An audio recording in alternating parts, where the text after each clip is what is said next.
surgery. We're just going to get on, do this. Not scare him, get you all sorted, all right? John? Do you remember where you are? King's College Hospital, London. Thank God. A major trauma centre. Hit the curb, jackknifed onto the verge. Have we got a good pulse? Have we got an output? And one of the busiest A&E departments in the world. He will probably scream, but he won't remember. No, stop! Ah! A place where love... Come on, sir. Let's go. Up you go. No. Yeah. Life... There you go. I love you. I love you too. and loss It's all right. unfold every single day. Don't cry. And we'll make sure Mummy stays with you. Well, listen. Right, who's not busy? Squeeze that. We can't give up on her, come on. We've got to be strong for Mum, if it is the last bit. Hey. All the patients you're about to see were treated in one department. Well done. In just one 24-hour period. I never cease to be amazed at the robustness of human beings. I love you. And the strength of their relationships. Love, it's a reflex. It's what you do. For many of the families, despite the devastation that they may be facing, they give unconditional love.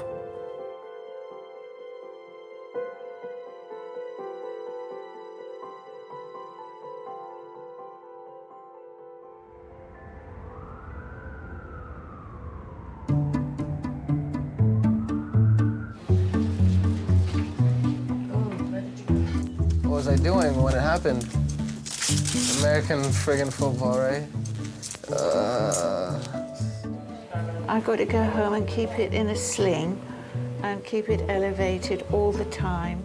7% of patients come to A&E with fractures, breaks or dislocations. And there's some codeine as well. All medicine, sweetie, to make you better.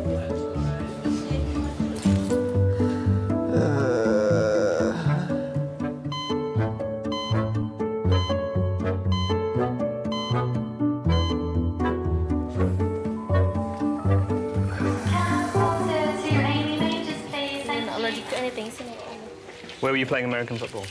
Burgess Park. 28-year-old Ahmed dislocated his shoulder in a game of American football.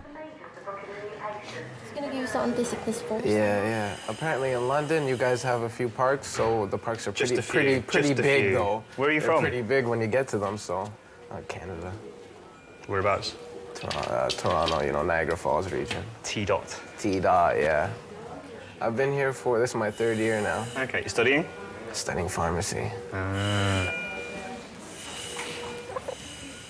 You've got different methods of putting shoulders back in.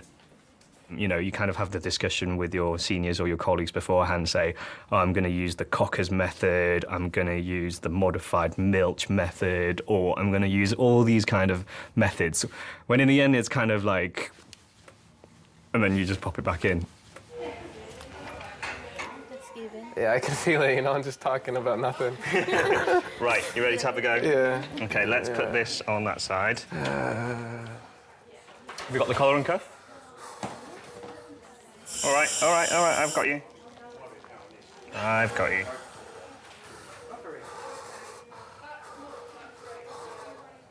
Keep sucking on that. Relax.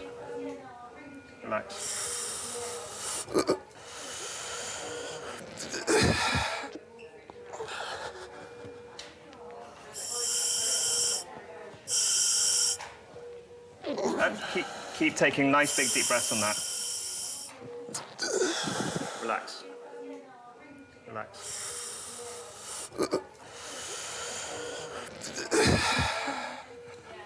How's the pain? All right, do what you need to do. Yeah? Just keep taking it. Keep taking the thing.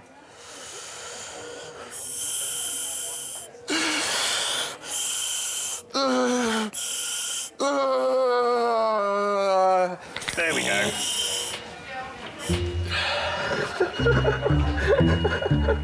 Thank God, thank God. Oh my God, that's the best feeling in the world. Really? Yeah, no. You can't think of anything better? Well, right now it's all right. Okay. When you hear the clunk of a shoulder going back in, you're like, yes. I felt it just roll into place. Thanks a lot, man. No worries. It's like scoring a goal when you manage to get a shoulder back in.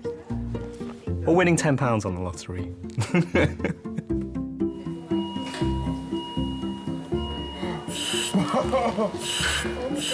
Nearly done, nearly done. Oh no, we're very nearly finished now. I'm just getting it in the best position I can get it in.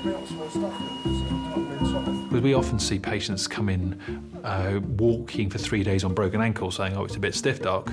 It was all right. That was Thursday, wasn't it? Yeah. It was okay. Well, I mean, it was painful, but it was okay Friday. Yeah. And you get somebody coming in with a paper cut who's screaming, you know, as if their house is on fire. Yeah, to take a patient's pain away is quite satisfying. Because even though the problem's not gone, you've just taken away the pain, it's a start. Is it a bit better? Yeah. Yeah? When someone's in pain, they need your help. When you aren't able to do that, it's almost as if you failed at what you were trained to do.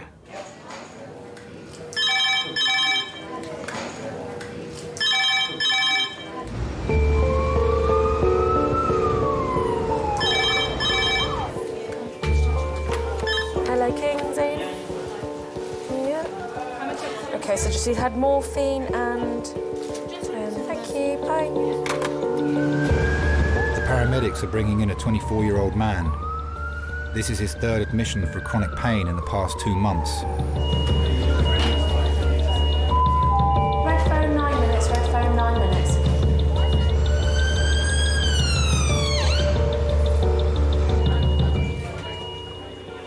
When I see people with long-term illnesses, you do think about the family and how hard it must be for them to cope. You feel sorry for them because you can't cure them.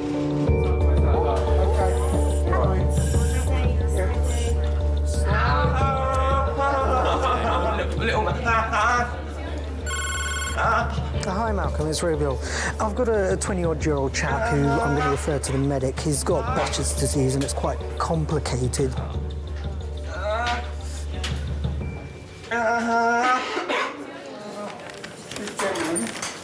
Has Betcett disease.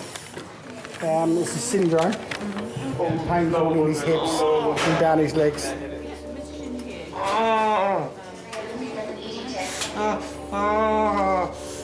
Give him 20 milligrams of morphine. Lee was diagnosed with Betcett syndrome, a disease that affects the immune and nervous systems 6 years ago, when he was 18. All right, Pulled it up and went another 10. You should have seen him when we got there. Yeah. You can see the pain he's in now. And that's after all that. He's been through so much. And he's in so much pain, every now and then he'll just go out.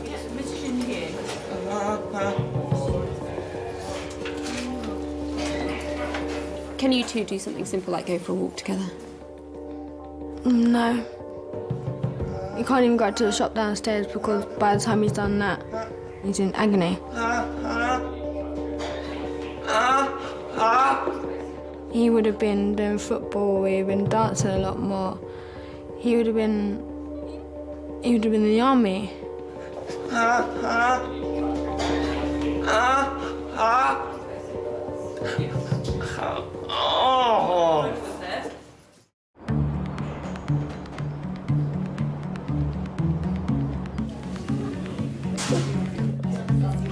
Well done. Just got to write your notes, okay?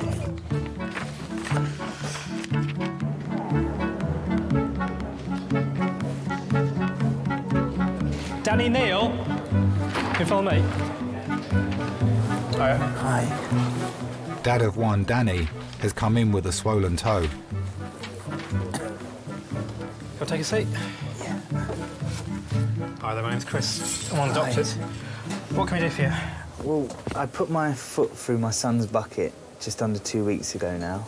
When you say through the bucket, actually? He had a plastic bucket. I got dizzy, I banged into a bookshelf and an ornament fell, knocked it across in the path of when I was stumbling. Okay. And my foot went straight, like, into it, crushed the bucket under my foot. Okay. Barefoot.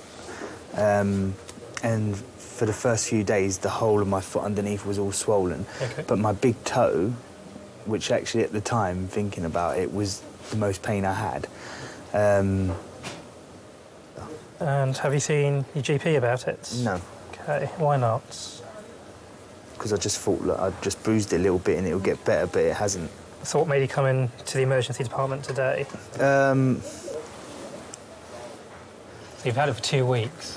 What made you come in today?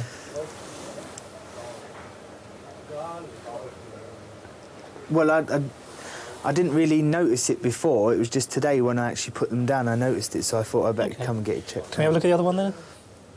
OK, let's have another look. So that's fine there. Yeah, but when you get down to where the ball bit is, it starts hurting. How about there? No, not so much. There. There.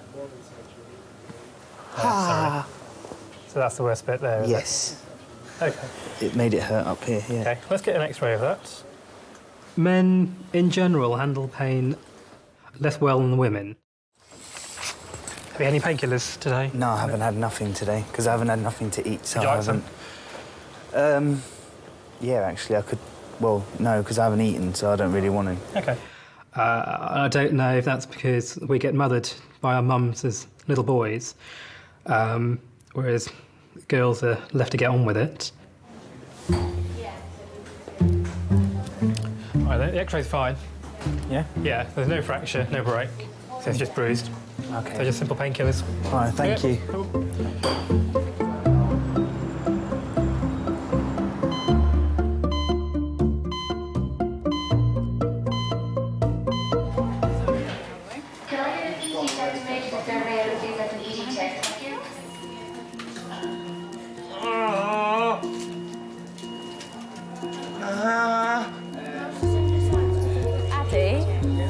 Addy, he's had 20 morphine. Do you want diazepam? Diazepam is what works. Diazepam, yeah. Do you mind if I take some blood? No, go. Try and keep it still as you can. Sorry. Blood and it's really Lee's acute pain is a result of Betcett syndrome. It started 6 years ago with a numbness in his leg. So some more morphine in subsidised meals for you. Oh, thank you very much. Just take this edge off. See if I can close my eyes for a bit. There is no cure for Betchett's. The staff can only help manage Lee's pain. It's a form of vasculitis. It affects the nerves, muscles, immune system, blood system, ear, nose and throat, joints. It's just all of them rolled into one. As I said, before I got this, I was playing football for 3 football teams, jogging, like, mornings and things like that, and then I got this and it was like, yeah, hey, you're not doing that no more. One thing I want to do, kick a ball again. That's my main dream, is just to, even a 5-a-side football match is my main dream, kick a ball again. Have you still got it in your hips? These used to right hits, but since I passed out and went to my house and I passed out on a wooden floor, landed right on my left-hand side. And since then, my left side's been playing up now as well. Since I got this 6 years ago, it's been nothing but trouble.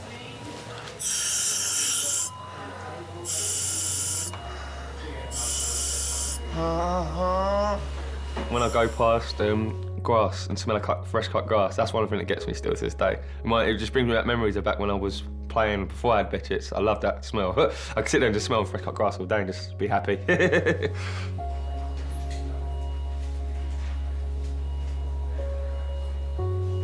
It's weird. I wish I had shattered my leg. It may sound horrible. I wish I was in a car accident and had a lot of broken bones, because that could have been fixed. Like, let's have fixed for that. But yes, it's just, there is no cure for it.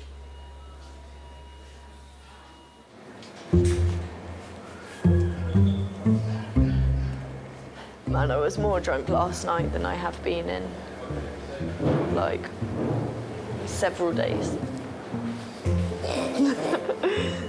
Yeah, but you think for most people that would be weeks. Yeah. Should be weeks for you and all. Yeah.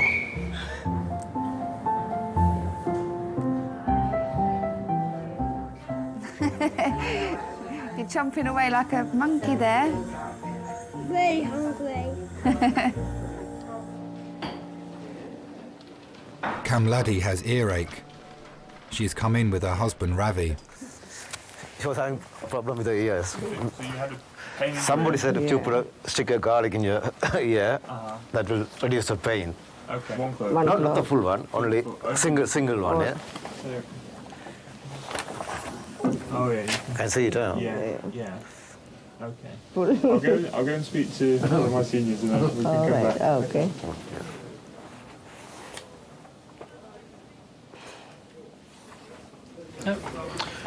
Garlic clove in her left ear. Sorry? Garlic clove. She's got no hearing loss from it. I'm sorry. I'm sorry. Okay, right. How long's it been in there for? A day. Okay. Do you want to take it out? Yeah. Come with me. This garlic doesn't work, does it? I've never heard of it, to be honest. No. Try that. Let's split one up, yeah. So can you just tilt your head a little bit? Yeah. That's great, thank you. It's got teeth on it. If you just grab it, you may be able to get some friction. There you go. Yeah, done. Well done. You can take it home if you want. Would you like it? Just double check. Make sure there's nothing left behind. You do find you get people with just really strange things wrong with them. Way out. You do hear about these weird remedies like that though, but I thought it would have been crushed garlic. Because when she said that, I was thinking, oh, this is gonna... That could be a mess, yeah. Yeah. That will definitely need microsuction. Some people do put objects in certain orifices that are inherently amusing. I guess, probably. You kind of have to laugh, otherwise you'd go insane. So, yeah, they're the good fun ones.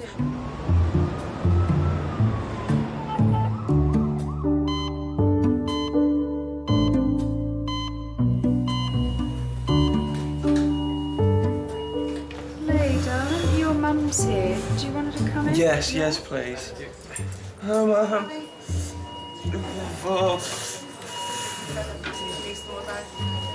I've got some more dice I can. Oh, thank you. It's nice and warm, isn't it? Hopefully it's 7 for 6 and you'll never knock me out for a little bit. Sleep is always good, you don't feel pain when you're asleep. It's as they say.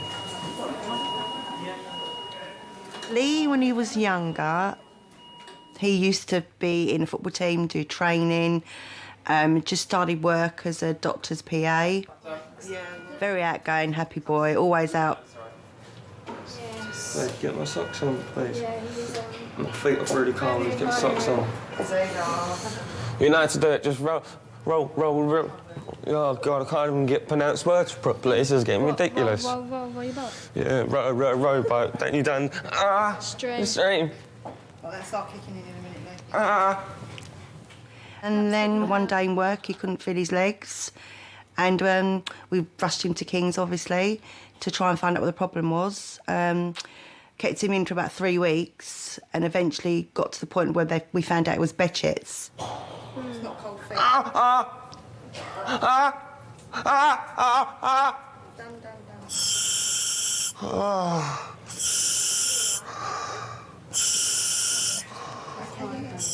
His life's on hold. It's been on hold for 6 years. You go from a child that can walk and play to a child that lies in bed most of the time and he's in a wheelchair or he's on crutches. He's fighting something so hard that there's no answers to. But I mean, he gets days when he's really bad, but I've got to cry, sorry. He gets days when it's really bad, but you just got to be there for him. You just got to deal with it. Great memory. You can go for a fag if you want. OK, we will do. We don't need telling twice. Leave me alone. You okay? You cool? Right. You might get McDonald's breakfast this week. This week? Today. You're going to treat me to McDonald's breakfast? Have you been a good boy? All depends what time. Are you going to treat me to McDonald's Yeah, I breakfast? bought you McDonald's last week. You're going to treat me to it? Well, he has been good taking his morphine, and I did say I'd... All right, then I will. I'd let him have something. Oh, see, I'm so happy.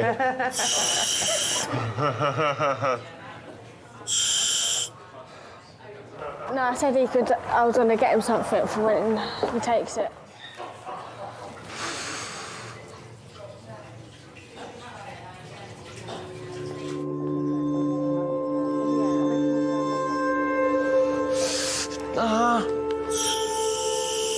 No. Can't relax yet. I'm painful.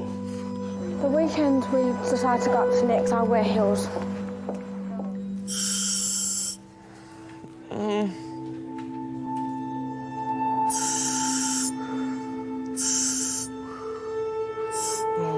Fucking hell. No.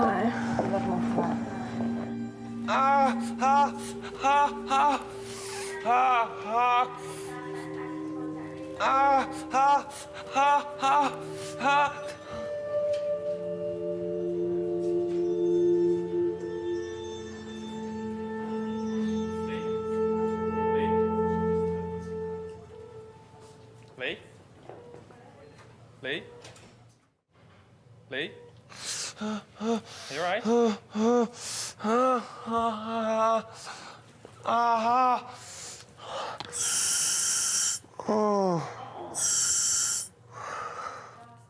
Can you ever forget you've got Betchetts? No. I wake up in the morning, the first thing that hits me is pain. So the first thing I remember in the morning is you've got Betchet sort of thing. And the last thing I remember at night is the pain sort of thing before I go to sleep. So I've got to take sleeping pills just to get to sleep nowadays because the pain's just too uncomfortable for me to sleep. Huh? That gas? A little bit, yeah. It's just taking that edge off of it, you know what I mean? That little bit edge off it. And I think it's keeping my mind on something as well, which is helping with the sort of controlling the pain. Do you take regular painkillers at home? Purpose. That's one thing I've been missing since I've had this, having a sense of purpose, you know. When I had this, at least I knew there was things I was doing. There's a reason for me to get up the next day, the reason for me to wake up. First year, I'd done a few stupid things and it doesn't hit me anymore as bad. I just get a few teary moments, as you can tell. When I was just about to turn 20, I just thought that was a burden to everyone. And at that point, I was just like, well, I can't do anything. It's just the point of me being here. He just was really bad one night, and he called me and he said, like, he's got no life, he can't meet any friends, he can't get out. I just felt worthless. I'm just wasting air, really, you know. Might as well just get rid of that. Get rid of it out, get rid of that, get the trouble out of people's lives.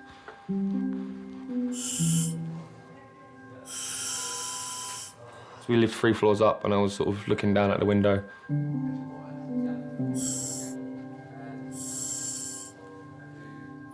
Sitting on the window ledge.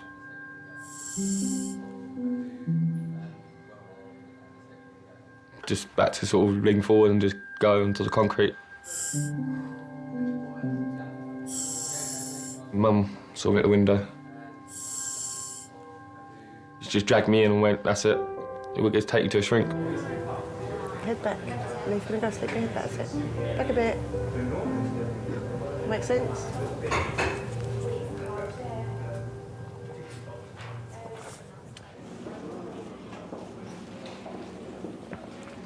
Hey man, I'm just wondering if Ahmed is still in resus or whether you know anything about him.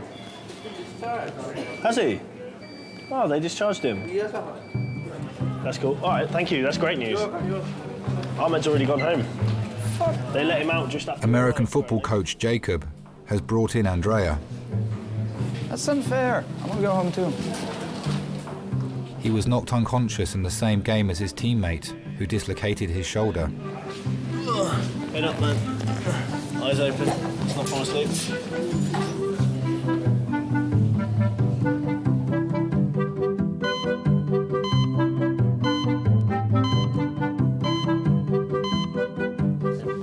So usually now it comes over the top. First. Lift your hands up.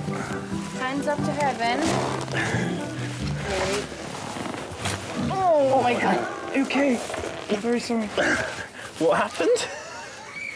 I'm bent for my sins. Yeah. You got a nice young nurse looking after you. Yeah, it's and unfair. I'm very hit her. sorry. I was very concerned about having He said he didn't want to take it off in case it stank. You've got to make up to this pretty young girl now. I'm very sorry. I'll pay you a coffee if you want. Oh, you're okay. You're fine. Cheers. You stink, by the way. What? You stink. I got perfume in my bag, Coach, if I stink really too. You're fine. I'm joking. It's my Irish sense of humour, don't worry. Are you Irish? Now you're gonna... You've only just realised. I'm not from here. How can I recognise the accent? I'm stuck with you, unfortunately, for a while. Unfortunately? Yeah. C'est pas très gentil, ça.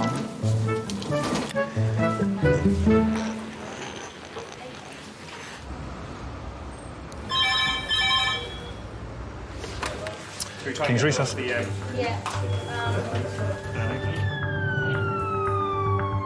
The paramedics are bringing in a 30-year-old dad of 4.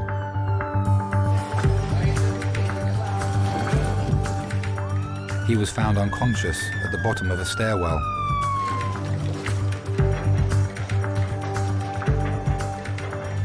One, two, three. Cole. Hi, this is Simon. He's a 30-year-old gentleman. Tonight he's passed out and fallen down about 7 steps. He's complained of C-spine pain and tenderness. He's had a relationship breakdown on Valentine's Day, and since then he's not eaten or been eating and drinking. And so I think it's probably all more emotional, and he's apparently passed out at the top of the stairs and fell down about 6 or 7 steps. He can't remember what happened, and his partner's just broken up with his children at the time. It was quite a stressful situation. Hi, guys. How are we doing? My name's Charles. I'm one of the docs. What's our friend's name? Simon. Okay. So, Simon, we call this a log roll. We call it a log roll because you pretend to be a piece of wood, basically. You just lie still. Jackie, the boss there, is just going to, when you're on your side, is feel your back, give you a few pokes here and there. We need a yes for pain, a no for no pain, no nodding and shaking of your head. All right? Ready, All right. steady, roll.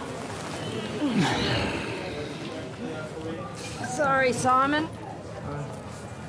My kids saw me go downstairs. And they're crying their eyes out. All they were saying was, Daddy's hurt, Daddy's injured. Okay, is that your scapula that's hurting, the shoulder blade? Yes. Okay. Is it... Right scapula is a point of tenderness. Okay. What about in the middle here? No. No. No. No. No. Can you feel me touching there? Yeah. And there? And just squeeze your bottom. Okay. Happy? Okay. Okay. On your call? Ready, steady, down. All right. You've got inline still? Okay. Okay. Simon, without trying to beat around the bush, because of your build, it's possible that we won't be able to get the X-rays that we need to get, because we have to see the bone at the bottom of your neck. But Simon also has a very small, we think, subdural MRI from a previous fall, so we may wind up doing a head and neck CT, but we'll cross the bridge when we come to it. My whole body just melted. I said to her, there's your Valentine's card, there's your flowers and that, and she's just shouted out from top of voice, I don't love you no more. Did you knock yourself out at the time? My girlfriend and... Do you remember falling? No, I passed out before I went down. So it wasn't so much a fall as a faint? Yeah. OK.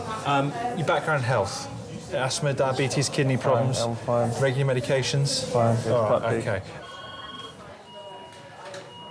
Simon and his partner were together for 10 years. They have 4 children. I felt like my heart broke and smashed them into pieces. I didn't know what I've done wrong. That's why I ended up in A&E, because I wasn't eating for like 4 days, solid. All right, if you keep as still as you can, Simon, I'll do a quick heart tracing. Did you ever think you would lose her? No, never. Never in a million years, no, never. He doesn't want us to cut his clothes off, Claire. It was a broken heart that led him to get a physical injury. For a male to come in and physically be, you know, well, stop eating and being unwell over a woman, I can't say I've seen that a lot. Squeeze both my hands as hard as you can. Harder, harder, try and hurt me. Come on, you're tougher than that. Oh, okay. I know it's scary, we'll get you all sorted, all right? Do you want a tissue? Have you always loved Cassie? Yeah, always, yeah, from day one. From day one when she moved around the estate. I see her walking up and down the street with her sister going to the shops. She'd be in her boob tube and miniskirt in the summer, right? Like, and I was just like, wow.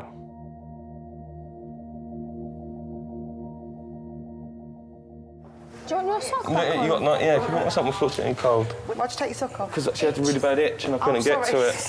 I keep itching because of the morphine, isn't it? I've asked her, she's just going to get the doctor to run out for you. Oh, brilliant, thank you. Oh, oh! We'll hold it, we'll hold it. Lee, do you think you need some more morphine? Lee? Oh my God. Wakey, wakey. Wakey, wakey. Where am I? Hospital. What? You're in the hospital. You're right. This doesn't look like King's. It is King's. It's not guys, is it? It's No, it's Resus. It's Resus. It's the new bit, remember? They brought you into King's. Right. I'm just going to get... I'm going to get you some tissues. No, leave it. It dropped. It dropped. Lee used to have loads of girlfriends years ago, and then this big blot in his life for 3 years where he's not been able to go out, he's not met anybody, and then all of a sudden she comes along and it's just attraction straight away. You can't have it yet because the gas it drops on the floor. Oh, I hate the way it hits you like that. I know. They're just meant for each other. Deep breaths. Yeah, since he's met Megan, his life has changed. It drops on the floor, innit, so you don't want to... Yeah. Megan and Lee met 7 months ago at a party. I saw him as he was coming downstairs, as I was coming up, and it sort of clicked from there, really. Just drink. So you liked him from the moment you saw him? Yeah. He lets people shine. If you can't shine yourself, he'll help you. I think I'm just lucky. Just luckiest girl in the world, really.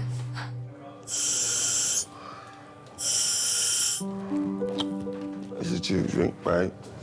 Where's the drink, babe?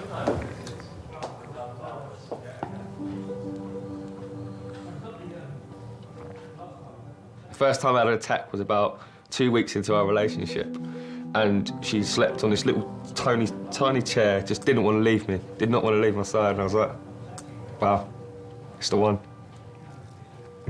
Without her, I don't think I'd be here right now, if it weren't for her.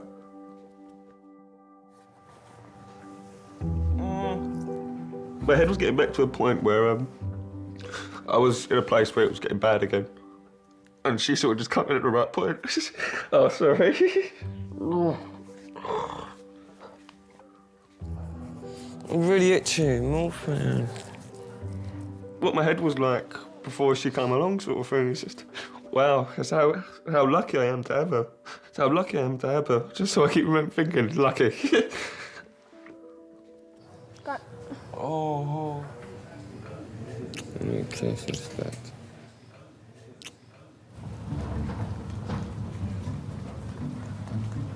His eyes are hurting him. Yeah, he's not doing well, probably. Thank you He hasn't very hit you much. again, has he? Not yet. I think he probably wanted to. Are you all right?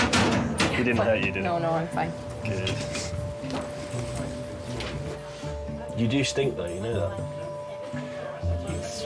No, that's good. That's the smell of success. Yeah, well, I'm playing Sunday anyway. What? I'll be down to Coach Ramos. No, I'll get clearance. Hi guys. Good evening. How are we doing? Do you mind if we turn some light on? Yeah, he's a bit sensitive to the light at the minute. All right. Do you reckon you can cope with it for a short while? Jolly good. Andrea, Mr. Gabus, is that how we pronounce it? Yeah, you're good. Okay, my name's Charles, one of the docs. So, American football, hence the pads. Now, I don't need that anymore. No, you don't. That's fine. From a head injury point of view, Yep.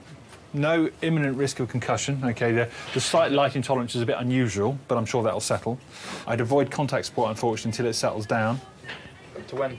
Until you've been pain-free for a while, all right? Can you just sign it so I can play Sunday?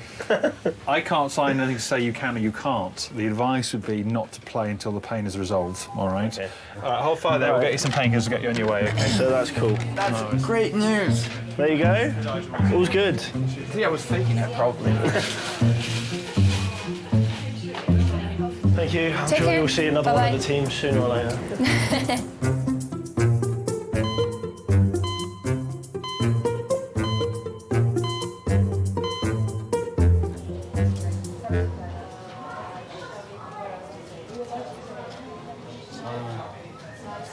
Yeah, Steve, mate. Simon's workmate at the recycling plant, Steve, has come to his bedside. You hear what happened, didn't you? I got the gist of the story. I don't know if you can do this to me. Don't worry yourself about my ex-player. Just concentrate on getting you better. We get you out of here, we'll make sure that you get well. Make sure you get better. But I love her.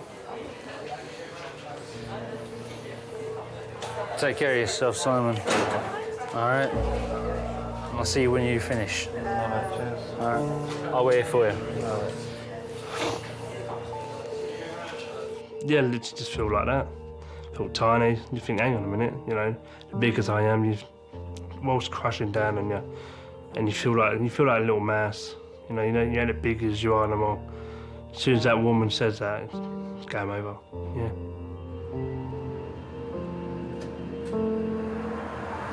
They've just taken him for a scan about 3 minutes ago.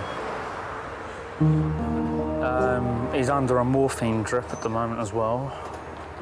Yeah, it's going to take a lot for him to build everything back up. He's not the same Simon I knew when we started to work, I'll tell you that for certain.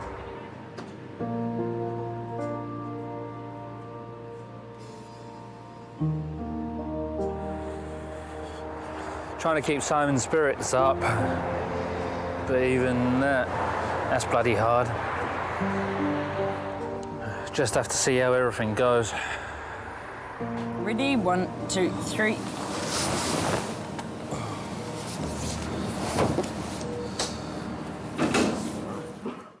He's back from CGM. Fantastic, thanks very much.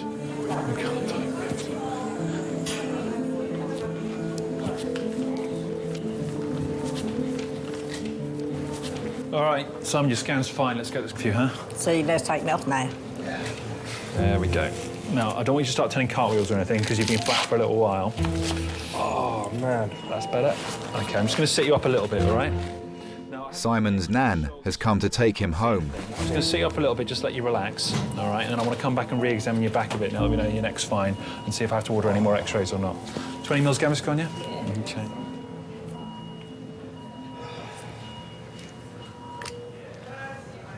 So all the scans are showing nothing wrong.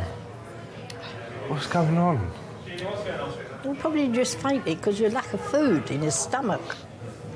I've still been on my diet though. I just eat a little bit, not too much.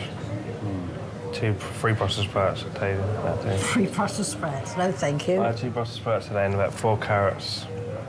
I was thinking a lot more what I've done. If I should have done what everyone was telling me, the whole family and friends said, get on with it, move on. You know, what she's done, she's done. She's trying to move on herself. But if I've hurt myself in the long run, how's my kids going to feel? That's basically my main priority. Nah. Simon, the other thing to say is I think you fell because you fainted, but sometimes when there's been a fall and you can't remember, there's always the risk that could actually be a type of concussion. And so if you get any signs of delayed onset concussion, sort of vomiting, eyesight problems, all those things, come back and see us again. I don't think it's going to happen, otherwise I wouldn't be sending you home, but just so you know. But he's not eating either. He's not eaten since last Tuesday. Right, is there any reason for that? Well, what he's going through at the moment. Just finished a 10-year relationship. Right, 4 okay. kids. You are eating something, you're not starving yourself. Nothing at all. You're drinking? Because OK. Just fluid. Just fluid, as in hydrating rather than alcohol, I meant. Yeah, I don't drink. Yeah. Okay, that's fine. It's always difficult to see somebody suffering, whether that is physical or emotional. And emotional suffering is more difficult to deal with than physical. All right, Charlie, good. All the best, my friend. Take it easy. All right. Any problems, give us a shout in terms of the neck injury or anything like that, but take care of yourself. Right? See you. Look after yourself. I would not want to go through what Simon went through. My wife means more to me than I can actually say. Losing her is not something I want to think about.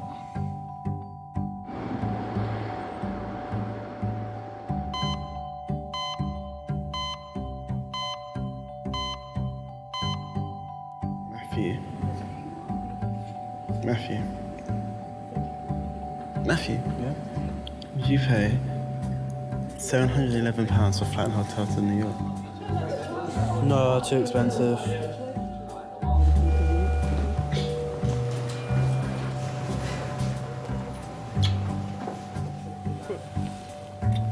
I found one. In Turkey, under £600, flight and hotel, all inclusive. Not for you. Look at the hotel. Is it I want, no. How about no pool? We just use the beach. What do you mean no fucking pool? Is there a beach in Turkey? Where is Turkey? It's near Greece, yeah?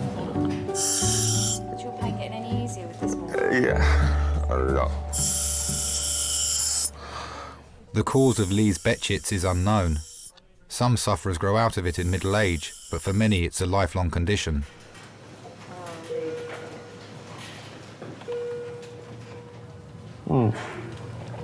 Have to look. When you do that, I give you that one on enough, right? Yeah, but I couldn't see how far, if it touched your lips or not. And just go like that, on a general basis. When I do that, it's touched.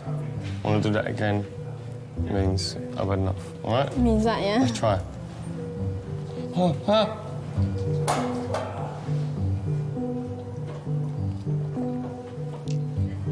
It worked.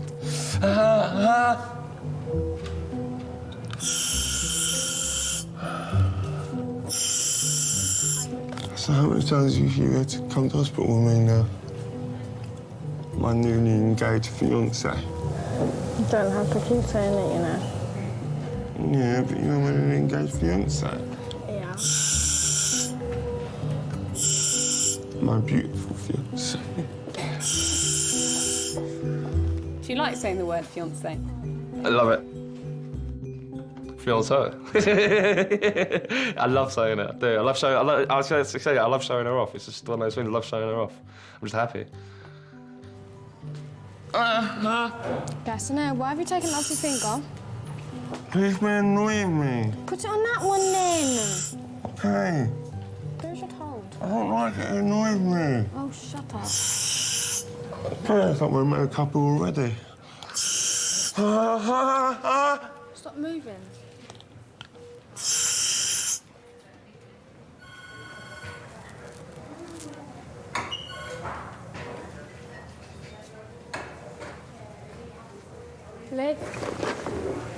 Lee, stay awake. Stay awake. I'm going to take it. It's enough. Because you are very, very, very jolly. Yes. I want to get married when he is fine. When he's fit and able to walk, stand, and then walk back, and still carry on with the reception. You got my slippers on. I've just been rubbing the floor, innit? My shoulders are hurting my feet. Even if it takes till we're 60, I'll wait till we're 60. Doesn't bother me.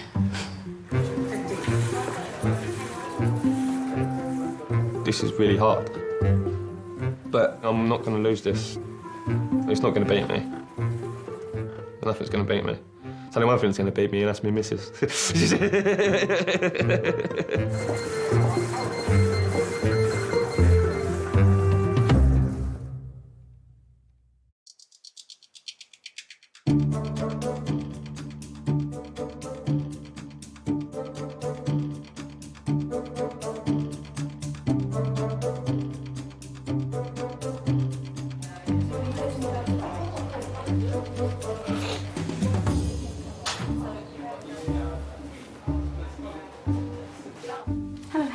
Hello. As you can see, I've got my girl back. Best woman in the world. Lovely.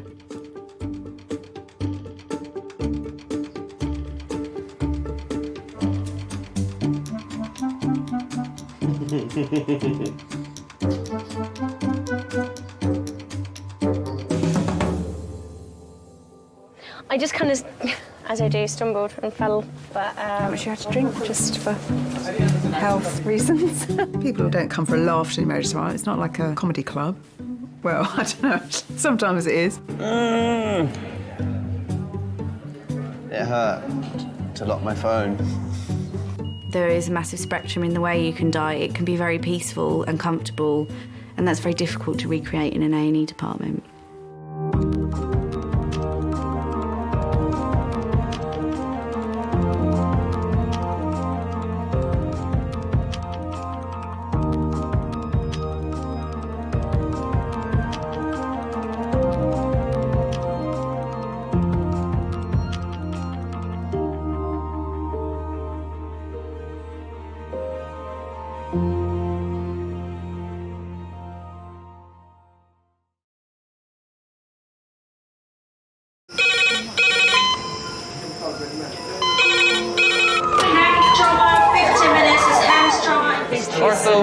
Surgery. We're just going to get on, do this. Not scare him, get you all sorted, all right? John? Do you remember where you are? King's College Hospital, London. Thank God. A major trauma centre. Hit the curb, jackknifed onto the verge. Have we got a good pulse? Have we got an output? You know? And one of the busiest A&E departments in the world. He will probably scream, but he won't remember. No, stop! A place where love, Come on, sir. Let's go. Up you go. No. Yeah. life, There you go. I love you. I love you too. and loss It's all right. unfold every single day. Don't cry. And we'll make sure Mummy stays with you. Well, listen. Right, who's not busy? Squeeze that. We can't give up on her. Come on. We've got to be strong for Mum. If it is the last bit, hey. All the patients you're about to see were treated in one department. Well done. In just one 24-hour period. I never cease to be amazed at the robustness of human beings. I love you. And the strength of their relationships. Love, it's a reflex. It's what you do. For many of the families, despite the devastation that they may be facing, they give unconditional love.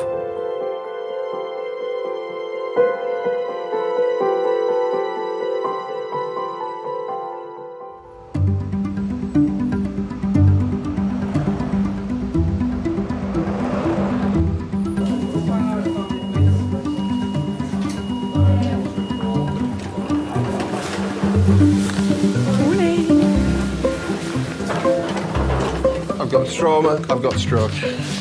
Well, in half an hour's time, you'll be on your way out, won't you? You live in Peckham? Yeah, good to working in center. There's no waiting in there. That little sore throat can be dealt in the area. Okay? You're welcome. Bye-bye. We give all this information to the patient, so you need to be assertive. Yeah. You need to be firm. It happens in any career, that you've gone from being the new kid on the block, not knowing how things work, to the ones that people look to. I think that's two things. Yeah. Experience and common sense, isn't it? Do you agree with that small little thing? Yeah, I kind of do actually. Yeah. Experience is like massively important. Yeah, experience is a good teacher. Senior nurse Scott has been at King's for 13 years. Today he's in charge of all 10 beds in resus. Hello, Charmaine. Hello, nice to meet you. I'm Scott. This is just your first shift in here, first day? Yeah. I noticed the scared look. You just sort of have to look and take everything in though, don't you? Yeah, that's fine. Don't be afraid to get stuck in. There was another student at another time on a night shift. So I'm like, have you ever done CPR before? She's like, no. I said, right, you're going to do some CPR now. Okay. She jumps on and she's pumping down on his chest and his blood shooting out these holes. And I'm like, we stop it after 3 minutes. And I turn around and I'm like, oh, was that all right? And I could see her kind of filling up. And then it occurred to me, and I just went, have you seen a dead body before? And she went, no. You forget that people have a first time.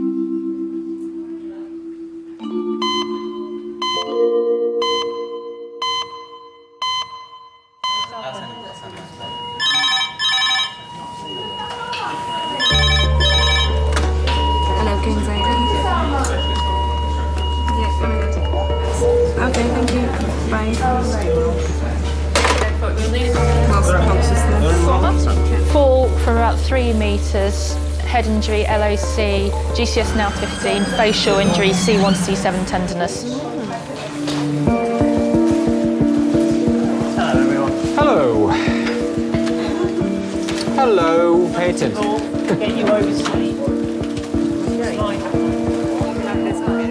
Mum of 2, Pauline, had a fall at home 40 minutes ago. Pauline's 56, had a mechanical fall at 10:30 this morning. She fell down 5 steps, landing on the table. Pauline does not remember the full events. Lovely, thank you very much. Yeah.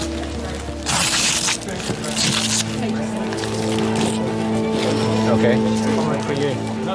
Okay, we've got 5 minutes for a primary survey. The first 3 minutes are gone. I haven't heard anything. Let's go. Hello, King's College Hospital. Wow, okay. Hems, red phone, 20 minutes. Hems, red phone, 20 minutes. The air ambulance is bringing in a 62-year-old man. He fell off a roof, head first. Right, Mary Jane, just so you know, I'm sorry. I'm going to get someone to take 7 to CDU. 5's going to go around to major cubicle 8. 3's going to go to minus cubicle 2. And then that gives us a bit of space. When you've got a full resus where you're completely rammed, but something else is coming in and you need to fit that in and you've got 5 minutes to do it, you've really got to fire off a lot of big decisions in a very short period of time. Can we urgently have a porter to resus to move some patients, please? Thank you.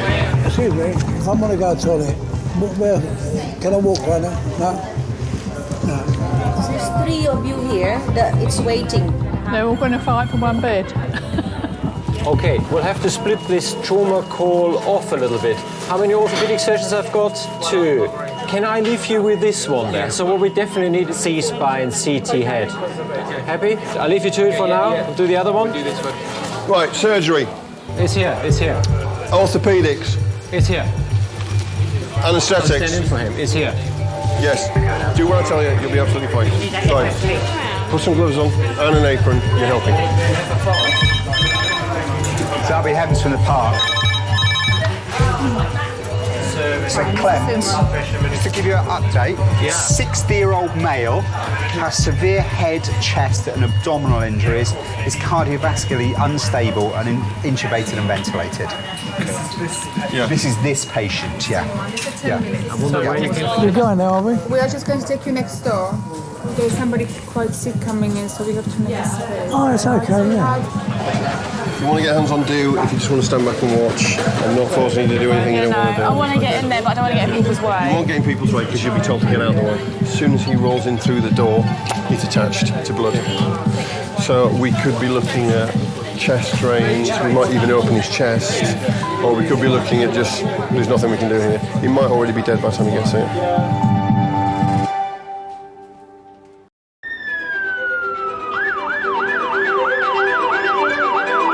Can everybody else sign in that's here before we start, please?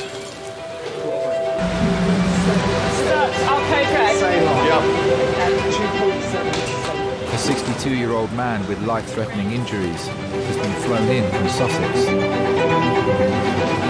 He fell to the ground while working on a roof. It's a very time-critical situation. A fall from height, the 2 big things you're looking at is a head injury and a chest injury. Straight up in here, guys. We'd heard that he'd fallen into his head, so in the back of your mind you're thinking it could go either way here. Right, guys.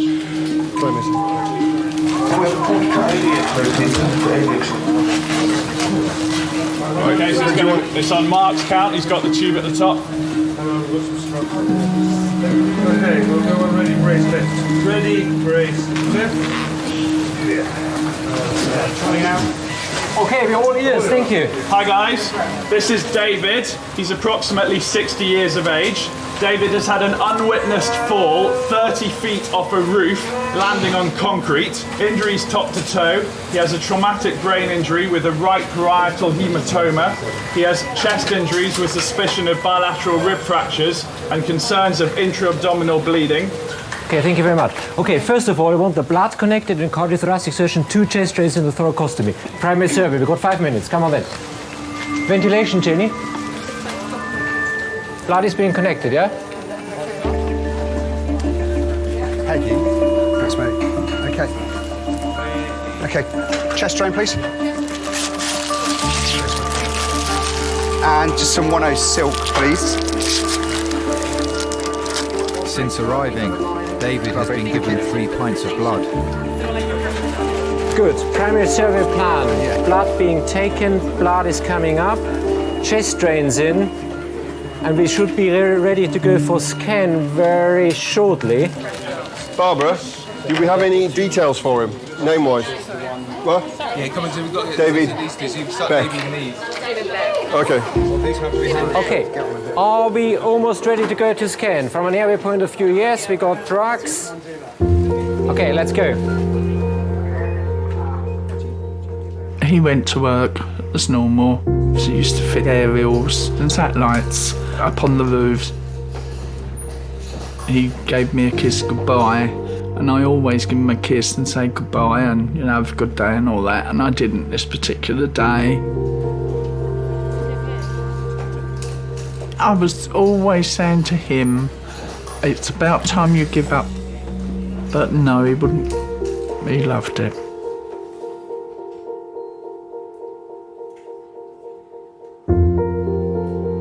Got a phone call. Police car pulled up. And he sort of said, Mrs. Beck, I said, yeah. And he said, oh, we're taking you to London. And I honestly, truly thought he was already gone.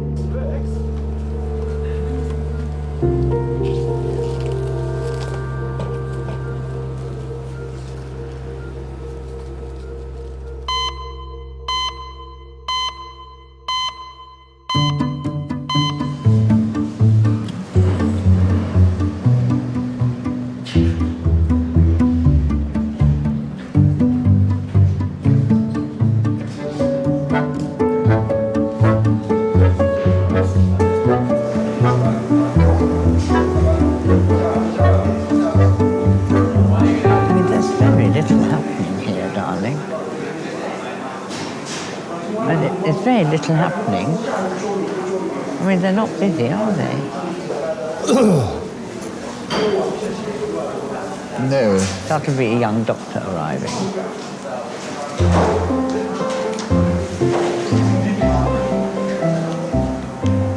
And I don't know what the delay is. You know, it's not busy, is it? Well, we don't know what's going on behind the scenes there.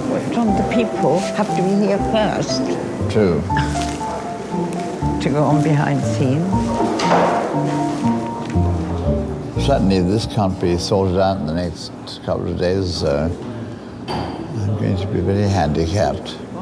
Yeah, there'd be 2 of us. I might have to put off my own. Well, it just seems sad.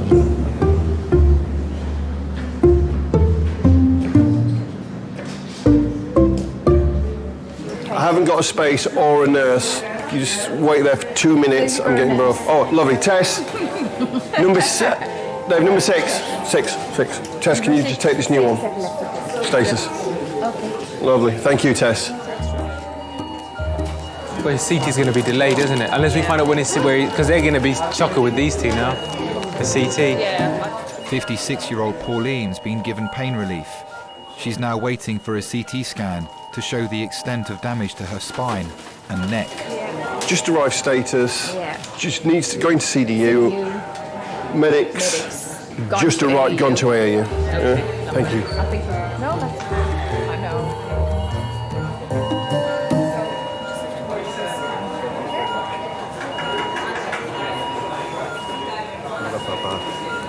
Hello. How's your neck? I don't know. Because they're giving me Morphine. morphine. Yeah. Don't cry, baby. I'm such a numbskull. Please don't cry. Oh, you worry me, Papa. I know. You do worry me. It just happened so quick. The accidents do happen quick, though. But all I did was go up the stairs and I missed my footing and hit the table. Don't cry, please. Please. I'm fine. Don't cry. Can't help it. I was just so frightened because I was on my own. Well, she's a bit accident prone. Tripped in a manhole cover and broke her foot. She ran across the road, tripped and fell onto the pavement and fractured her wrist and broke her elbow. And then this time fell up the stairs, hit her face off the table and smashed all her teeth out. It's emotionally draining.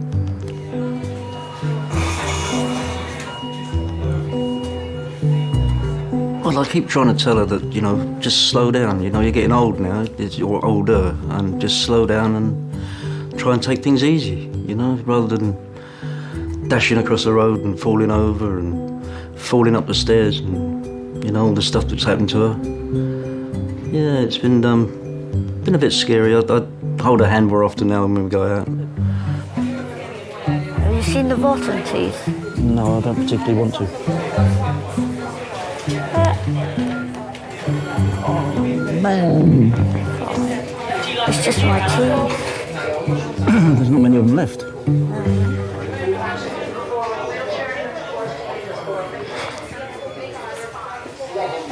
When is it ever going to end, Bob? Soon, I hope. Can you get me some decent underclothes, please? They've cut all my underclothes. Okay. They cut all my shirt. It's 38D. Oh, just get you some stuff. Yeah, please. 38D. 38D. Yeah. All right, I'll go and see you. I'll be back. I think you make your marriage. I don't believe in love at first sight. I think you grow to love someone. Yeah, he has got nasty contusions predominantly on the right side with a large temporal fracture on the right side, bilateral orbital fracture and also a temporal fracture on the left side. David's head took the full impact of the fall. The CT scan will reveal the level of injury to his brain. We've got two boys. They're now 37 and 36. We always used to like going to Cornwall, Devon. We had our own caravan, so we went touring. And the boys thought that was, the bee's knees. So important is now to see if he's got other injuries or bleeding from somewhere. If not, and if it is an isolated head injury, then it's very important to maintain his blood pressure relatively high to make sure he's getting enough cerebral perfusion pressure up there, because this brain will, over the next days, swell up. So this is now our task. I don't think you could actually say after 42 years that I'm in love with him, but I love him. It's for better, for worse, really. That was in your vows. It's strange, isn't it? I think it's like partnership in the end.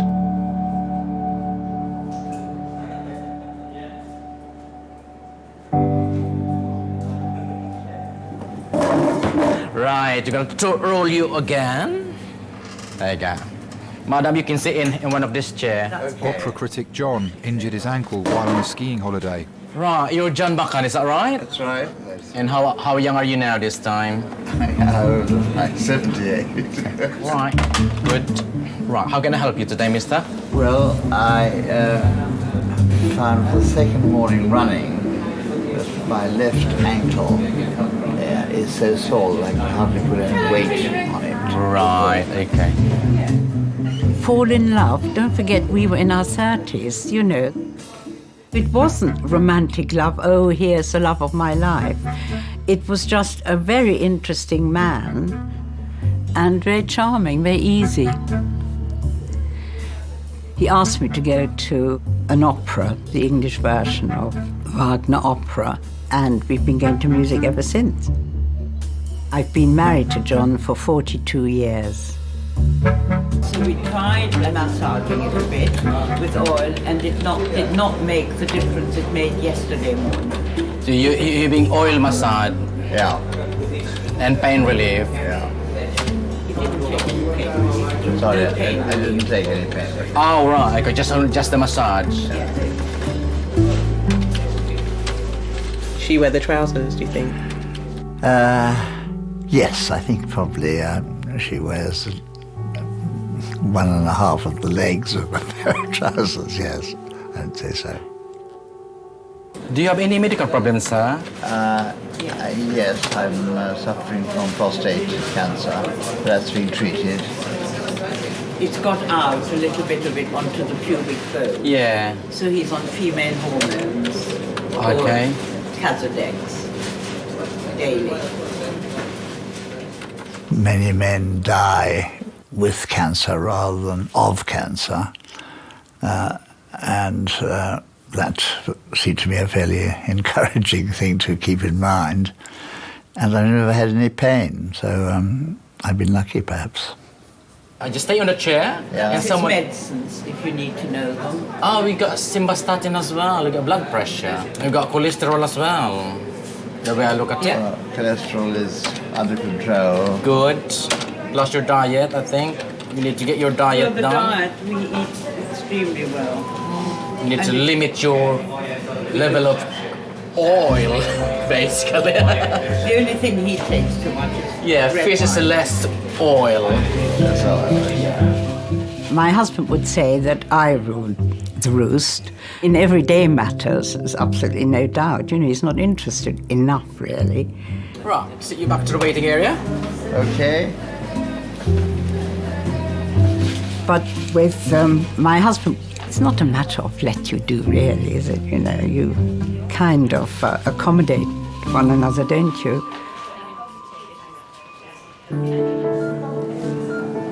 I'm going to get something to eat. I know you can't have anything, so I'll eat it out there. Too right, you will. Okay, I won't be long. Don't kiss me. There is kiss you, don't be silly. I mean on the lips. Yeah, you're having a laugh, aren't you? Wait a minute. Do you have any relatives at all yet? Apparently there's a wife who is being blue lighted in by the police. She's expected, yeah. So should we send her to surgical critical care if I think that would be very good. Yeah. We would talk to her there. Yeah. Thank you. No, Jane, did you get that as well? David's CT scan has revealed significant injury to his brain. He's obviously sort of gone like that, hasn't he? And sort of as he's landed, sort of and then slipped a bit more further like on the... Yeah. But I'm surprised his chest and everything. Chest is, It's not even a rib, well, not an obvious rib fracture, I can see. Gosh, we're already, that's an hour really from getting here into scan and back out again. It's not bad, I've seen some people fall from great heights and bounce. I've seen people that have fallen from standing and had a big bleed. But usually, the higher up they fall, the more chance you've got of them having some brain damage. Once you've stabilised the patient, there's not that much more to do for them. He was on a life support. He was in a coma. We all moan about our partners, but you just don't realise until something like this happens.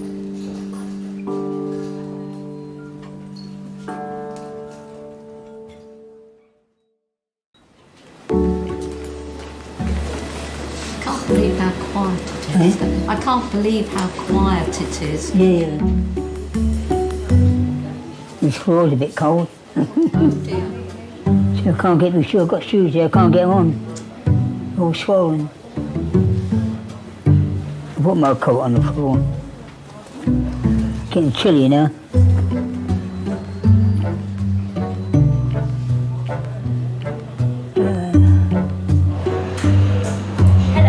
How can I hide your Daniela?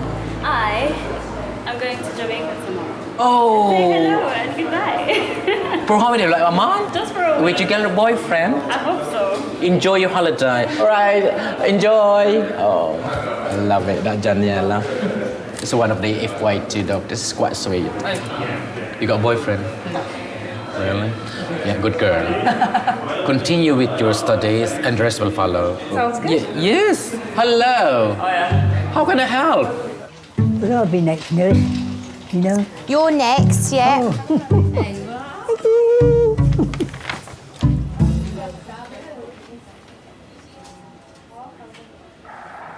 A very, very fit man.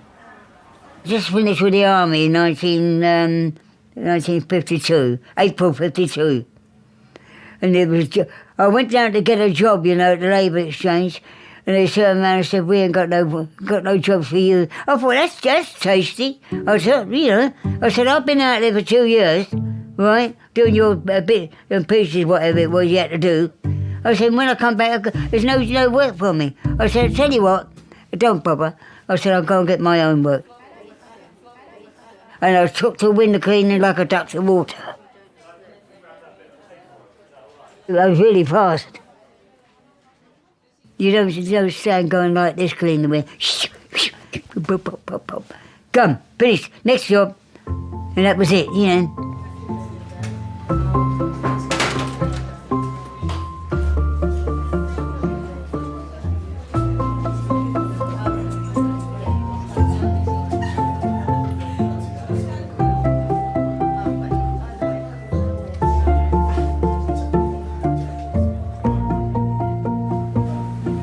Don't lick, darling. Don't lick what? Don't lick your lips. They'll get drier and drier if you do that. No, You know what? Maybe you should have a lipsil in your pocket, but you'll just lose it, won't you? Yeah. Stick some on now, though. There. Put some on.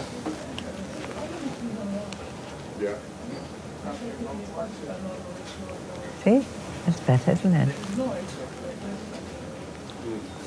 Yeah? Mm-hmm. She's probably cared for me better than I've cared for her. She looked after me pretty well. I'm sure it's partly due to her that I'm still around today. Darling? Yes? Your feet are not your best part, darling. No, I know. Not much of me is my best part. Well, your smile is lovely if you only had your teeth, you know. He sort of doesn't really focus on his cancer. There is a danger, and that's, you know, always there. If you're awake at night, it will worry you, or if you're having a reflective moment, it will worry you. But in our kind of normal, busy lives, no, we don't let it. And John is a sort of optimistic man. That he would.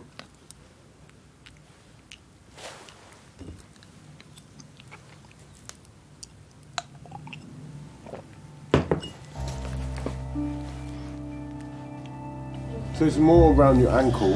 It's yes, around here. Classical textbook sprain. Yes. Okay. I bet that's So it sounds very, very much on what happened to you. We have good times and the not so good times, and you work through them together.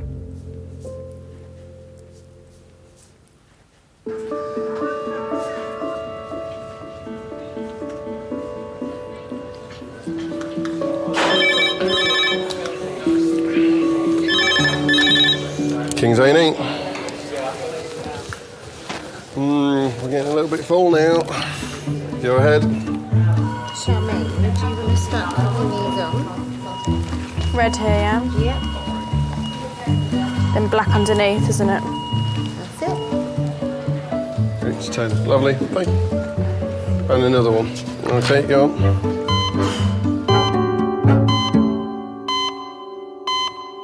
You've done very well being stripped down for such a long time.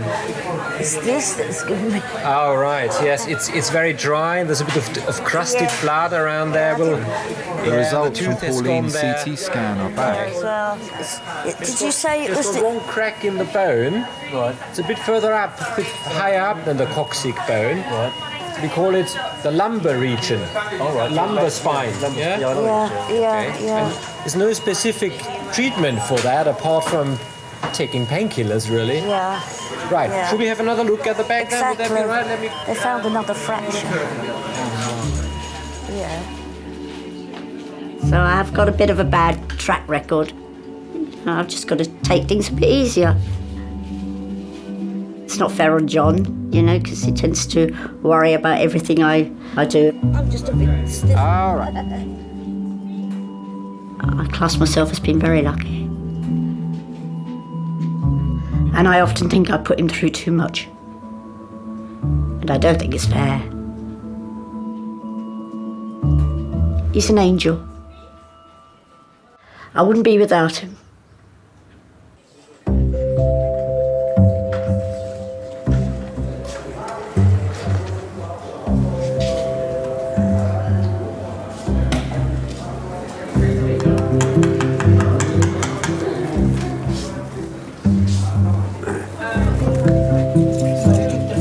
Hello, is it Mr. Runcorn? Yes, it's me. All right, would you mind coming through this way? Yeah. Anyway, see him. Oh, okay. All right, come through this way. You don't seem to have any shoes. I know, I couldn't get them on. All my feet are swollen. Okay. All right, do you need any help? Yes, please, with legs. Let's get those legs up onto the bed. Oh. Oi, well done. Oh. Right, well, very nice to meet you. My name's Josh, I'm one of the doctors here. Oh. So tell me what brings you into the emergency department today? I've got swollen ankles to start. Mm-hmm. Okay? And my private parts, you know, I think maybe you've got a blockage there somewhere. Okay. Also, I've got, I can't go to the toilet. What's it called? Constipation? That's it, yeah. Okay, so three things today. Yeah. You got family? Yes, I've got 2 sons. Are they And still... my wife died Boxing Day. Boxing Day just gone? Just gone, yeah. Oh, sorry to hear that. I met her in 1950. Father was a right sticker, I tell you, you know. But one day, she was indoors crying her eyes out. I said, what's happened to you? She said, my dad hit me last night. Well, I said, it'd be the last time he'll ever touch you. Because I went man after him. I said, if you ever lay a hand on her again, I said, it's going to be your lot, my friend, all right? Believe me, I was really annoyed. I said, I'm going to marry her shortly, all right? And that was it. He packed it up after that. Never touched her after that. Yeah, but 58 glorious years, no problems. Fantastic. You don't see that so much these days. No. Well, I got married on the 3rd of August, 1952. I was waiting at the bottom inside the church for her, you know, and her father brought her in. Then he brought her down the aisle, you know. I never see him move so quick. I thought he might change my mind. Had she been at home with you or? Oh no, she was in a private a nursing home just round the corner from me. You know, beautiful place. Oh, what a terrible Christmas for you. Yeah, but it's released for her. She had dementia, Parkinson's. Oh. Right, we're just going to pop this line in. Peggy was ill. She was about 70. In the beginning, I used to, when she really got bad, I used to dress her, everything, you know. Give her a stick wash. And she got to that stage where she hardly recognised you, you know. So I said, right, enough's enough. I said, don't give her no more oxygen. I I said, he's been through enough. I said, just let it take its course. And me and Robert was there. We both held her hands, you know. And that was it. She went away peacefully and had no pain.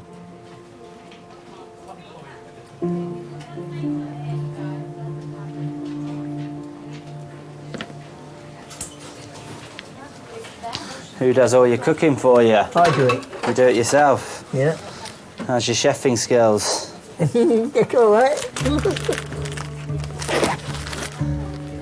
Right, we'll just get that X-ray done next. Okay. They'll come and get you though, so you just relax here for a bit. Okay. You're warm enough like that? I'm fine. Good.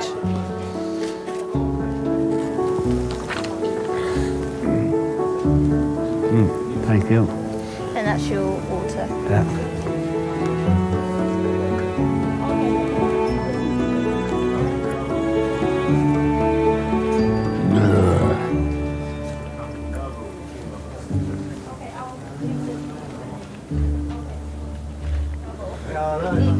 Hello there. All right.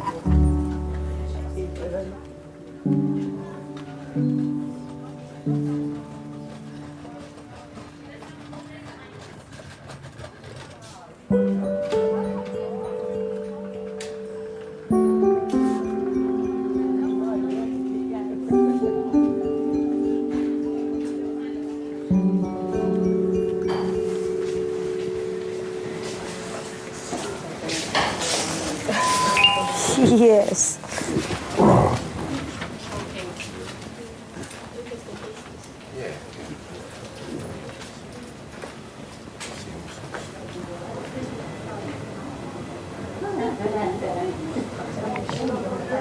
Do you just want to go over there and look after him?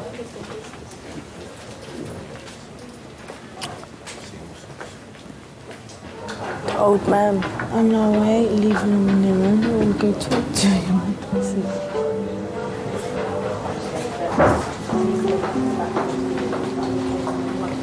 How did Grandad used to feel, man? He might feel the same.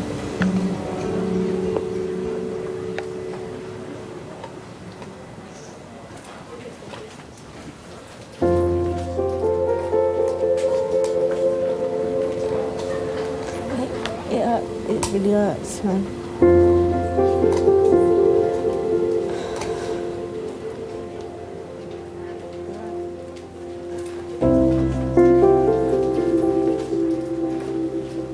We was with Grandad most of the time, like, because he lived up literally the top of the road from us. I used to come home and I used to dance with my granddad round the sitting room to all Frank Sinatra and Perry Como and all things like that. He had a stroke. He became ill. I started to take up care for him. I gave up dancing, college, social life. I think that's what I might do. With old people.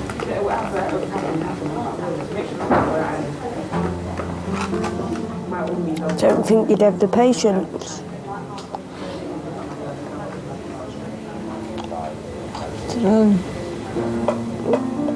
It's not something that's easy, trust me. You see so many people go, it starts fucking with your head.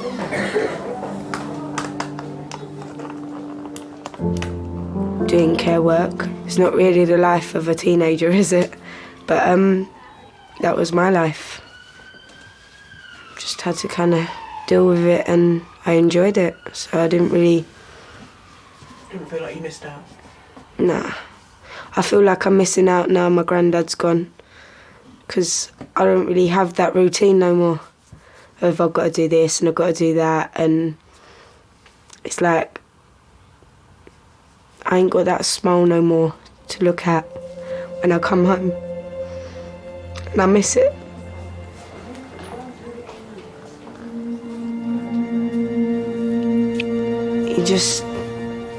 He deserved everything we did for him, and I just thought it was my place to take up because of everything he done for me. He was very lucky to have you. I was lucky to have him.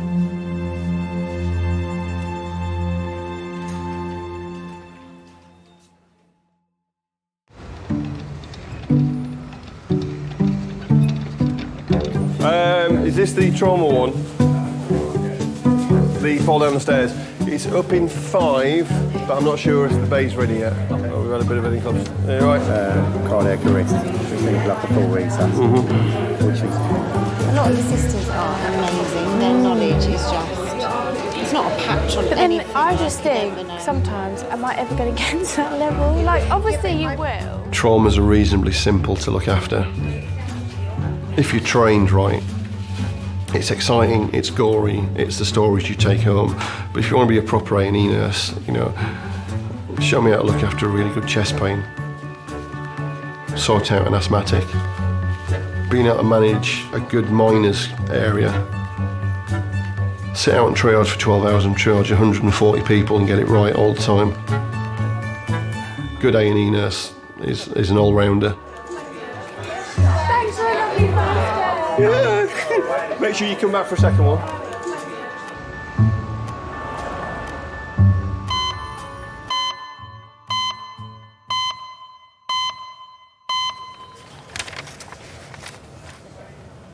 Alfred's x-ray shows no significant problems. He'll stay in overnight for observation. Alfred, have you got any family that live near you? No, only my son. So you don't need any help at home with anything? Oh no, I'm fine. I do everything from... You're absolutely fine at home, and then if you need any help, you can just ring your sons, can you? Okay. And they'll... Oh yeah. Yeah? Yeah. You sure? Yeah. Okay.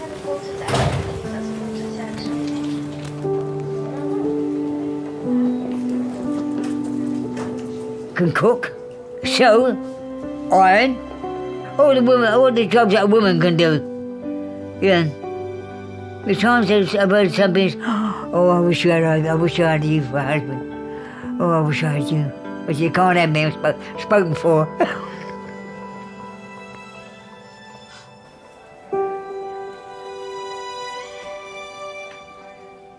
I have a wonderful life. Yeah. I know the carers are very, very good, right? But I like to have it my way. You understand what I mean? It's got to be my way, right?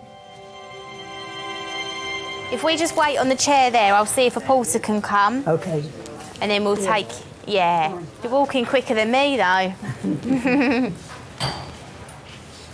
All right, so leave them there. Yep.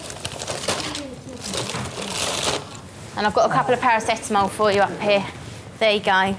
Was that then? Just paracetamol. Okay, fine. All right? Yeah.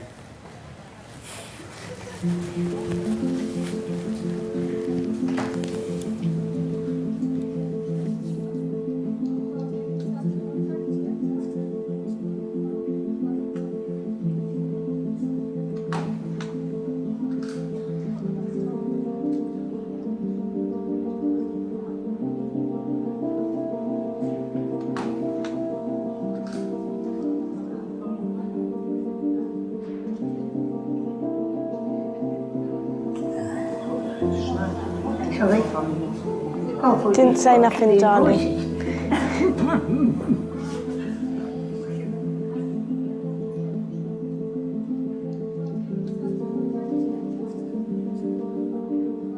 My granddad passed just like literally before my 18th. It was like, is it my turn now to be the adult? Is this where it's time to choose my path? Because I'm 18, granddad's always told me, don't do this, don't do that, go and do this, go and do that, and he'd always advise me, and it was like, well, now I've got that option. What do I do?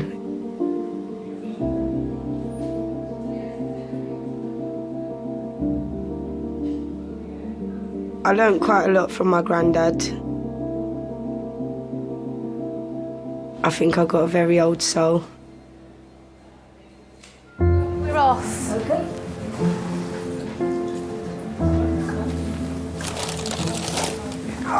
Oh, can I pop them on your lap? Is that all right?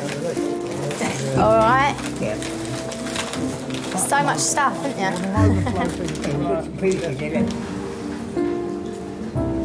Mobile chemist. I know he's up above watching over. So I'm blessed. Are we going to wait in reception? Well, we're going to wait just out there. What, Nicole? What? Oh, it's cold.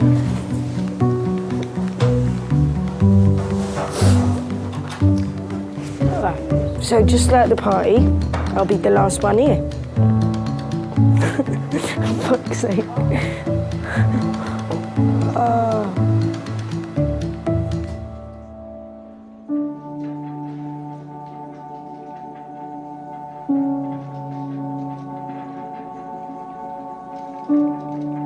Everything that happens to me daily is new to me, and you work with it or work round it or whatever. I just want things to be normal, but it won't happen. I know that, and people have told me that. So only time is a healer, isn't it? Being with Pammy helps me immensely. I couldn't do without her, I'm sure. He's infatuated with me now. I'd sort of say to him now, I like going to bed. You know, if you're tired, go to bed. No, I'll wait until you come to bed. He won't do anything on his own without me now. Which is sometimes, I think it's nice if I could have a quiet 5 minutes. Even an hour.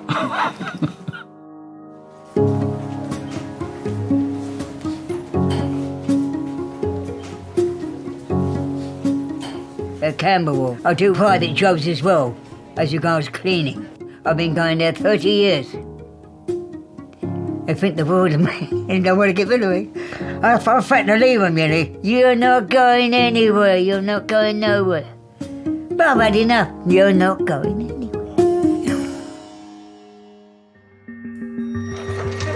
Hi everybody, this is Wayne. He's been stabbed twice in the left thigh.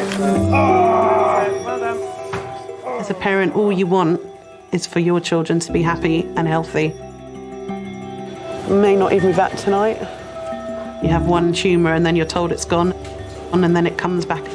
With your track record, we have to assume the worst and hope for the best.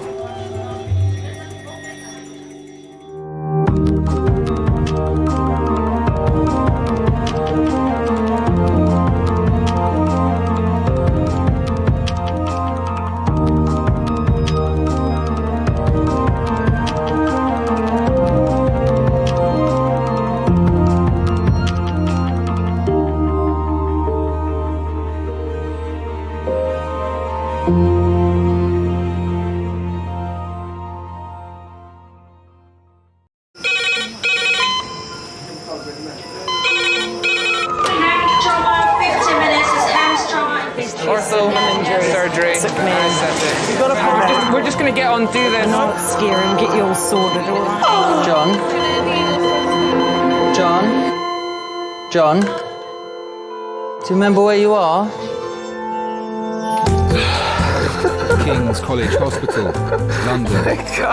Thank God. A major trauma centre. Hit the curb, jackknifed onto the verge. Have we got a good pulse? Have we got an output? You know? One of the busiest A&E departments in the world. He will probably scream, but he won't remember. No, stop! A place where love, Come on, sir. Let's go. Up you go. No. Yeah. life, There you go. I love you. I love you too. and loss It's all right. unfold every single day. Don't cry. And we'll make sure Mummy stays with you. Well, listen. Right, who's not busy? Squeeze that. We can't give up on her, come on. We've got to be strong for Mum, if it is the last bit. Hey. All the patients you're about to see were treated in one department. Well done. In just one 24-hour period. I never cease to be amazed at the robustness of human beings. I love you. And the strength of their relationships. Love, it's a reflex. It's what you do. For many of the families, despite the devastation that they may be facing, they give unconditional love.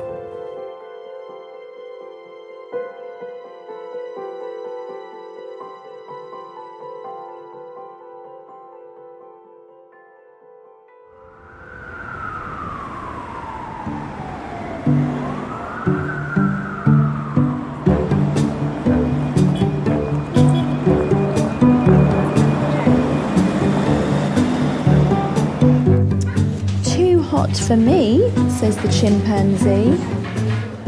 Don't just grab it, says the angry rabbit. I like that story. You?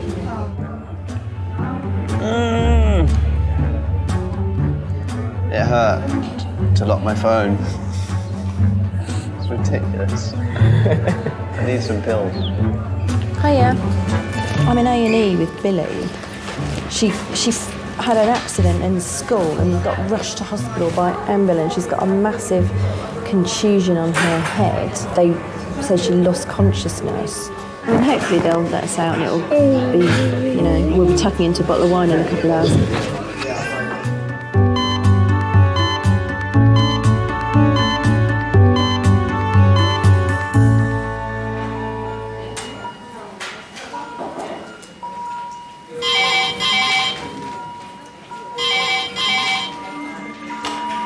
King's A&E. Yeah. Thank you.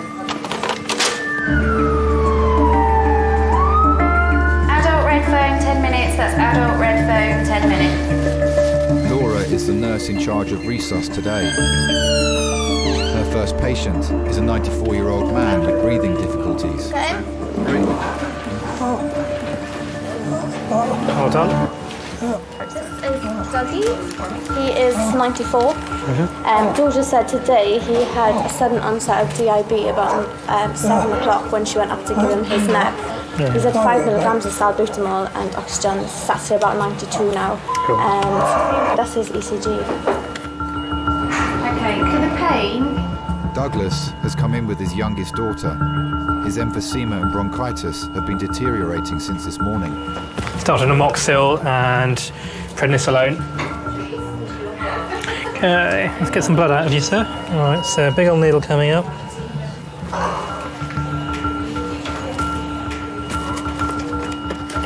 Let me see if I can get your daughter in. Can your daughter come in? Yeah. Hi, my name's Chris, I'm one of the doctors. Do you want to come through, see your father? Hello. My name's Laura, I'm one of the nurses. I'll be looking after your father. Sylvie has been her father's full-time carer for over 20 years. So that medication, I don't know if he has nebulizers at home. Yes. Yeah, it's the same But stuff. he stopped taking it at the weekend and he's been back on it yesterday and today. Okay. He's on a set of steroids. He took some yesterday and today. We're just about to give him some stronger steroids through this drip. Oh, even though he's had some today? Yeah. Because your relative is in hospital doesn't mean that you suddenly become redundant. And if you wash them every day at home or help them go to the toilet every day at home or brush their hair, who am I to take that power away from you and say, no, you need to sit there and I'll do that? I've got quite a bit of, I say quite a bit, some tea and that down in today and some other liquid. But you tell him he's got to drink liquid and he won't. Sort of does the opposite to what you say he's meant to be doing. Sounds familiar. Yeah. It is a trait of most A&E nurses to be able to just talk about anything to anybody. You have to be able to create relationships with patients and relatives really quickly so that they trust you and you can support them through whatever's going on. Is it just the two of you at home? And the 20-year-old cat. He doesn't know what the hell's going on at the moment, bless her. She's doing well at 20. Well, she's 20 and 2 months old. Bless her heart. My husband had died, and I came up to look after Mum. When my mum died, I ended up staying and looking after Dad. It just suited. I don't actually look at it as taking care of someone. It's me dad, I'm his daughter. There's plenty worse, trust me, but he's a good one. Put your head back. Put your head back properly. That's it.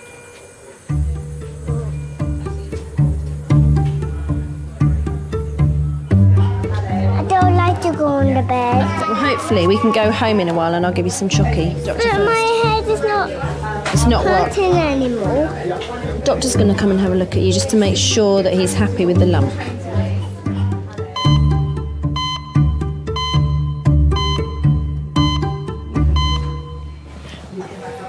So, how old are you, Billy? 4. 4. Do you remember what happened? Yeah. Can you tell me? Yeah, but I slipped over and bumped myself. Oh dear, that's a shame. Where did you bang yourself? Where did you bump yourself? Which bit? Over there? Ooh. Can you remember banging your head? Can you remember falling on the ground and it going, ouch? Do you remember that bit? Yeah. Oh, that's good. I'm glad you can remember it. I'm not glad you hurt yourself. The only thing... All right, Mummy. we will. We might be able to let you Listen, go home. I think we will go home because Nice Mummy's got bed. you some chocolate. All right, let's have a little look. Can you see everything normally? Does it all look fine? Does Mummy look fine? Does she look normal? She looks a bit stressed. Funny. That's it. Is it sore anywhere in your neck? Does your neck hurt or are you... Am I tickling you? I think that's all right, isn't it? Shall we sit you up? She's got no indication that there's any other damage going on in terms of examining her. Yeah. I just want to see her walk and make sure she looks like she's steady on her feet. And if you think she's behaving normally as well, that's the best indication for me that things are fine, because you know her better than I do or anyone else, probably anyway. So, doing the spider, and then the water pipe again.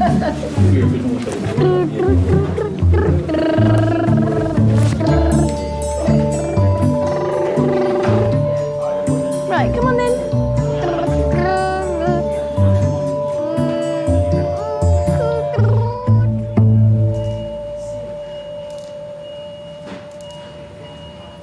Sylvie's been joined by her neighbour Maria Hello.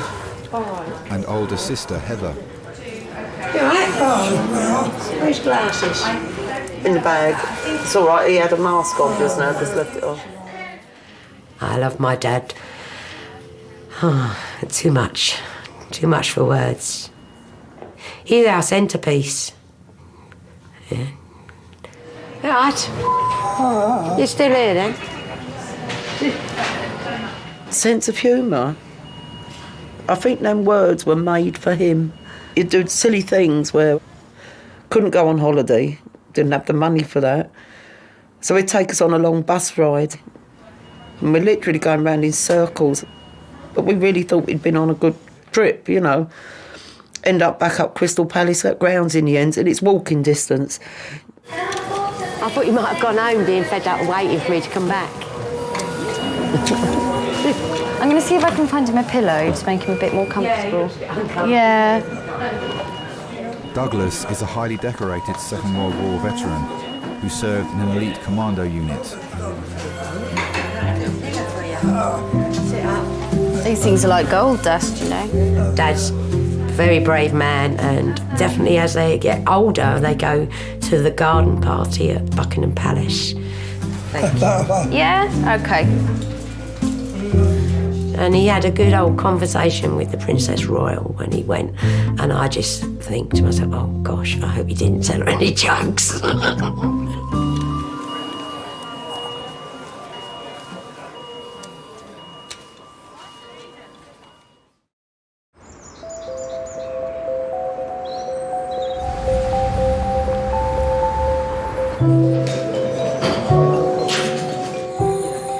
Okay.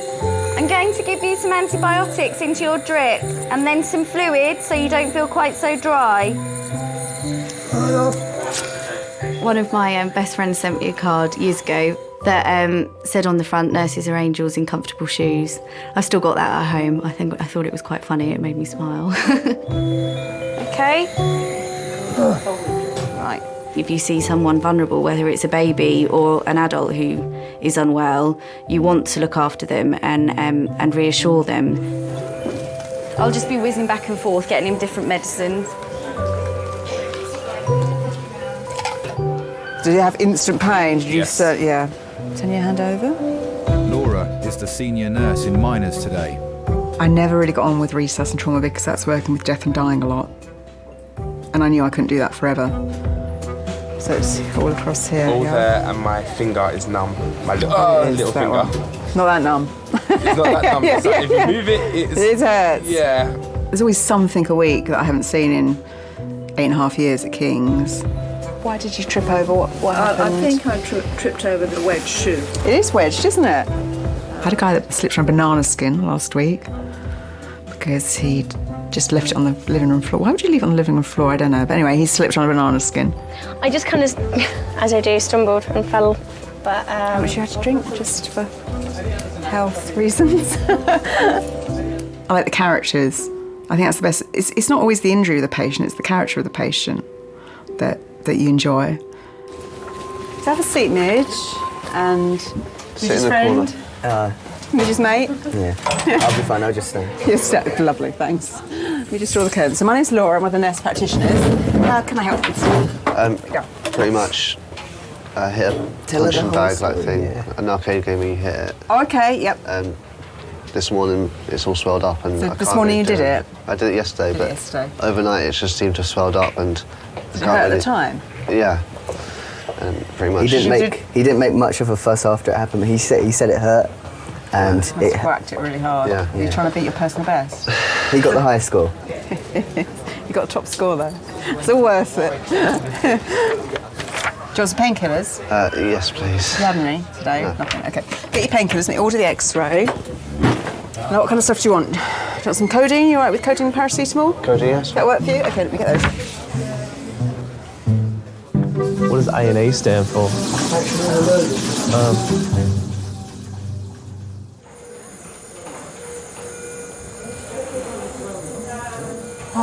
So it looks like he may well have a chest infection. So he may well be staying in overnight. Blood tests, X-ray, usual. He's had a habit of exaggerating sometimes, and I've got to the point I don't know what part is crying wolf and what isn't. Yeah. You're not smoking anymore, are you? He hasn't smoked for about 4 or 5 years. Good, well done. I do. You need to stop then. At the moment I can't because it's making me a nervous wreck. Okay. I've been saying to him he's going to cry wolf too often and I'm not going to know what's real and what ain't. He's nearly 95. He has to rely on Sylvie. As you get older, you revert back being a baby virtually, and you want the attention. So yeah, it's like he is the child. Gonna take your picture, Dad? This young man, just gonna pop a hard ball behind your back. Quick X-ray, then I'll leave you in peace, okay? An X-ray will reveal how serious Douglas's chest infection is. At 94, it could be life-threatening. He's the nicest, stubborn fool I've ever met in my life. But I've done a lot of looking after, and because it can be hard. And me being an amputee, I've had troubles myself. I was doing my mum and dad's garden, and I got carried away and I literally tripped over a garden rake, and the ankle fractured in 3 places. In the end, because of the fractures, it put a disease into the leg. So I carried the leg around on crutches for 3.5 years. And thank God they finally cut the leg off. So I'm back trying to walk in a leg again. I'll do it. Even if it's just to keep up with Dad.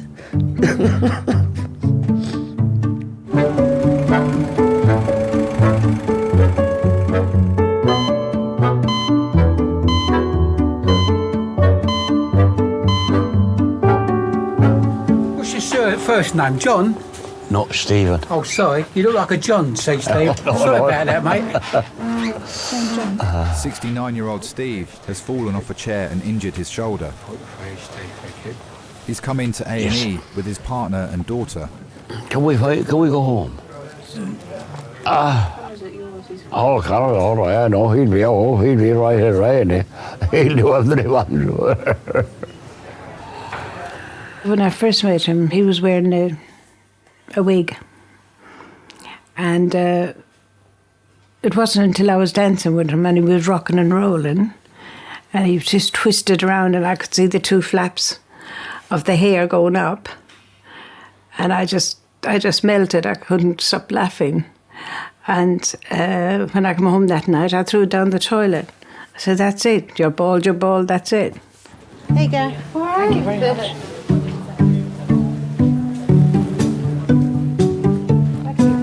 You want a black kebab, do you? I don't need one. I'm hot enough. Oh, he used to dress really well. Yeah, he stood out. We started off in Peckham, didn't we? Yeah, we are still in Peckham, Stephen. Oh, we're still in Peckham, yeah. Yes, Steve. He was a right old charmer, yeah. Charmed the birds of the trees, he would. How are you feeling? Huh? How are you feeling?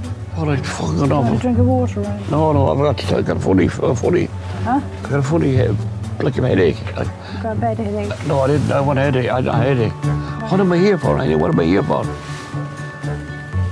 Tell me, could you tell me what am I here? Relax, right? Tell me what am I here for? For the results of an X-ray now. The results of an X-ray. Oh. You're freezing with the cold. I want my Valentine. Don't worry about me. Don't worry about my legs at all. Nothing. I don't know why you brought me up here for what. I don't know what. Oh, I got a pain in my hand anyhow.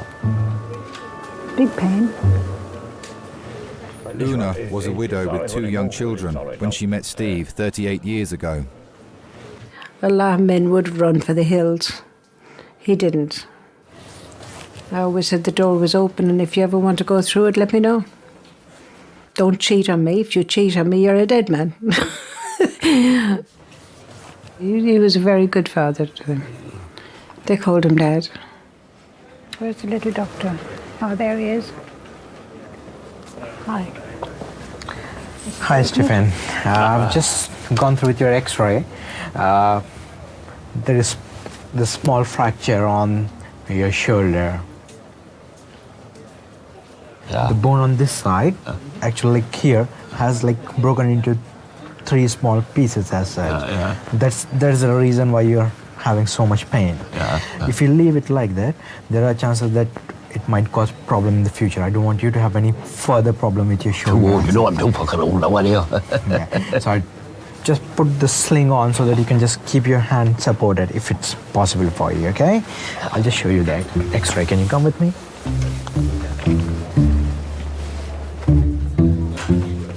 Here you go, down the hatch. Now, do you want a proper sling? Well, when I say proper sling, kind of made an NHS emergency sling. I do like some of the practical stuff, like I love suturing and plastering. So just make sure the whole arm and the wrist is actually hanging in the sling, not outside. Perfect. And dressings and wounds. Because that is really nursey, isn't it? Gwyneth, do you want to see your X-ray? I'm afraid it's not good news. It's a broken bone. Some patients love to chat. Elderly have always got stories, haven't they? And they've always got time. They're never in a rush because they, you know, probably don't want to go home really to an empty house or the cat. Do you need any help socially at home with? Do you want to be referred at all to your poor husband? You always kind of try and think, what if that was my sister, mum, husband, friend? This thing keeps coming out your nose. Yeah. Is that all right? Yeah. Okay. I'm caught up with the crutches. It's all right.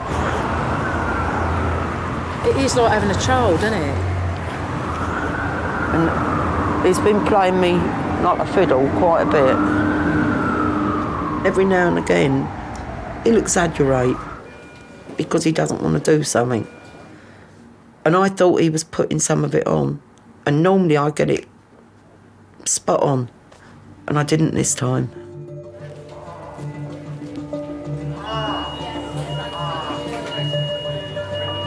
Why are you beeping now? Jesus.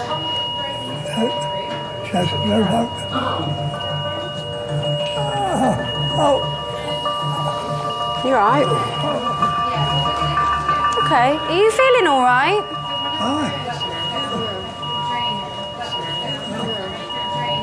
All right.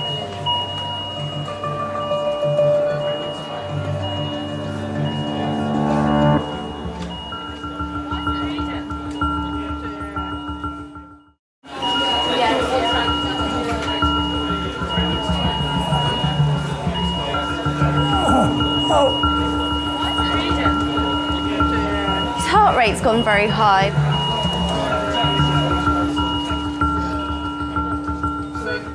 Now it's come back down. Must be my presence. Okay. Oh well, nothing to panic about. Just took me by surprise, that's all.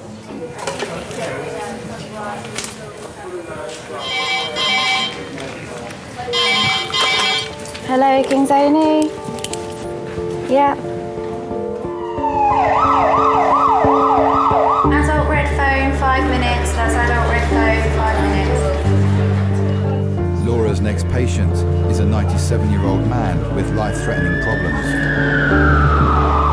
Unfortunately, I now know there is a massive spectrum in the way you can die. It can be very peaceful and comfortable. I think that's the nicest way you can go. And that's very difficult to recreate in an A&E department.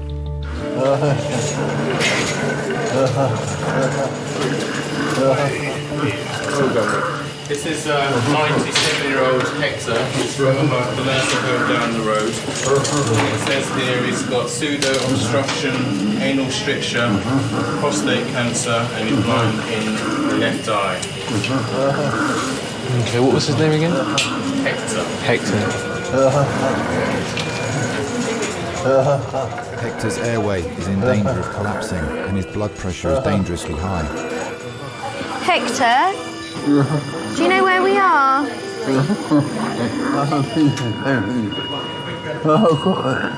You're in hospital? And we're doing everything we can to sort you out, okay? I know you are. My nana, when she was very unwell and dying, had problems with her breathing. And she was on the similar machine to Hector. And although Hector wasn't awake enough to tell me that he found it scary, my nan was when she was really ill. So I was really aware of how scary it can be to have that machine put on you.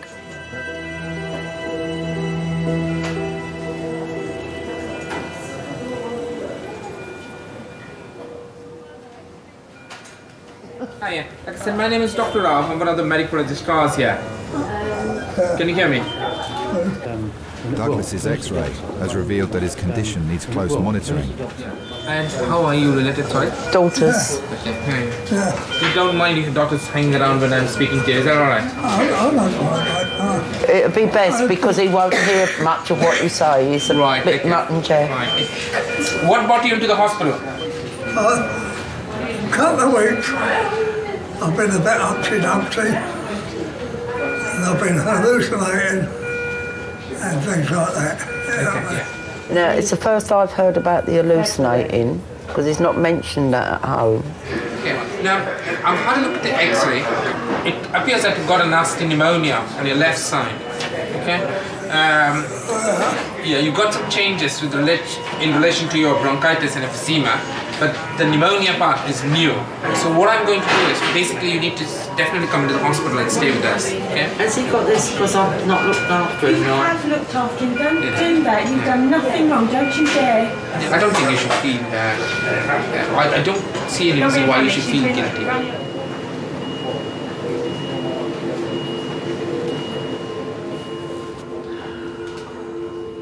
I felt responsible for him.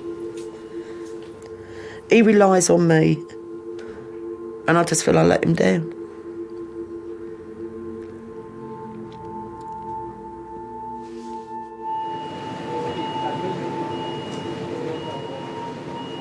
We found out in the end that he had double pneumonia and his kidneys were collapsing, and they told us he probably, wouldn't last a week.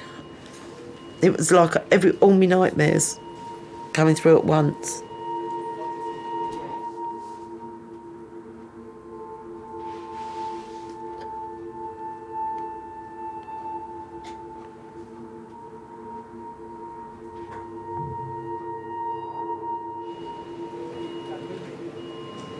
I can't be without him, you know?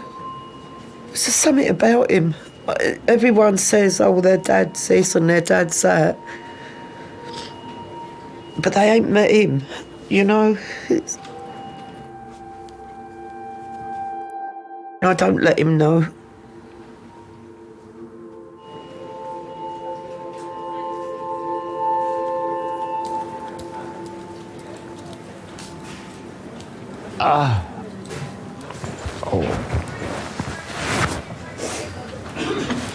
Yeah, but fucking have a go to the toilet. I have to go to the toilet. I want to go to the toilet. Stephen, I really want a nurse just to get you down off the bed. What's she going to do? I'm not going to piss in the bottle. Don't tell her that. I'm not going to do that.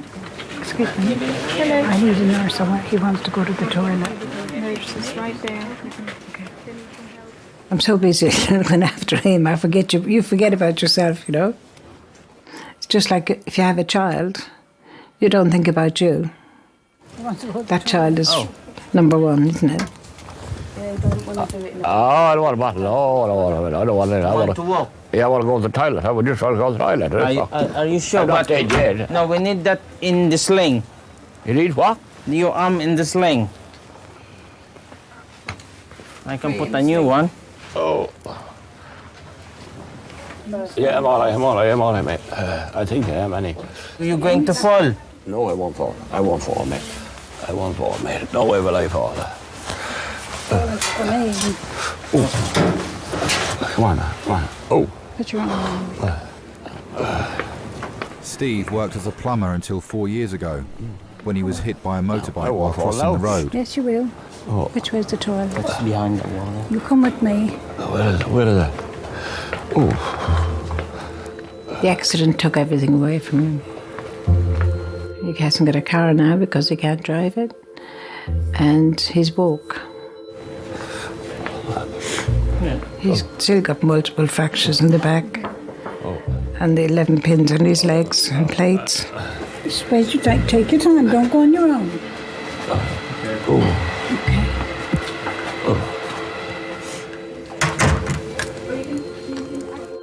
He's only a shell of the man he used to be. You know? And on top of that, he's got dementia. You can fall down the stairs, you fell in the front room.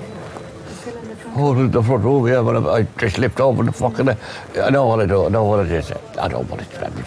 I'm going to be all right, I'm not going to die, am I? He likes a drink.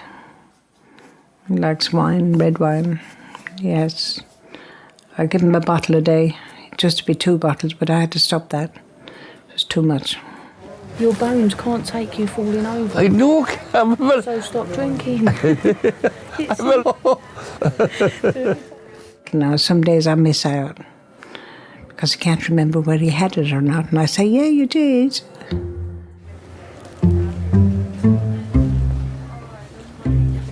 I've spoken with the orthopedics team. They have reviewed the x-ray and they have suggested me to refer him to the fracture clinic as such, so that it can be seen, and further treatment will be given. So you go home? Yes, you're going home finally, but you have to come back after 2 days. How many days? Tuesday. 2 days. On 2 days, yeah. Okay. I'll come back to you. Have you ever found caring for him too much?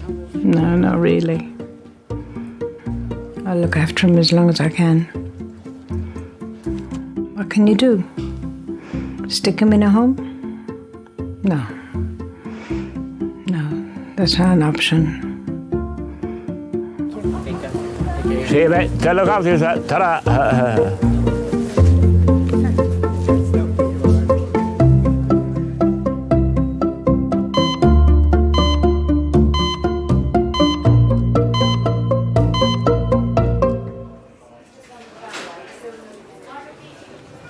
Heather's going to go up to the ward with you. Right, so we'll know where you'll be. I think everyone should care for each other. Dad might not still be here if Sylvie wasn't there 24/7. Right. All right, see you tomorrow. Do as you're told. Always.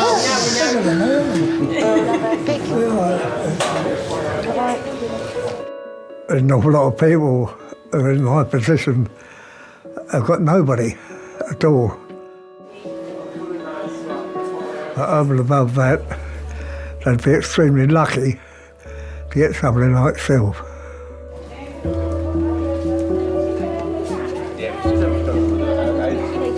In our family, we always get on with it, regardless of what it is. I reckon that's the commando. Dad being the ex-commando, and it's rubbed off on a lot of us.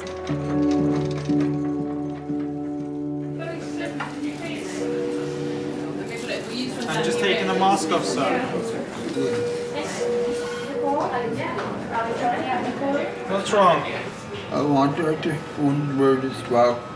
And get on to my grandson. I think that. Okay, we'll try to get a hold of him, okay? Yeah, okay. Asking him to call his grandson. I can ring his grandson.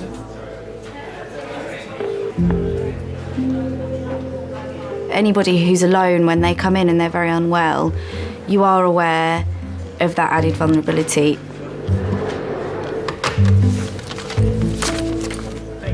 Hello, Hector. Thank you. They've got nobody to stay with them and comfort them and reassure them like a family member normally would. So you take on that role probably much more than you would if they were surrounded by family.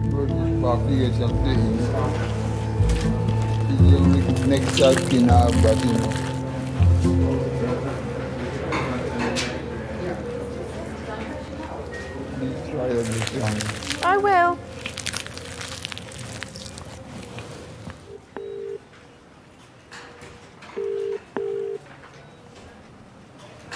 He reckons the key to long life was obviously to live a decent life.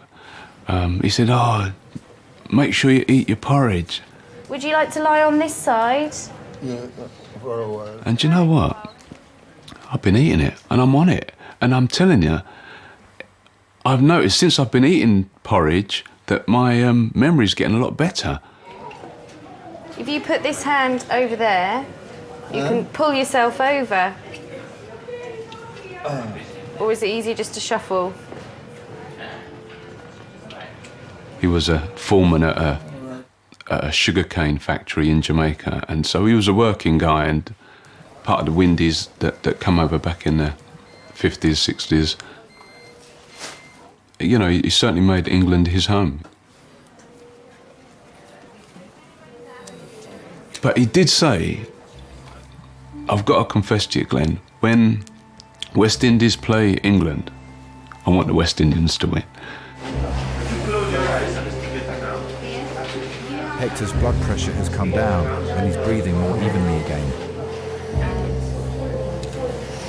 Mr. Buchanan. Hello, sir.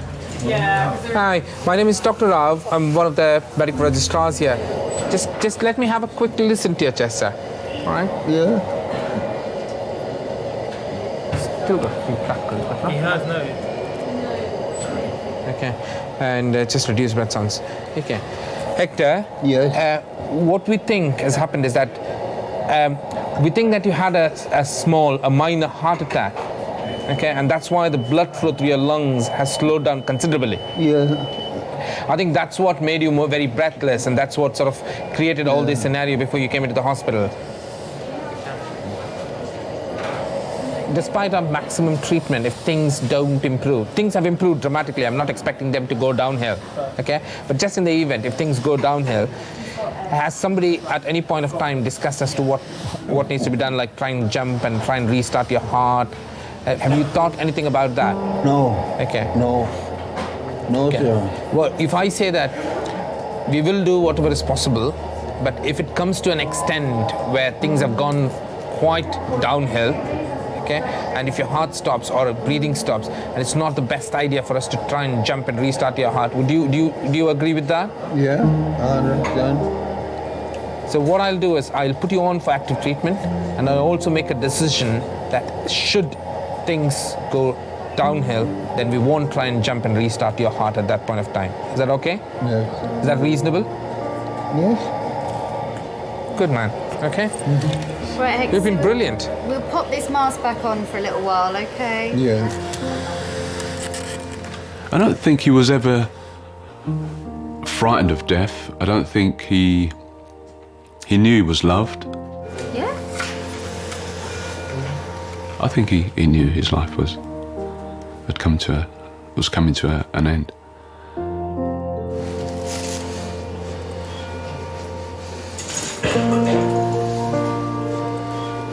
All right.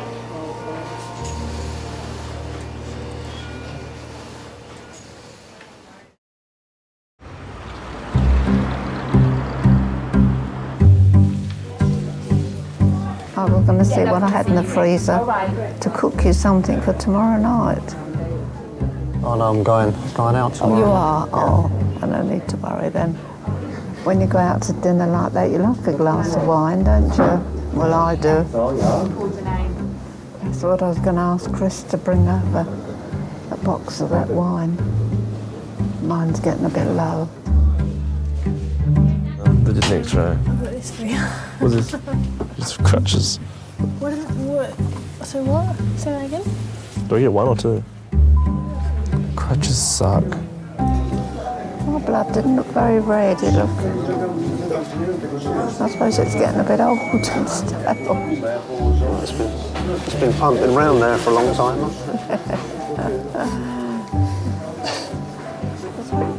Should we wheel you over? Wheel you over. Yeah, at last.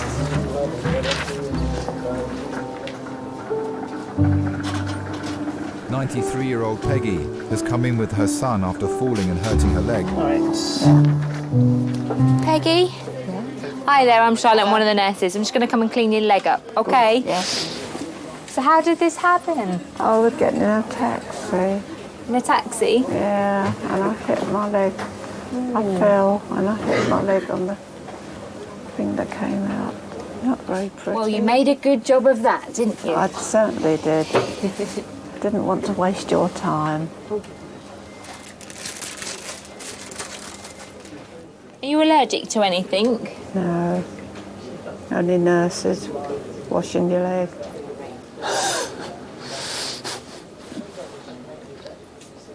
Did you just lose your balance? I think I must have done. Yeah? No, I hate getting in those black cabs. I just had a nice day, a nice meal, and I was so pleased to be going home. I walked away and they said, "Oh, look at all that blood coming down." Oh, really? I didn't think I'd... You had some anything. tights on there, didn't you? Stockings. That would have helped a lot. Yes. All finished? Oh, lovely. Job done. Job done. Well done. You've made a jolly good job of it. I hope so. I hope that heals nicely.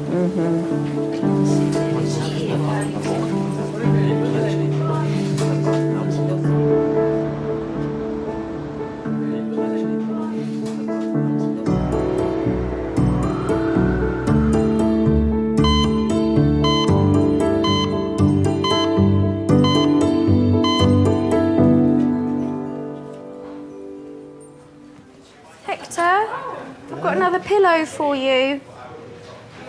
Should we put it here? And there's a reason I remember Hector, and I don't remember everybody that has come into resus in the past 4.5 years. How's that? Thank you very much. Thank you very much. Okay. I felt like I'd done proper nursing and he was getting better. And the luxury of time I had with him as well, because he needed to sort of have one-to-one nursing. That's not what every person who comes into resus needs, so he stood out from that point of view, and that's probably why I remember him more. In 20 minutes, I'll ring Glenn, because it's a normal time in the morning to be up by then. Yeah, And I'll say to him, I'll ask him if he could pop in. that's right. Okay? That's great news, thank you. Okay. I'm going to turn the lights off for you. Okay. There you are. Then maybe you can get a little bit of shut-eye. Yeah. Okay. It won't be too long. We just have to wait for your blood results and do another little test in a few minutes, and then hopefully we can get you somewhere more comfortable. Yeah. All right.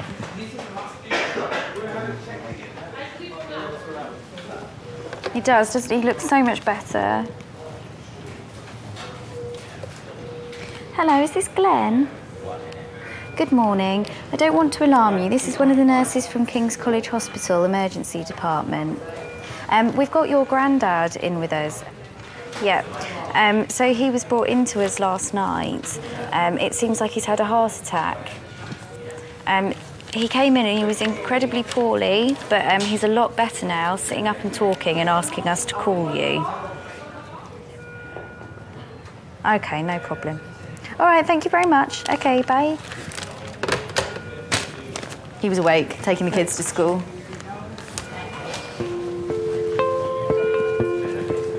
Hector? I've just spoken to Glenn. Yeah. He's going to come in and see you. Yeah. But he's got to take the children to school first. Yes. Yeah. So he said it'd be an hour or so. Yeah. Okay. Thank you. All right. Thank you for everything you've done for me, nurse. That's okay. What time are you going home? About an hour. About an hour. Yeah. Yeah. Yeah. Okay. All right. I'll leave you in peace. Yes. Thank you. Okay. Bless him. My nan died last week. Oh, babe.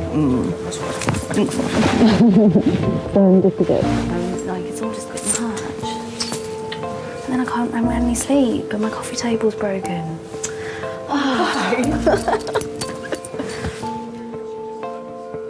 My nana, when she was really unwell, I was going to meet my boyfriend at the time's parents for the first time. And this is probably one of the last conversations I had with my grandma. And Mum had said to her, oh, Laura's going away this weekend, rah, rah. And Grandma said to me, I'll give you one piece of advice, dear. And I said, oh, yes. She said to me, his mother will never like you.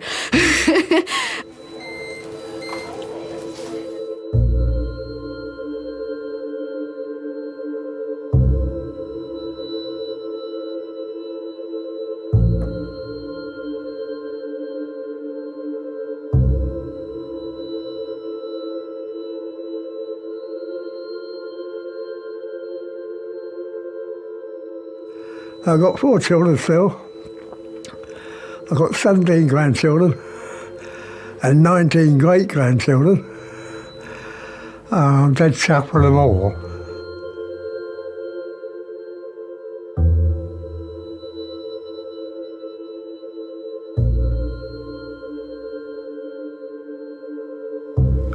And if my son's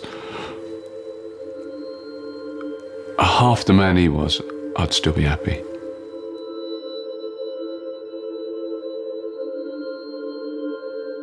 What would you say to Hector if you see him again? Hello, you old git. You're next, yeah.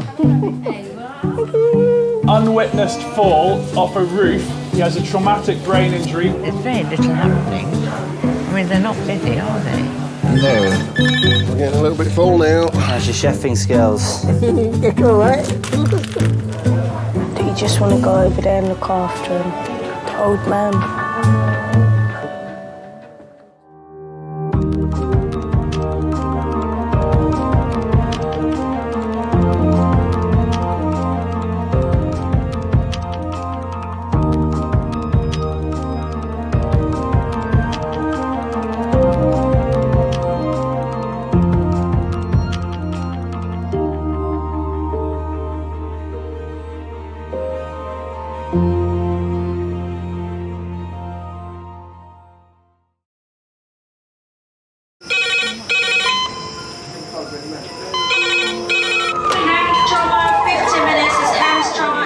Ortho, surgery.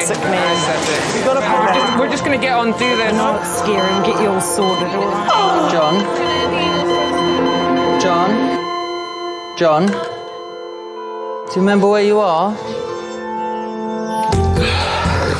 King's College Hospital, London. Thank God. A major trauma centre. Hit the curb, jackknifed onto the verge. Have we got a good pulse? Have we got an output? You know? One of the busiest A&E departments in the world. He will probably scream, but he won't remember. No, stop! A place where love, Come on, sir. Let's go. Up you go. No. Yeah. life, There you go. I love you. I love you too. and loss It's all right. unfold every single day. Don't cry. And we'll make sure Mummy stays with you. Well, listen. Right, who's not busy? Squeeze that. We can't give up on her, come on. We've got to be strong for Mum, if it is the last bit. Hey. All the patients you're about to see were treated in one department. Well done. In just one 24-hour period. I never cease to be amazed at the robustness of human beings. I love you. And the strength of their relationships. Love, it's a reflex. It's what you do. For many of the families, despite the devastation that they may be facing, they give unconditional love.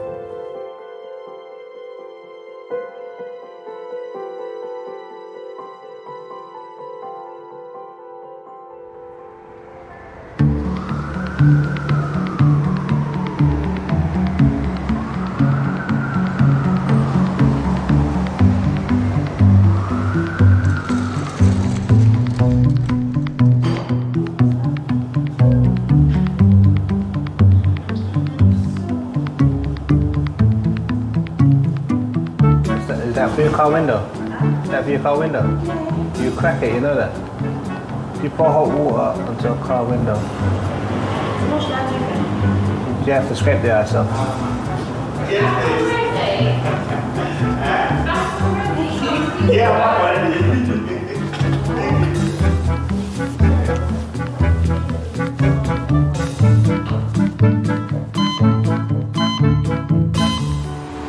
Show me the way to go home.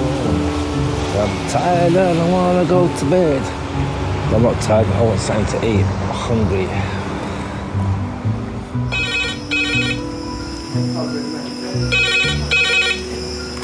King's A&E, how may I help? Adult male trauma. Code red, yep. Head, chest, limb, yep. Okay, good. Sorry, was that motorbike or motor car? Motorbike. Hit a car. Okay, cool. Thank you, bye. HEMS trauma call in 30 minutes. HEMS trauma call 30 minutes. What is it? It's a motorbike versus a car. Code red. Head, chest and limb injuries. Sick man. Do people want to sign in at the trauma team, please? Give it a hand, because if we're rapidly infusing, someone's going to have to hold blood. No, it's fine. Can you make sure we have a head-to-toe CT, plus all the code red bloods? So Consultant Chris is leading a trauma team of 20. They're preparing for a 47-year-old man with life-threatening injuries. Which cubicle are we in? Or you can have 4 is free, let's do that. Good. Chuck it away. So can we just check this is a male, not a female? It's very important from the blood. The patient is being flown 50 miles to King's by air ambulance. You're wondering what the impact speed was, whether the patient was thrown distance, whether they hit the windscreen, what other objects they could have hit when they were thrown off. So we're about 10 minutes away, guys. So we all know what we're doing. Everyone's happy with their role. We keep people around the bedside to a minimum because it's getting a bit chaotic in here and it's just... Okay, I've got an anaesthetist, I've got a B doctor, I've got a C doctor, and I've got my orthopod for... That's all we need. Now. Hi, it's Chris Lacey. We have got a code red patient, which It's multiple injuries. It sounds like chest, head and limb. I don't let myself hope. I think I'm geared up to treat what injuries come through the door. Who's doing bloods? I'll do blood. So you're happy? That's it. Okay. Right. You're doing the abdomen. We're all set. We'll just wait. We'll not go anywhere.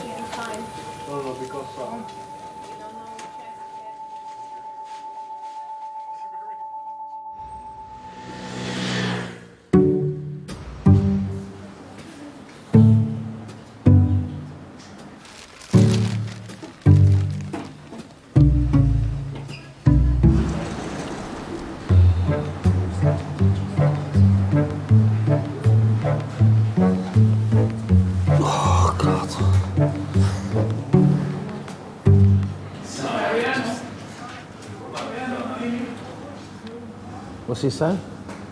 Don't know, I can't understand him. I think he's foreign.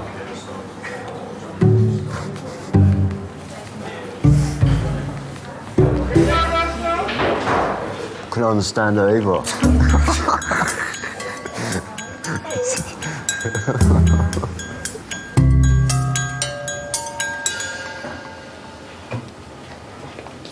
Very warm. It isn't you.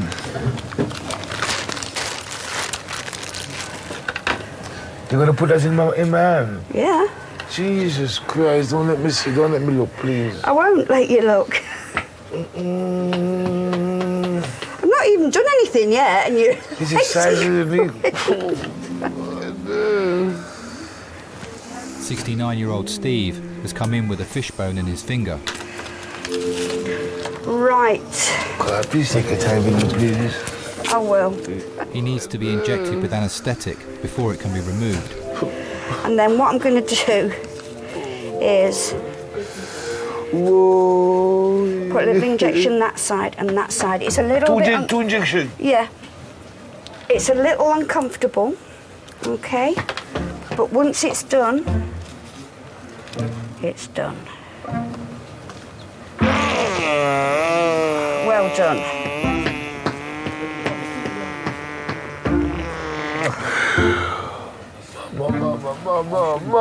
Mama. Sorry, honey. That's one side. That's one side. All right, and now the other side. I was cooking for a lady friend of mine. I was showing off my skill in cooking fish. You'll thank me later when you can't feel it. I'm thanking you right now. I can see you're happy about it. Her being in the background, I suppose I got somewhat distracted, by her beauty, whatever it was, and I just got complacent in it. That's what happened. Nearly finished. Nearly finished. Nearly finished. You're such a comforter. There you go. I love you. I love you too. There we go. Rest it down, and I'm going to leave you for a couple of minutes now. Okay. Thank you very much. You're very welcome. You're so sweet, so thank you. I shall back a couple of minutes, let that just thank work. you very much. All I right. can continue read my paper now, shall I? Yeah.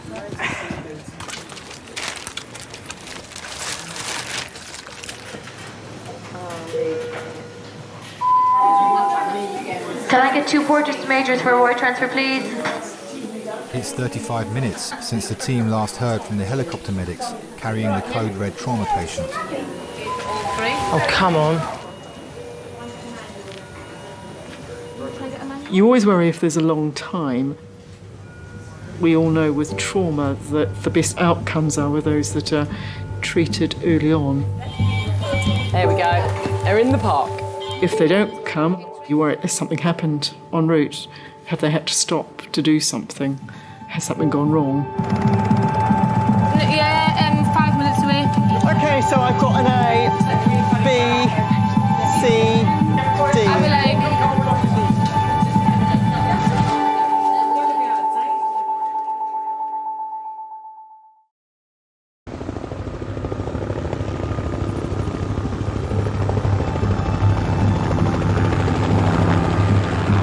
The patient in the helicopter is Gary, a 47-year-old single father of 2. was during the evening and I received a phone call from the police, and the gist of it was that Gary had been involved in a terrible road accident and that he probably would not survive the night. Laura's running. Gemma's nurse 1, I'm nurse 2. She's doing bloods, I'm doing monitoring. Who's doing airway? Helping. I remember feeling numb, trembling. It was just an experience that I hope not to experience at any other time in my life. Everything's there, ready to go anyway. We've got A nurse, B nurse, C nurse. Yes, you have 4 We're organised. Do they need to smoke, need anything? She's got it. It's 2 hours since Gary was on his motorbike heading home and had a head-on collision with a car. If someone's been hit by a car on their bike, there's no protection. It's literally, you know, the rider versus the impact of the car. If 2 cars collide, you've got some crumple. But if you're on a bike and your car hits you, that's it. Gary is on life support and has been placed in a medically induced coma to reduce the risk of brain damage. Everything consultant Chris and her team do in the next 15 minutes will be solely to keep Gary alive. This is Gary, he's 47 years old. He was riding a motorcycle this afternoon and had a head-on collision with a car. Both the motorcycle and the car were very significantly damaged. Injuries top to toe, he has a head injury, he has a large scalp laceration down to the bone, he has right-sided rib fractures, right-sided femur and an open tib and fib fracture. You're thinking, what will kill him first? You've got quite a lot of information that's flashed in front of you. You've got uncertainty. Sometimes this doesn't quite add up. Okay, as soon as we've done the ABCDE, we're going to CT, guys. As soon as we're happy, we'll go straight to CT. If the blood pressure is above 90, we're going round the corner. We've got bloods? Yeah, like this. We're just getting bloods. I get bloods. We're going to take bloods and we're going to CT. You're always thinking about the chances of survival. Okay, fine. Then we have a temperature. Not yet. It's freezing though. Have we got a good palpable pulse? Like for some reason the blood is not running through. I don't know what the pelvis is, so I can't do a femoral stab, Leanne. Can we just hang up a minute? I want a blood pressure. If we're not getting one on the cuff, can we recite the cuff? But before we push any more blood in, I'd like to know what we've got. Have you got a pulse on the groin? No? Have we got a good pulse anywhere else? Have we got an output anywhere else? We need to cut this. This is probably through. I can't get a blood pressure. Output. I have pulse in the right I can feel his heart You've got a pulse in the right groin. I have pulse in the right groin. Fine. He's got a SATS trace. Are we happy to go to CT? I'm happy. I'm happy. You're happy? Yeah. Anaesthetist, are you happy? Yeah, me. Okay. Right. Do that bit there. Hi, it's Chris Lacey. Our trauma call. Are you happy for us to come round? He's not particularly stable, but we're... Yeah, okay. Thanks, bye.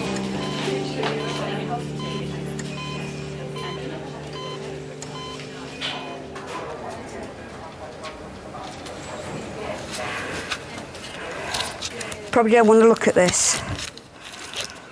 Don't frighten me, please.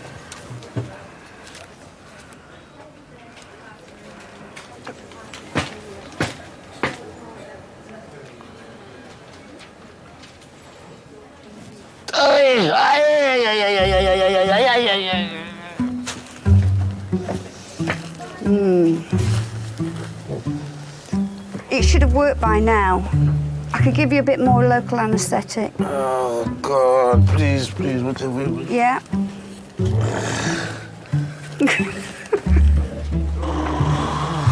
Not even touched you, really. I've only been pressing very lightly. Let me go and get one of my colleagues.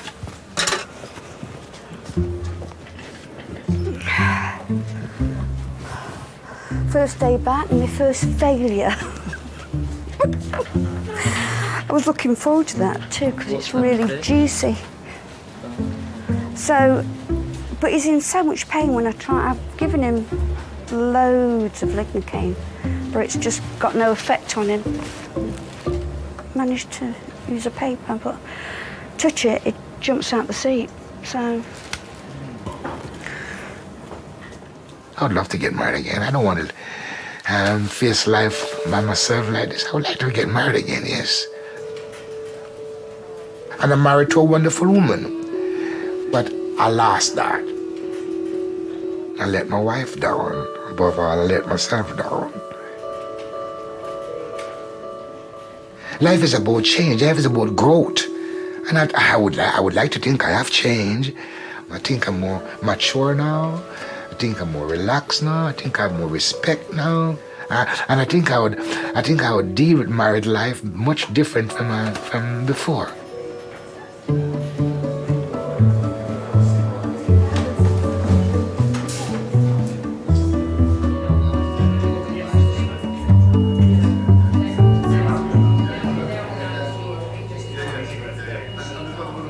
Year-old Hannah has been brought in by her mum with an extreme allergic reaction to her face cream. How you doing, missus?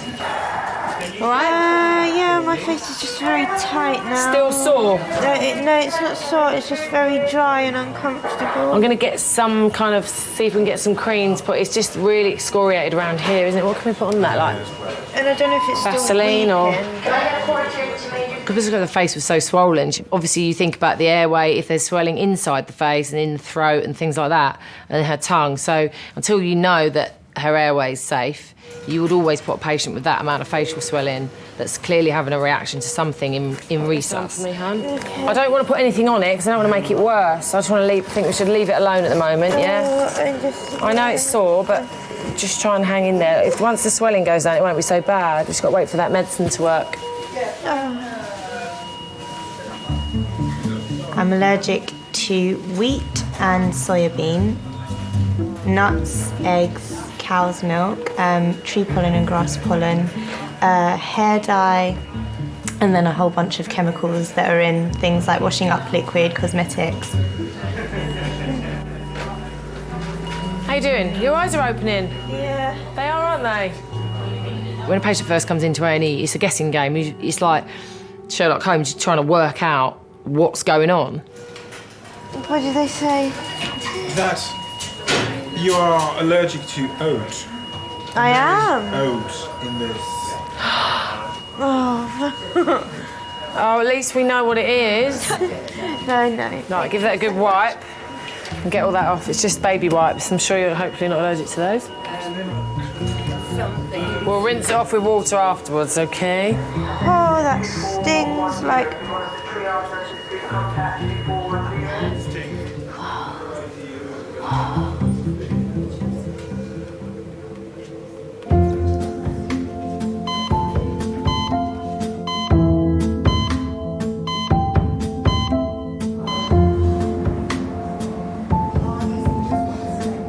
It's busy, isn't it?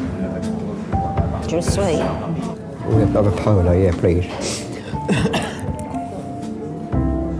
Thanks, darling.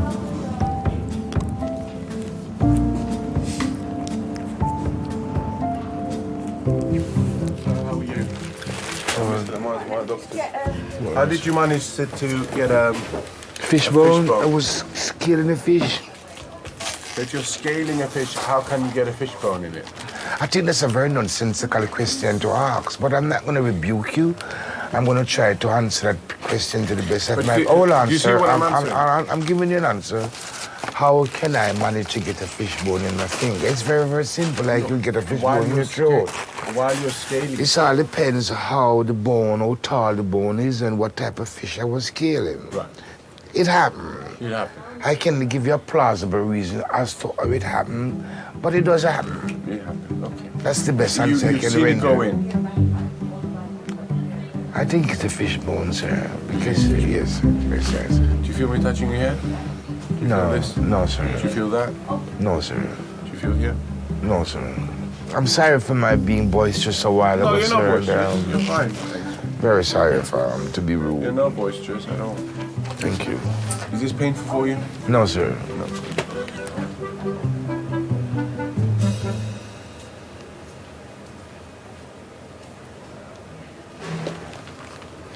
Oh, that's it. You said you loved me and you were jumping around for me. But I don't feel it now. I would jump. This is a new knife, sir. We just opened it. The one she used before, she had it at home. Peeling potato. Chopping carrots and She's such a sweet stuff. bear. She's Yeah. just sweet, man. I can't believe you've just done that. I can't believe it. I've done all the hard work and you've got all the glory. No, I do the same thing. I just need to be a bit more patient to let it work. Are you saying I'm impatient? She's trying her endeavor best not to inflict any more wound in me, so she become very meticulous. All right. Thank you very much, Doctor. Just keep some pressure on it, sir. Okay, sir. Thanks a lot, man. I appreciate it. I can't believe you took all my glory. I am a little bit lonely. Sometimes the loneliness grabs you.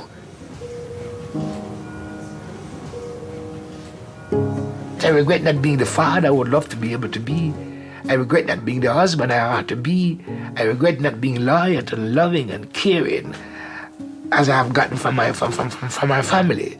I regret not being able to give them some of the things that they have given me. They give me love, they give me compassion, they give me understanding. What have I given them? Anxiety and stress, etc. Yeah, I regretted that.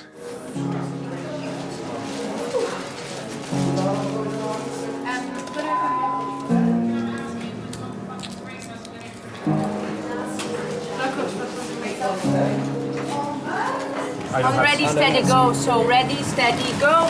Since his arrival in A&E, motorcycle accident victim Gary has had almost half the blood in his body replaced. Okay, now just stop. Maybe Anita just readjust and get her arms in the right place. But it's not actively bleeding, is it? No? Okay. He had injuries to both sides of his chest. We knew he had a bad head injury, so you're worrying, is there something in the head that's going to cause big clots or bleeding into the brain? You're worrying about spinal injuries. This is the motorcyclist versus a car, possibly at high speed.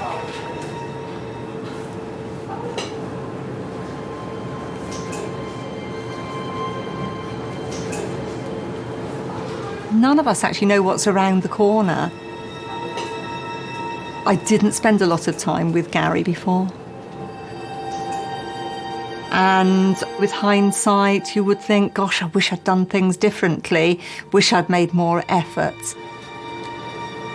Pupils reacting. Isn't family more important than all the other things?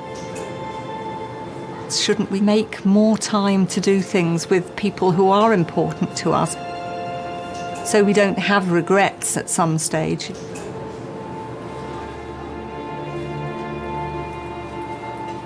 He's got a fracture there, yeah. And he's not noted to move his lower limbs.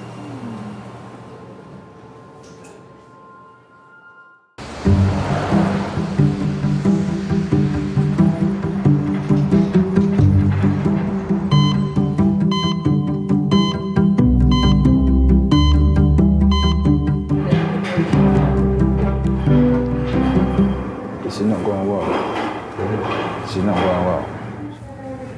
Everyone that when you came, gone. Yeah, they're gone. Everyone that when you came here and before we sat down, they're gone. Actually went. Except for these two in front of us. 20-year-old Marcus has come to King's with stomach pain. Yeah. As it's his first time in A&E, he's brought a friend along for support. This is actually unbelievable, fam. This is actually unbelievable. I can't believe this.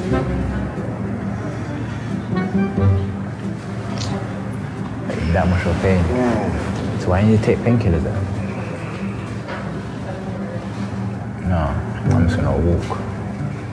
Stay cool.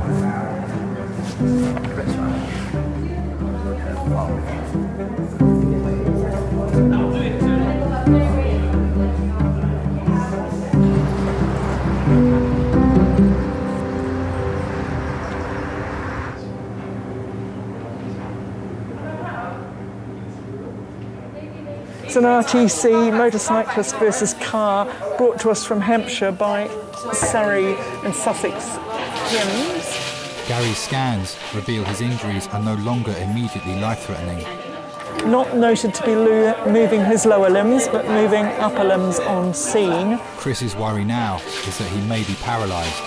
He has a fracture at the T11-12 region. There's a lot of free air that's in the soft tissue behind the spines, which we're not certain where he's come from. Before we log roll him, we'd like your opinion on what you think of that. You can have broken bones around the spinal cord, but not always injury to the cord in the middle, which carries all the nervous impulses.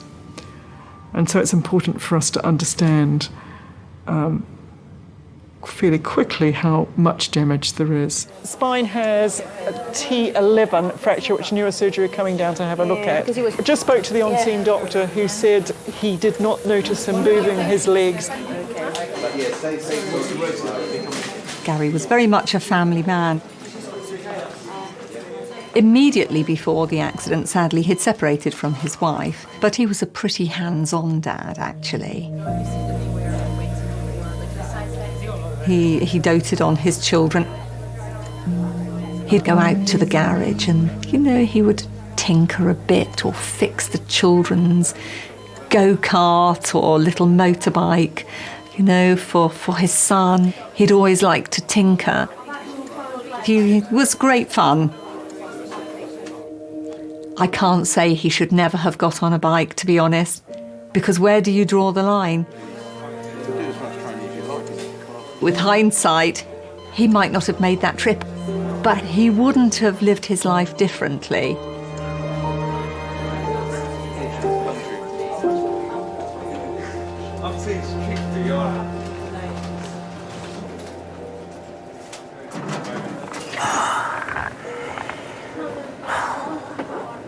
I was when I was laying down. Yeah, because she has it elevated like I told Oh, you. God. A year ago, 58-year-old Terry was diagnosed with lung cancer and given 2 weeks to live. I've got to lay down because it's paining me when I'm sitting up. I'll see if I can do it. All right. Let me hold on. Oh.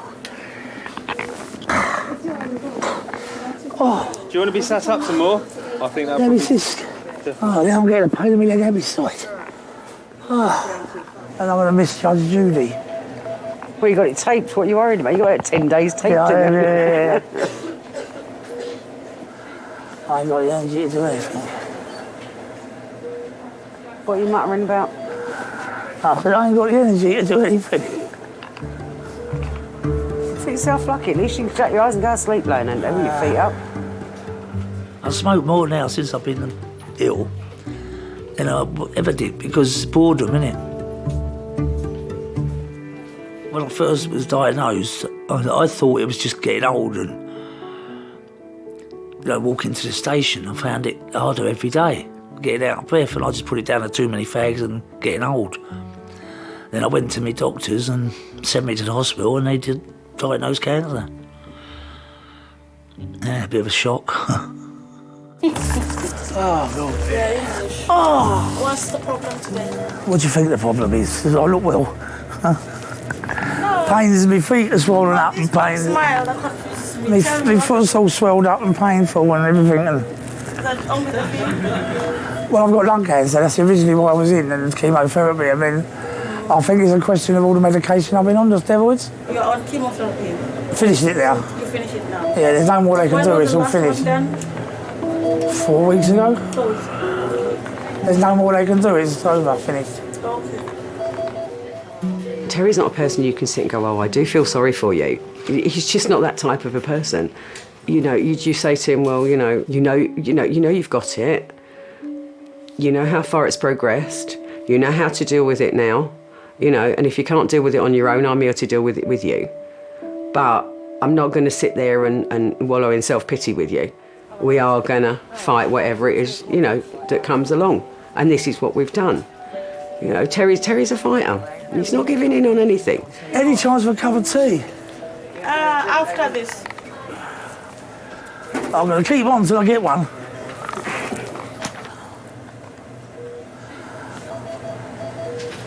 Just as you doze off, someone's going to come in and wake you up. You know that, don't you? And poke you. They wake me up with a cup of tea. At least you had your toenails cut, so that's all right. Yeah. I'm here. Yeah, and you're here. And your beard's off, so you're all So right. they asked me, it fell out, all right.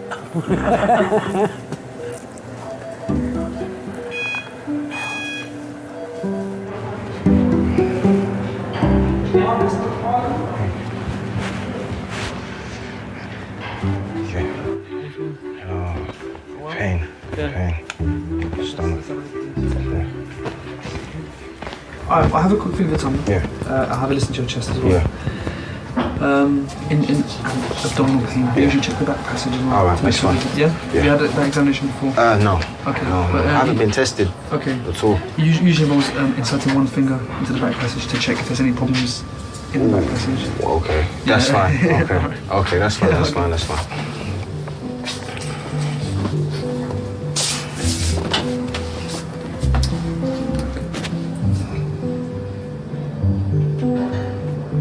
Yeah. Huh? No, not there. Mostly in the middle. In the middle here? Yeah. Alright, so if I just get you to lean onto your left hand side. Yeah, that's it. So just bring your knees up towards your chest. Yeah, that's perfect.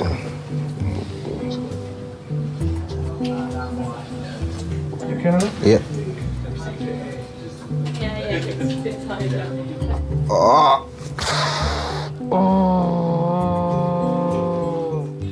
You know, shouldn't it? All right.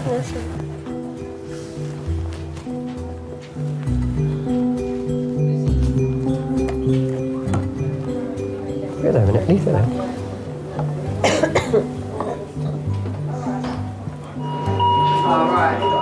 Can we see? Yeah, more open, most definitely. Look here. You know, the allergies are actually, in terms of my life, are quite recent. When I was younger, I was carefree. It's literally only in the last 3 years that it's been bad. You and Dad are so great. She probably doesn't see how I feel. You kind of cry inside, really. I know there are worse things that happen to people, but me being her mum, I do find it really hard to know how to make her feel better. Just want you to know it doesn't go unappreciated. And I don't know what I would do if I had to sit here on my own right now. If I'd have known what was coming, I'd probably say I would have stuffed my face every day. I regret not trying more, because when I was growing up, I didn't like to try a lot of stuff. I like to stick to what I know, and now I wish that I'd tried it. You want to go home? Am I allowed to go home now? Of course you are. Am I? I've always said, every situation that could possibly happen, it has to happen to someone, and this just happens to be my thing. This is my one thing I'm hoping that I got in my life that was, you know, not fantastic to deal with. They've done nothing, thank Come in and saw the ulcer 5 weeks ago. The district nurse came in and dressed it once. Be careful, yeah? Yeah, I'm okay, thank you, darling, with all the chocolate biscuits. Wait for the doctor first. I know, well, he's taking his time, isn't he? Go and wake him up. Hopefully your second visit. Yeah, go and wake him up. He's probably a kip somewhere. We're probably sitting on a chair on a kip now.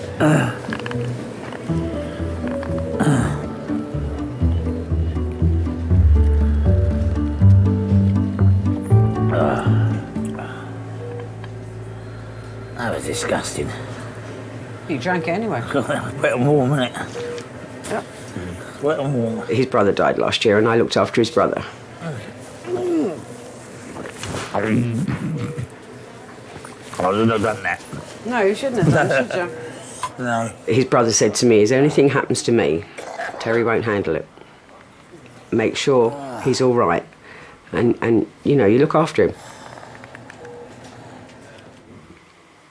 I wouldn't say we enjoy each other's company.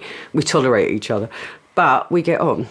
And because of Tom and what Tom asked, then I now do it for Terry. Yeah, colour papers on the way home. Who said you're going home? I ain't staying here. You won't go home, I shouldn't think. They're going to have to give you a massive dose of antibiotics. I can give you the night, but I'm going out tomorrow. Yeah. And not at no 3 o'clock either. Why, is it race time at 3 It's o'clock? racing day I tomorrow, knew yeah. that's what you was going to say. It's race day tomorrow. Yeah. He likes the pub and racing are the only two things that I know that him and his brother they've ever liked. They love their drink, you know. I've never known two people like drink so much, but they did like their drink, and that was their life. That was it. Can't you look at your newspaper and phone them through to one? I could do, but it's not the same. I'd like to watch it. I'll get your telly up here and you can watch it. Oh, yeah.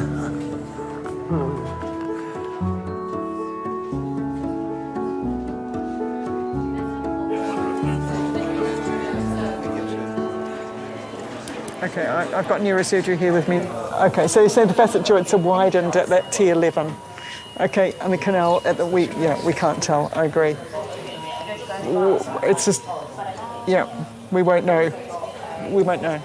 Depending on where the spinal injury is, will depend on at which point your function is cut off.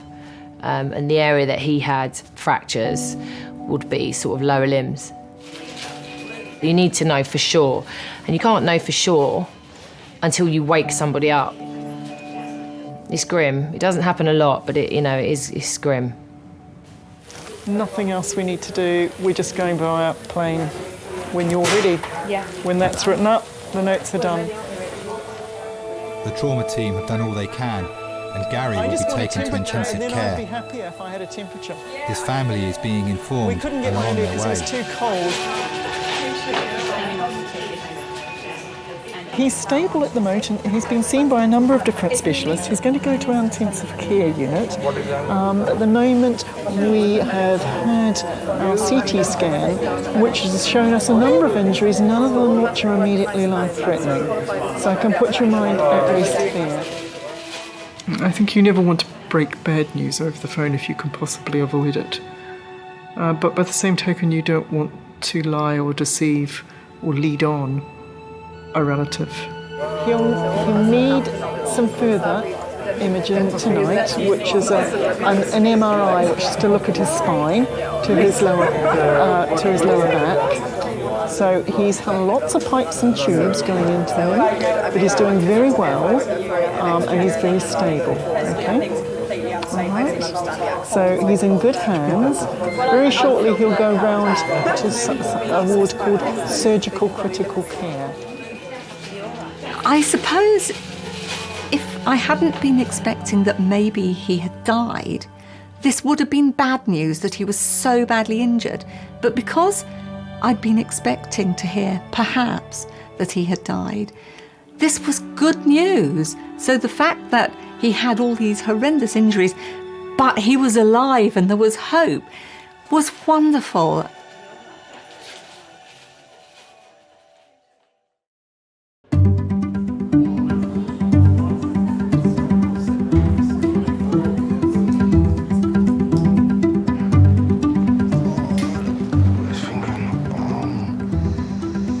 Doctors suspect Marcus has irritable bowel syndrome.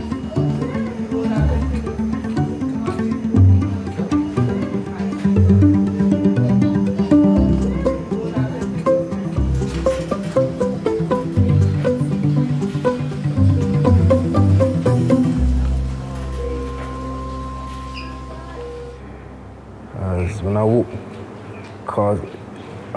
walked out like hobbling in that, because I went, when he done it, because I was like, oh, because it hurt. My mum was gone from, because he just put it up there, but they had to do it. He had to do it because he didn't need to do that for me. Because, I feel loose blood.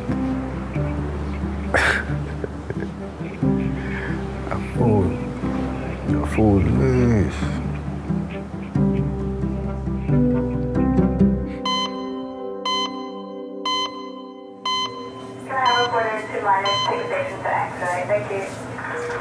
Were they taking me next? Who? These lot. Taking you? Taking me. Taking you nowhere. Not at the moment. You're dreaming again, aren't you? Why have you got your arm up near? I don't know. You waiting for a bus or something? Pubs are still open. That's what your right arm's for, love. I ain't good for nothing else. Is Jacko there? Was Jacko at the pub? Yeah. All right, okay, well, you got to see him at least. He annoyed me, he did. Why? He annoyed me. I didn't say nothing to him, I just let him wash. I said, look, I told him what was going on there, I know it ain't got long, and all that, there's final diagnosis and all that. Yeah. I said, do you fancy coming away again in March? Oh, no, I can't do anything in March. He said, I've got to go to Cheltenham, watch the races. And something else, I felt like saying, Jacko, this is my last ever holiday, and my last drink with you, for good. You could bloody well go anytime. You couldn't cancel the horse racing meeting. So I just walked away. Yeah, because you can do that anytime. Yeah, so I said, you could go. It's like what you said to George. Yeah. You can do all them things after. I just let it pass, but I was really annoyed with that. I get more angry than I get upset. Because I wonder why. You know what I mean? Two brothers diagnosed very shortly after each other. You know, what's the chances of that? You know, most people have one in a family that's ill. Unfortunately, this family had it, and it was only a few months after each other. So it is a bit of a kick. But no, we get through it. Oh, there's a twin brother, identical twins, Tom. I miss him terribly. We done everything together. Everything. There wasn't a day go by where we didn't speak to each other or see each other, even when we was with our partners. Don't start me off. I miss him terribly.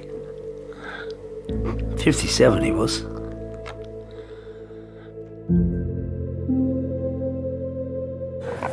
What's this? Same stuff you have at home. Thank you. That's not the same, is it?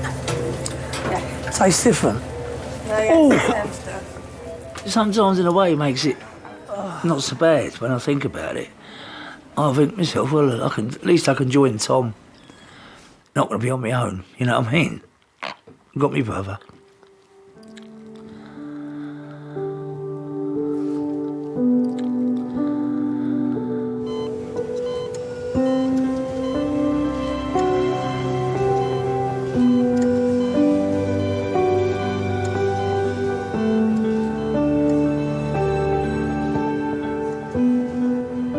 There's a lot of A&E nurses, and the character that we are, people think you're a bit nutty and you're a little bit hyperactive and you're a bit...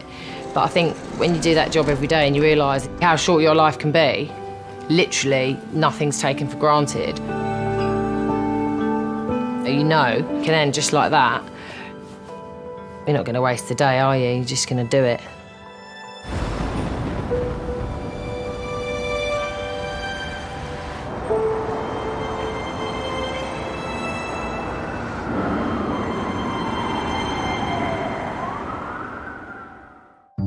Hello, Gary. He looks really good.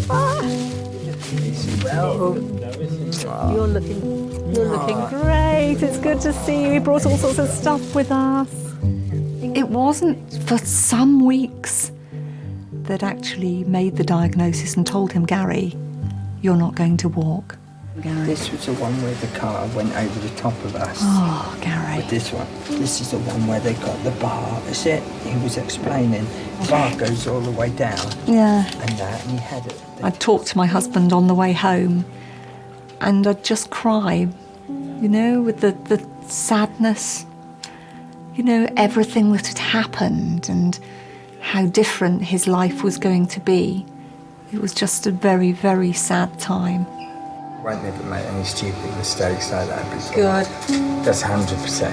That is. I want to live a lot longer and I want to watch my kids grow up and have them watch them and when they have kids.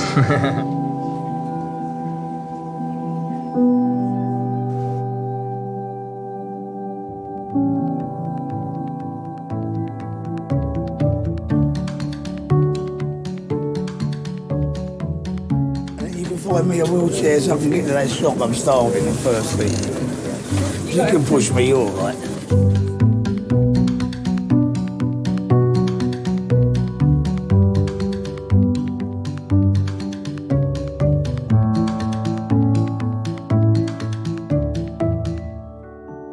sandwiches. And they got. Please. Be careful. Don't they smell really nice? Ah. Can I give Willow a mint? Is it? No. I don't know if that's a good idea with chewing gum for a horse. Cheers, but you don't put your fingers. Could I have one more?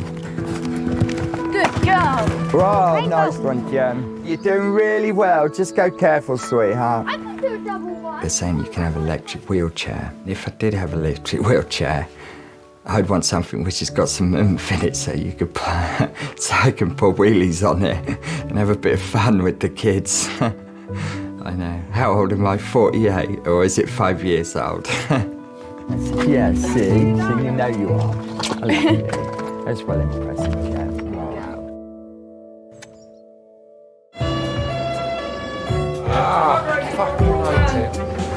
Look it. You weren't particularly attached to those t-shirts, were you? They're the best t-shirts I've ever bought, to be honest with you. Laugh, and the world laughs with you. I know, yes. What I want you to do is get your bottom right up on the chair. Cry, and you sleep alone. They look after me nice today.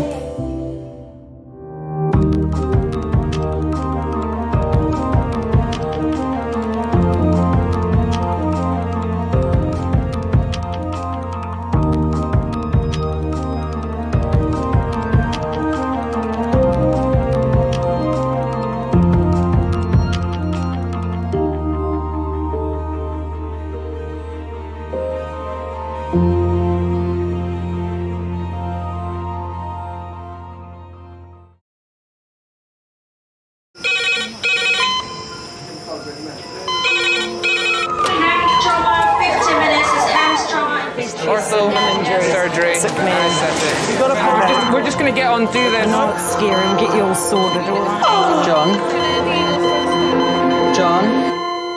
John? Do you remember where you are?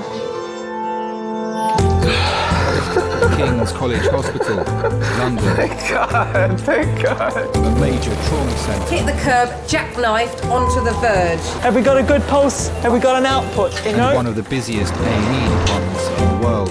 He will probably scream, but he won't remember. No, stop! A place where love, Come on, sir. Let's go. Up you go. No. Yeah. life, There you go. I love you. I love you too. and loss It's all right. unfold every single day. Don't cry. And we'll make sure Mummy stays with you. Well, listen. Right, who's not busy? Squeeze that. We can't give up on her, come on.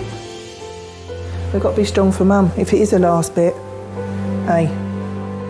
All the patients you're about to see were treated in one department. Well done. In just one 24-hour period. I never cease to be amazed at the robustness of human beings. I love you. And the strength of their relationships. Love, it's a reflex. It's what you do. For many of the families, despite the devastation that they may be facing, they give unconditional love.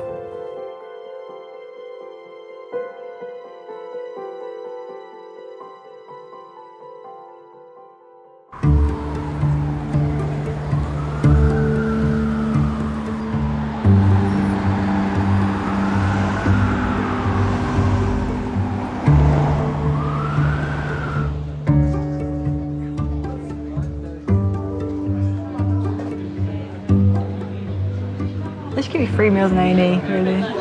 If you're here over mealtime, you should get food. I think you should have tea and coffee as well. Tea and coffee, please, and chocolate biscuits. Yeah.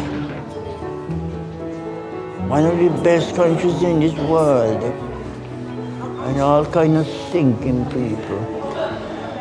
They stink. It's the poor doctors I'm sorry for some of these patients. No, but you have to live and let live. Not live and let live. No, you can't. No, you can't be. You can't be prejudiced. You know, be careful. That isn't a prejudice. It's straightforward. Going into me. Oh boy. Glory be to God. You think they're going into my eyes, huh? Oh well.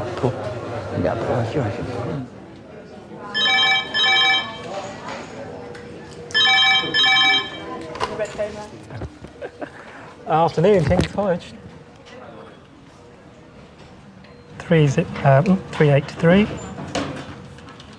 You're hardwired for that red phone to ring. 8 to 10. Thank you. Yes, bye. You get into gear. You go from doing your normal day job to, right, this is what we're going to do.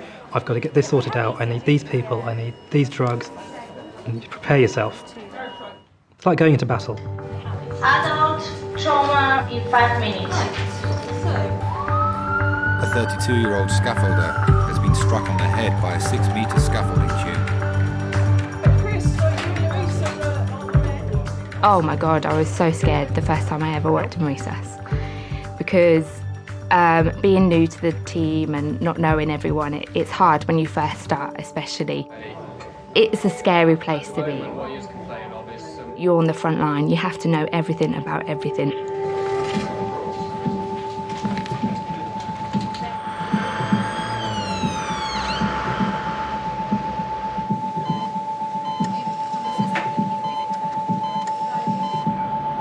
The red phone patient has come from a building site in Kennington, South London. Before the paramedics arrived, he was unconscious and convulsing on the ground. Okay then, this is Tommy, he's 32. Hi there, Tommy, I'm Charlotte. He's a scaffolder, and what he is complaining of is some pain central in his neck, going from the base of his neck right to the top of his head, roughly in the middle. He does have an injury to the back of his head, onto his head. Unfortunately, so we're going to have to cut all your clothes off, all right? Do you round up for me, Tommy? Thanks, darling. You weren't particularly attached to those t-shirts, were you? They're the best t-shirts I've ever bought, to be honest with you. Honestly, they are. Chest X-ray here? Or do we need? Resonant percussion notes. For a lot of people, yeah. I fucking hate it, I really do. Hold on, mate. Sorry, swearing. It's all right. The human body is tough. It's built to run, it's built to hunt, it's built to play sports. It's not built to be hit by something hard and metal. And that can really damage your brain. It's difficult, because you often don't know what they've done. Well, what we're going to do, get some blood, make sure that's fine. Get you off the hard metal scoop in a second. You'll probably have a scan of your head and your neck. See if you've broken anything, or if that scope of that scaffold's gone into your head. And then we'll talk again. Thank you.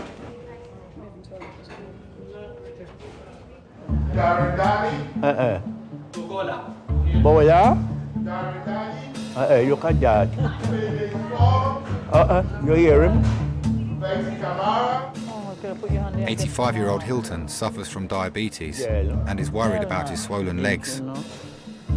He's been brought to King's by his cousin Earl. Now look it.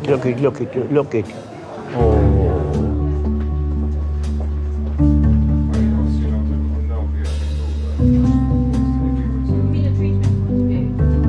Hilton Herbert.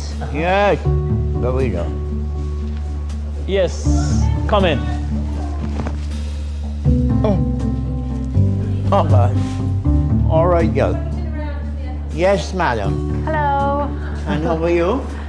My favourite patients are the elderly because they're always so grateful for what you do. Yeah, they give you lots of banter and cheek, and yeah, you just give it back to them and play along with it.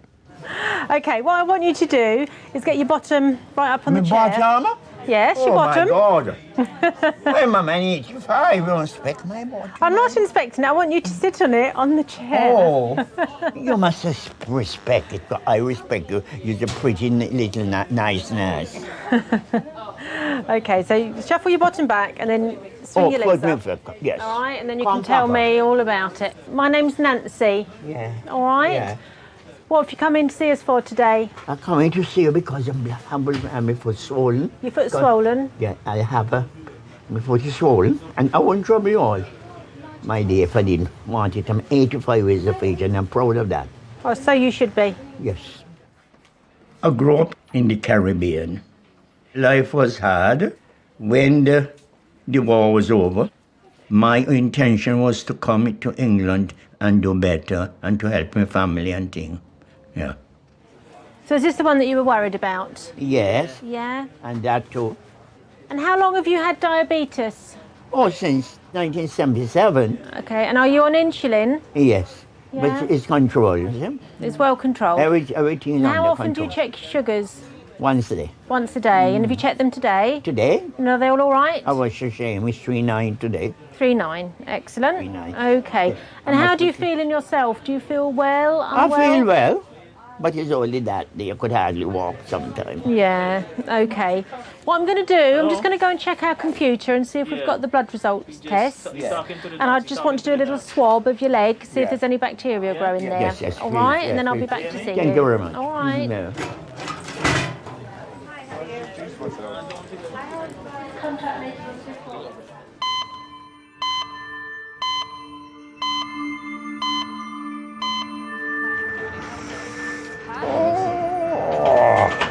Just want to take some blood, put a line in so we can give you any medications that you might need instantly. Okay? Relax your arm.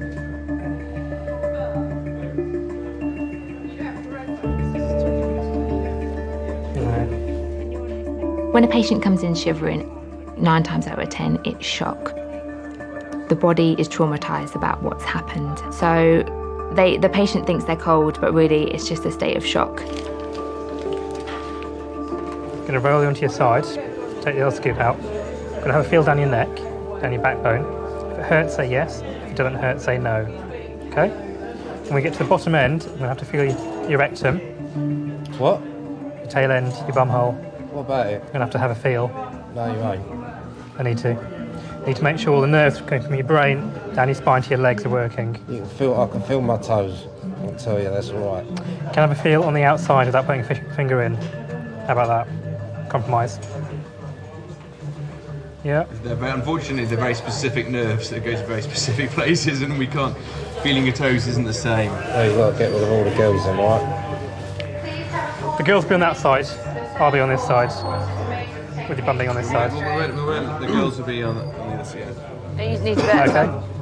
Okay, guys, we'll go 90 degrees on roll. Very steady. Roll. Rest your head on my hands. Okay? Yeah. Oh, fuck. Not sorry. Sorry about this. Yes, the longer on medication. Can you feel my finger there? Yeah. Good, give me a squeeze. Feels normal. Well, it does feel normal, but yeah. You know what I mean. Ready, steady, roll.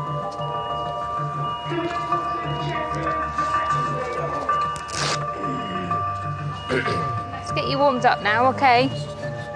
Don't move too much.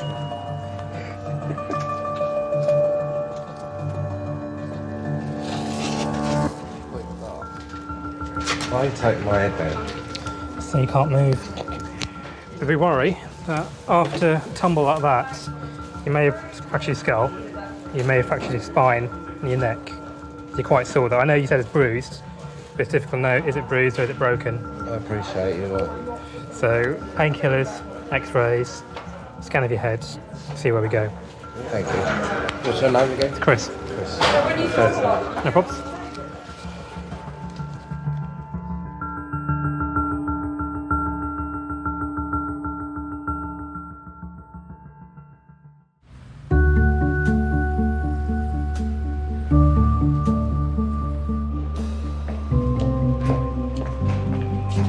Oh, right.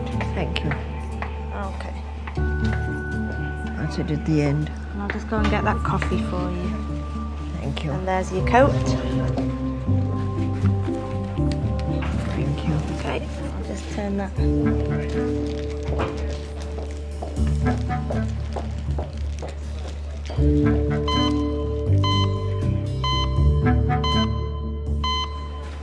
Okay, I've had a quick look at your blood tests. They're all okay. Oh, yes, yes. All right, nothing out of the ordinary there. Yeah.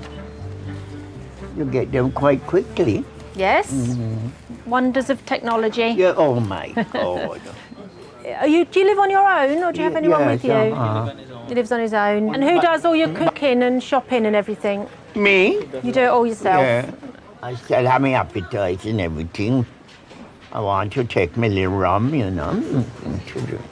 Well, I think at your age you deserve it. Yeah, 85. Exactly. Okay. come Let me down. see if I've got some cream I can put on there now for you. Yes, please. All right. Yeah. I can't promise that I have, but I'll go Yeah. and have a look. Yes, all right. please, yes. Okay. I do think about getting older because obviously I'm a grandmother now. I'm getting that way, and I do think about it. But I think I've got a fantastic example in my own parents. My grandmother used to say it. Now my mother says it, but old age is no place for sissies. There you go. You can take this home with you and put this on, all right? Yes. It's quite greasy. Yeah. Oh, that's It's good. very then. good. Could you put them in a bag for me? Yeah. That is a gel.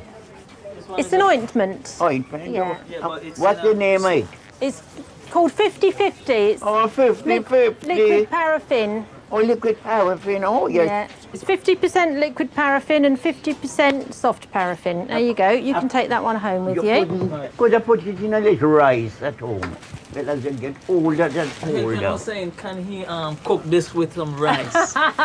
No. What, you sure? And I had your rice nearby already. You see, you put fry the fish in. Fry the fish in this? Yeah. Fry the fish in the paraffin, yeah. And it will be so nice. That's like that. Mm-hmm.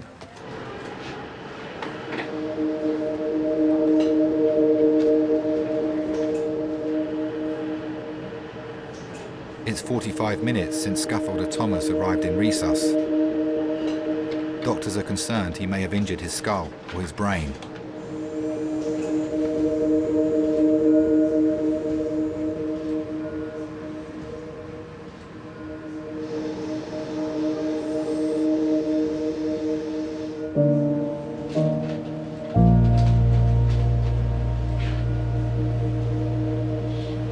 Apart from that, I cannot see anything major inside. Let's check.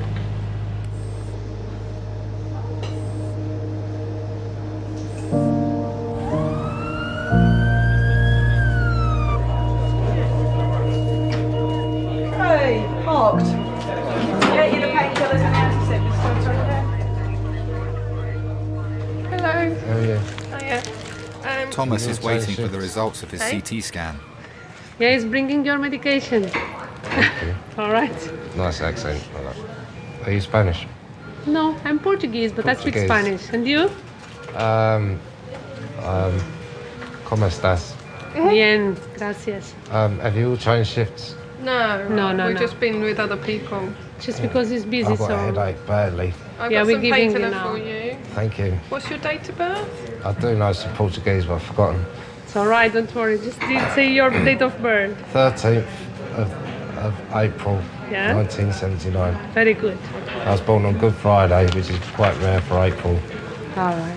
The 13th, which is unlucky. Yeah, Apparently. even last year was in April. It was, wasn't it? Yeah, it was in April, yeah. Yeah. Right, we've got some of your clothes that were cut off. You want to sew them up? No, definitely not.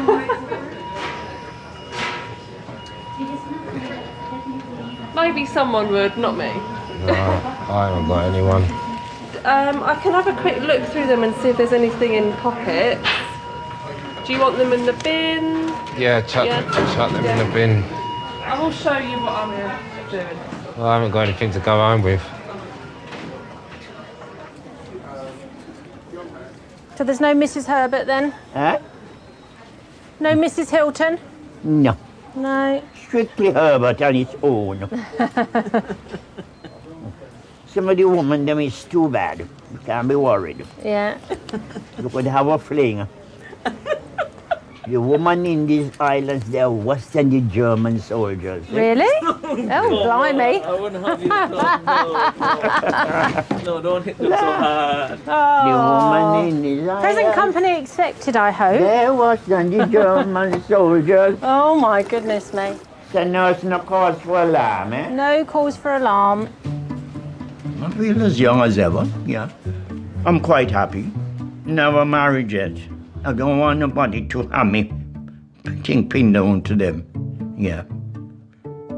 I like to be free. He said in the Bible, he said, who is free indeed. I like to be free. You need to get yourself home because it's cold outside. Oh, yes, I know. Last time I come here, let somebody get a cab for me. Okay, we'll get you a cab. Huh? We'll get you a cab. Cab, yes. And All right. put my boy Do you want to go and sit in the waiting room? Yes, please, Hilton. And we'll get you a cab. Yes, thank you very much again. All right. And keep up the good work. Okay, just take it slowly. 85, and it hasn't been And touched. counting. You haven't been touched? Well, what can you touch? All right then. All right. Okay. Yeah, see you. You know which way you're going? Yes, and before Yeah, you, all right. you won't call the thing for me. I'll call a cab. Yes. All right. Okay, Take care then. now. All right. They look after me nice today.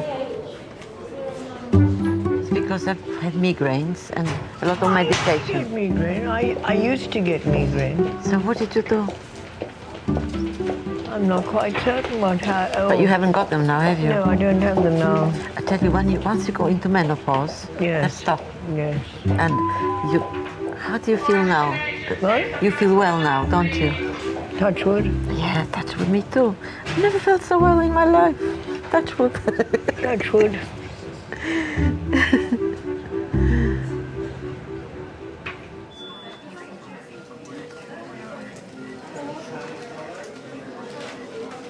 The results of Thomas's CT scan are back.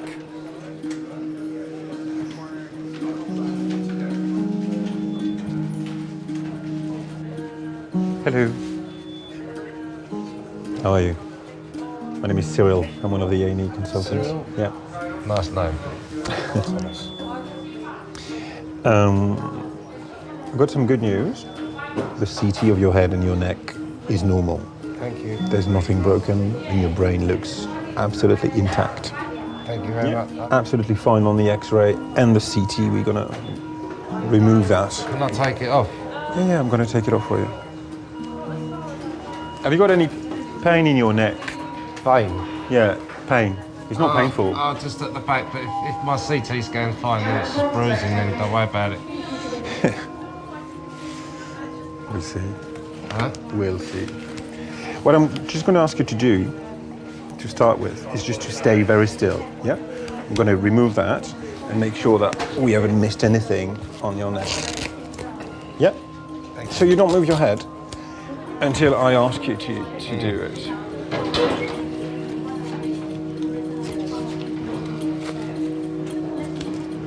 Oh, mate. Such a headache. Where is the headache? Is it at the back? Behind my eyes and the bruising's at the back, but... Yeah. Okay. Behind the jaw. Okay, Dad? Yeah, I'm fine.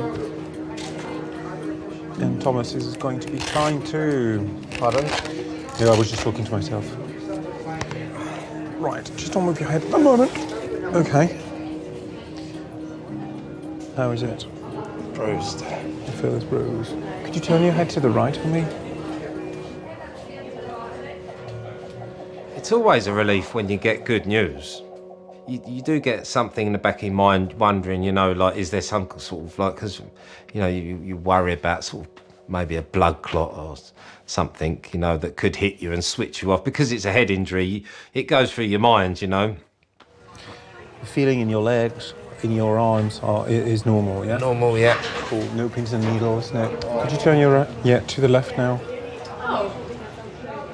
It's a 6 metre tube, and then the tube basically hit me square on the back of the head. I don't remember feeling anything when I hit the floor. I remember being extremely scared, you know, and all sorts of things start running through your mind, like, you know, okay, you're awake, but you think to yourself, are you just going to switch off? Sick. You feel sick? I'm starting to feel sick. I was afraid of dying, really, to be honest with you. I'm a little bit of a worrier when it comes to things like that. Maybe if it happened to somebody else, they wouldn't have been so worried. But I was certainly scared of dying. I thought that was it. You're going to stay with us tonight. Do I have to? It's better. It's better. You lost consciousness, yeah, when that big scaffolding hit your head. So you had what we call a concussion, and a big one too, yeah? It's better to keep an eye on you. So you won't sleep very well, unfortunately, because every hour, well, 30 minutes at the beginning and then every hour, a nurse is going to come back to you and ask you some questions just to make sure that your brain works well, yeah? But we have to do that. I'm sure it did.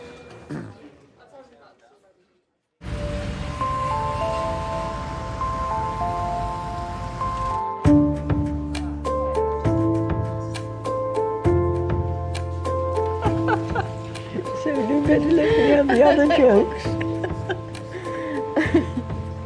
Oh, there's another joke I must tell you. Oh. Again, a priest comes over to visit one of his parishioners, and he comes to one couple and he asks them, how are they happy? And they say, yes, we're very happy. But we would have been happier if we had children. God hasn't given us children.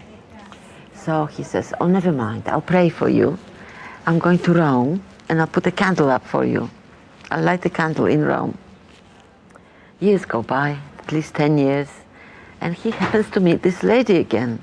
He says, oh, do you remember me? He says, I remember you, Father. So how are things? And she says, we've got 10 children. He says, 10 children? Says, yes. Congratulations, says the priest.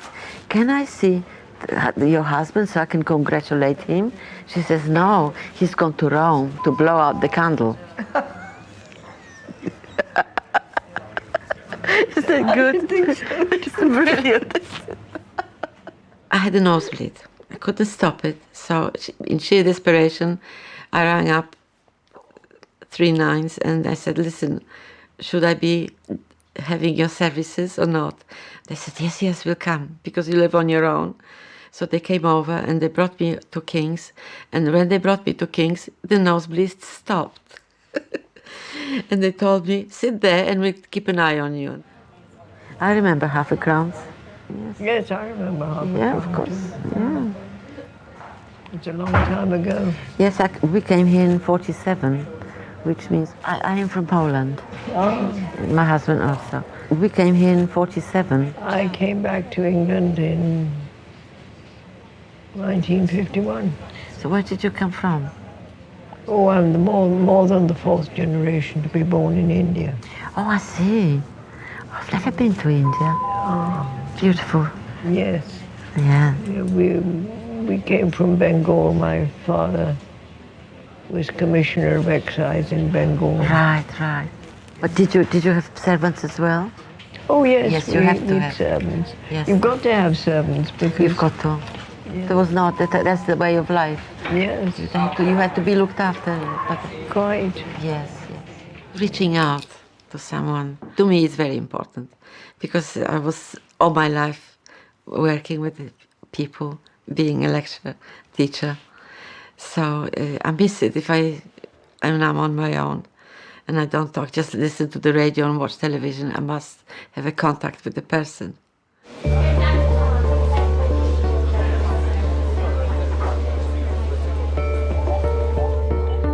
79-year-old retired architect Edgar has been brought to King's by ambulance after suffering an asthma attack at home. I came here in 1957. I didn't know that Britain was so cold. I came originally from the Gold Coast. We had so much gold over there. That is why they called us the Gold Coast. But then I didn't have any because I was poor.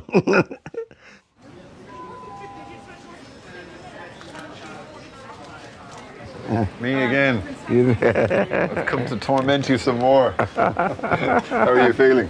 I feel a bit tight. A bit tight? Yeah. I was wondering if you might be able to have a go on this for us. Have you used this? I used it before, but I do it now. Yeah, so you know how to do it. You hold it and make sure your fingers don't get over the line on the top. And take a good, nice, deep breath in and then blow as hard and fast as you can. With a... Okay. Right, okay. What we'll do is, if you take a deep breath in and hold it, and then wrap your lips around it and blow quick, hard as you can. Go. That's it. Okay, well, good man. Alrighty. Okay. We'll have to double this at least before we let you out of here. Okay, thank you very much. Okay. I have more energy to do anything I want, but asthma sometimes restricts you. Like last night, I was asleep and suddenly jumped because I was short of breath. And I don't know what happened. Maybe my neighbors were worried. Oh, why is this man calling the ambulance all the time? You know, my chest is so tight. Yes, I think we'll get you one of the nebulizers for the salbutamol to see if that helps. Okay. Does that sound all right? Yes. Do the ambulance people give you one of those on the way here? You know, the mask with the steam? No. No. Okay, fine. Let's give you one of those and see does it help. Okay. And then I'll test you on this again. Thank you. Every patient has, I guess, particular needs.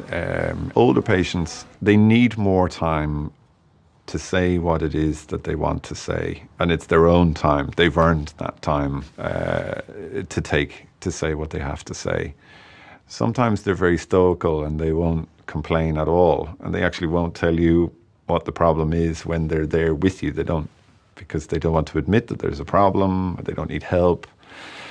So I think they do need more time. As my stepmother used to say, laugh and the world laughs with you. I know, yes. Cry and you sleep alone. Absolutely, that's true. That's right. I'll tell you another joke. Two very, very old gentlemen sitting on a bench in the park, and one of them says, "Oh, I'm so miserable. I'm so miserable. I feel like an old man because every bone in my body aches." So how about you? How do you feel? This one asks. And the other one says, "Oh no, I feel quite the reverse. I feel like a child. Just look, I have no hair, I haven't got any teeth in my head, and I've just wet my pants."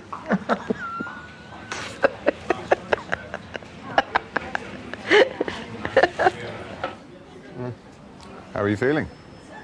A little bit better? Yeah. Okay. Can I have another little listen to your chest? Okay. Are you comfortable there? No. You don't look very comfortable.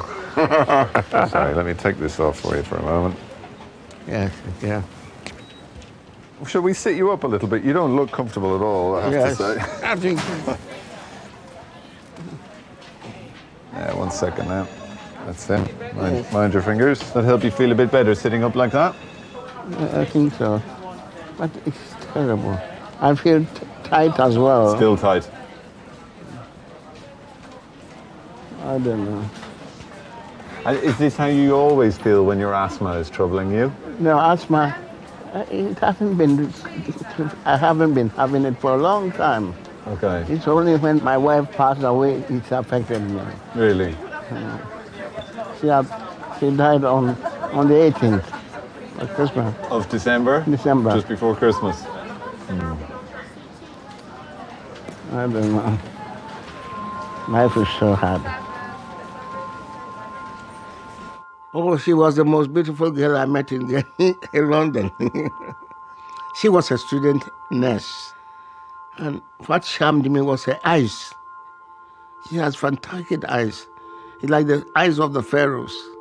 So I decided, oh, this is the girl for me.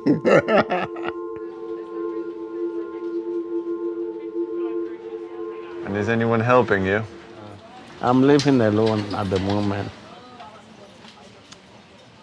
Have you many friends or No. church or anything? No, I haven't friends. Okay. I don't have friends. I don't have any support. My wife was the only support. If something happens to me, there won't be anybody there. I don't know. At the moment, I'm lost.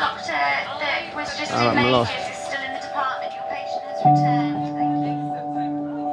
Unfortunately, we see an awful lot of patients who are completely alone, living a very, very isolated life. You know, the middle of the night, when you're not feeling well, it's a particularly dark and lonely place to be, and scary, I guess. I think men rely on their wives a lot more than they would like to admit from the moment that they meet and the moment that they get married. And I think that that reliance becomes greater and greater as life goes on. It's a long time my wife helped me, and maybe company too. I have nobody there, and I'm worried, you know. One is in a mess, and I don't know, my head is in a well. Yes. See, you don't know what to do. Yes. Whether I'm doing the right thing or the wrong thing. See. Life is so hard. See, I think you are doing the right thing, but I think you're in a very, very difficult spot at the moment. Yeah. I think it's... Well, we tend to be in places like that sometime in life. Yeah. But I think I've never experienced it before. Sure. I'm having too many things. Too many things, and your best support, your crutch is gone. Yeah. Your wife. Yeah. What I might do is I think I might get one of my colleagues to come and have a chat with you. Okay. He works in social services, okay? But what they can do is see if there's something that they can do to, I don't know, to help you get through this period that you're in at the moment. Let me get you a tissue. Yeah. To get you through this very, very dark period that you're in at the moment. Yeah. And maybe sort of get you in contact with some people locally. Maybe we can see if we can help a little with that or something. Okay. Okay? Okay, dear. Thank you. So bear with me. Okay, thank you very much. Let me see if we can help with the other things. Thank you very much. Thank you very much. Not at all. I'm just going to go and talk to this chap and I'll come back to you and let you know how we're getting on. Okay? Thank you. Okay. All right. Okay. Good night.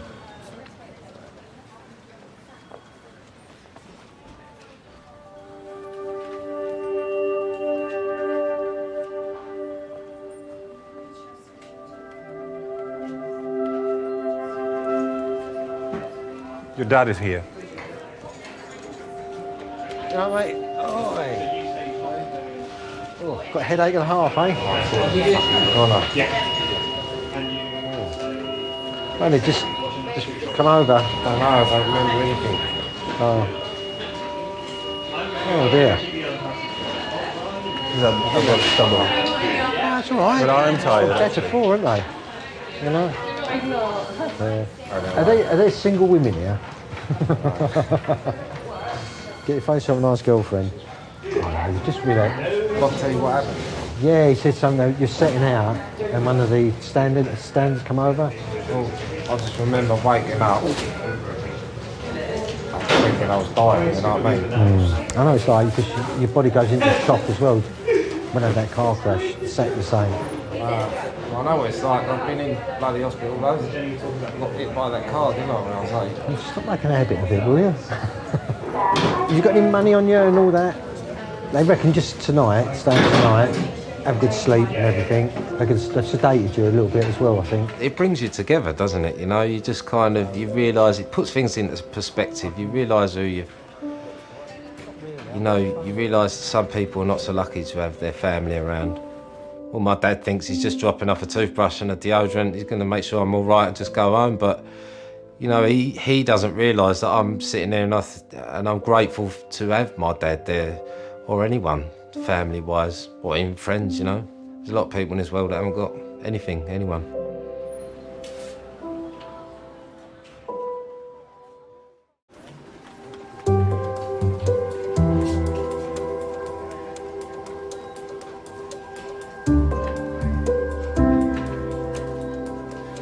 Right, do you want me to leave you and then I'll call you tomorrow? And once you've got the all clear, then I'll come up and get you, all right? All right then, I'll see you later. I just want to say goodbye to the nurse. Thanks very much. It's all right for me to go now then? Yeah. I'll call tomorrow to see how he is. Yeah, 10 o'clock. Yeah, because I know you need to free up the beds and all that, don't you? So, yeah, but I'll be here tomorrow. Do you feel better, Tom? Hey? Do you feel better? Yeah. Be careful what he says because he feels crap. It's like all of us men, you know. All right, Tom, I'll see you tomorrow. I'll tell Mum everything, so don't worry. You know. And I'll finish that Indian off you left. All right, Tom, see you tomorrow. All right, thanks very much for everything. Thank you.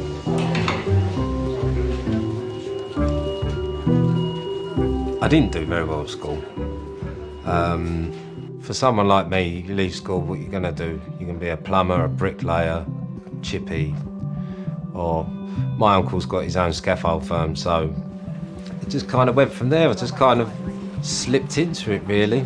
It's hardly glamorous, There's a lot of wear and tear on your body, you know. I have to wear a knee support these days, and I'm only 10, 11 years into my job. I've got another 30 years to go yet, at least. So I reckon I'll be in hospital again for a new knee at some point.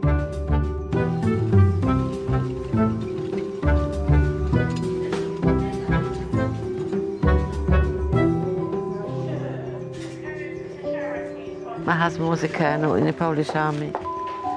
That's him. On our wedding day. Oh. That was 63, 90, 7.5 stone I was. 7.5 stone. You're not much more now. Oh, I am. My waist was a man's neck. 1920. He was a beautiful man, beautiful. It never entered my head that I might be a widow one day. Never. And now and then sadness comes over. Yeah. He died in King's College Hospital, cardiac arrest. Oh, I miss him. Have you children? No. God never gave me any children. I had a miscarriage one. It is very sad. I would have loved to have a son. I think that the baby I miscarried was a son. I've only got 2, but mine came through the bay window. You know what that means? No. Cesarean. Oh, bay. I never heard that before. What? I've never heard that before. Bay window. Right. Well, how are you? It's Des. How are you? I was wondering, I have a gentleman who I'm wondering if there's any assistance that you might be able to offer us. He's a 79-year-old chap. He lives alone. His wife recently died the week before Christmas. He's very much isolated. You know, he's got no sort of day centre. He's got no social support or social network. I think he's a little bit depressed because he's grieving, I think, naturally. But I'm wondering, is there anything that we might be able to offer him in terms of sort of... his name is Edgar Bruce Tago. He is, yeah. Brilliant. Okay. Thanks a million. Appreciate it. Bye.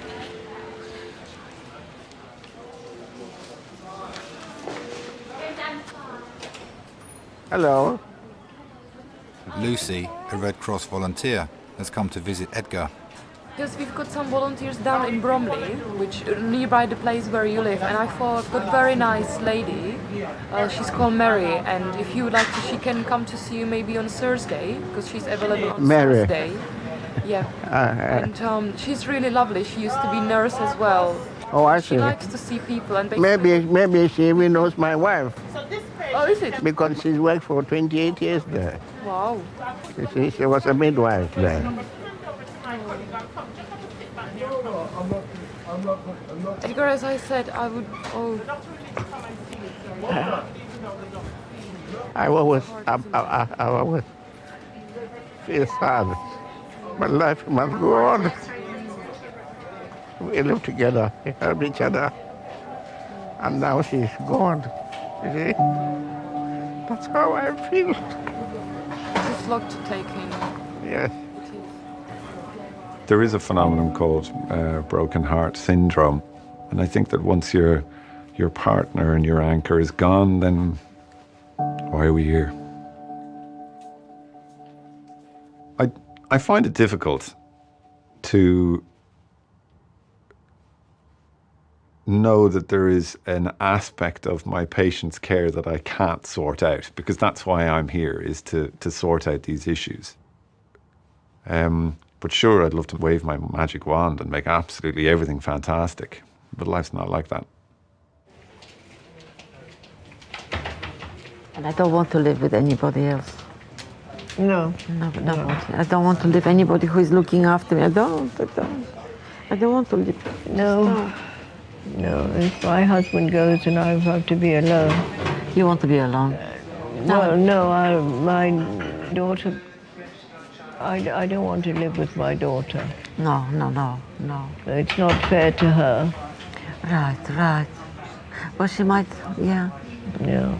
Because some people... Yeah, it just because she depends. lives in Chelsea, she's got room. Yeah, yeah. But I still don't want to live with her. Well, it's just how you want it, yeah. Yeah. It's just whatever makes you happy that counts. I hope I go first. Oh no, please don't say that. Nobody knows who goes What? first. Nobody knows who goes first. Nobody. No, please God, I go first. So how is he going to cope without you? We can go live with my daughter. That'll be okay. That'll be fine. You look after yourself. Thank you. Yeah, and hopefully we'll get things a little bit brighter. Tomorrow is always another day. Yeah, that's all right. Yeah. Thank you very But much. if you need, You're very nice. if you need, well, most of them are. These two are particularly. Yeah. Now your chariot awaits. Okay. Have a seat. Look after yourself.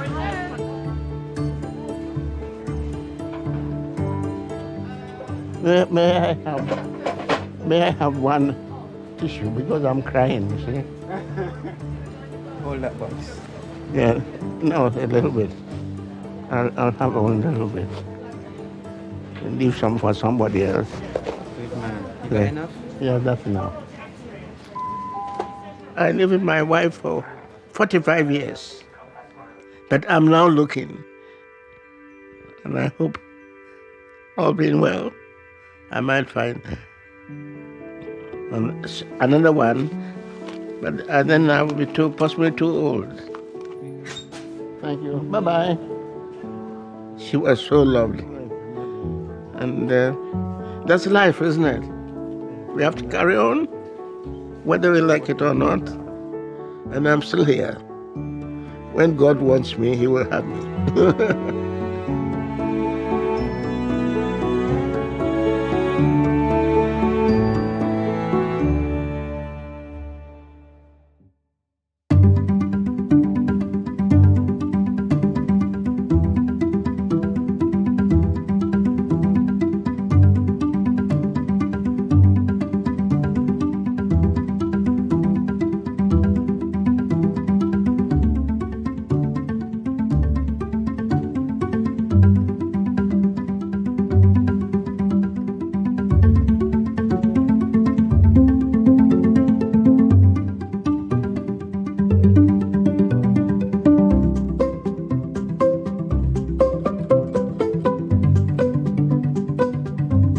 I've never had freedom like this in my life.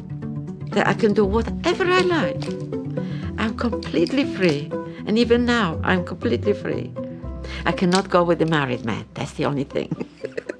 But I can, if I fancy anybody who is completely free, then I will go with him. No, I won't, but I could.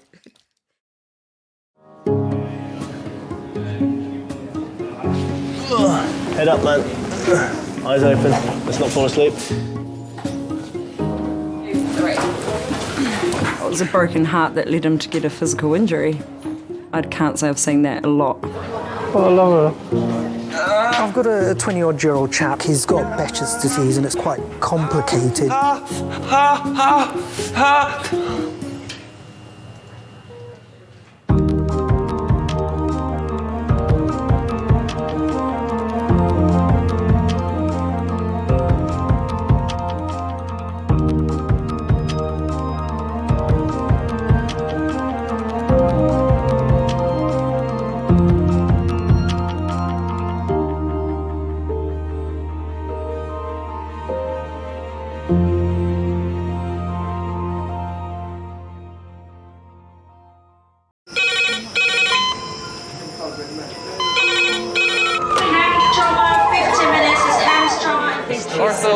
Surgery. We're just going to get on, do this. Not scare him, get you all sorted, all right? John? Do you remember where you are? King's College Hospital, London. Thank God. A major trauma centre. Hit the curb, jackknifed onto the verge. Have we got a good pulse? Have we got an output? You know? And one of the busiest A&E departments in the world. He will probably scream, but he won't remember. No, stop! Ah! A place where love. Come on, sir. Let's go. Up you go. No. Yeah. Life. There you go. I love you. I love you too. And loss. It's all right. unfold every single day. Don't cry, and we'll make sure Mummy stays with you. Well, listen. Right, who's not busy? Squeeze that. We can't give up on her, come on. We've got to be strong for Mum, if it is the last bit. Hey. All the patients you're about to see were treated in one department. Well done. In just one 24-hour period. I never cease to be amazed at the robustness of human beings. I love you. And the strength of their relationships. Love, it's a reflex. It's what you do. For many of the families, despite the devastation that they may be facing, they give unconditional love.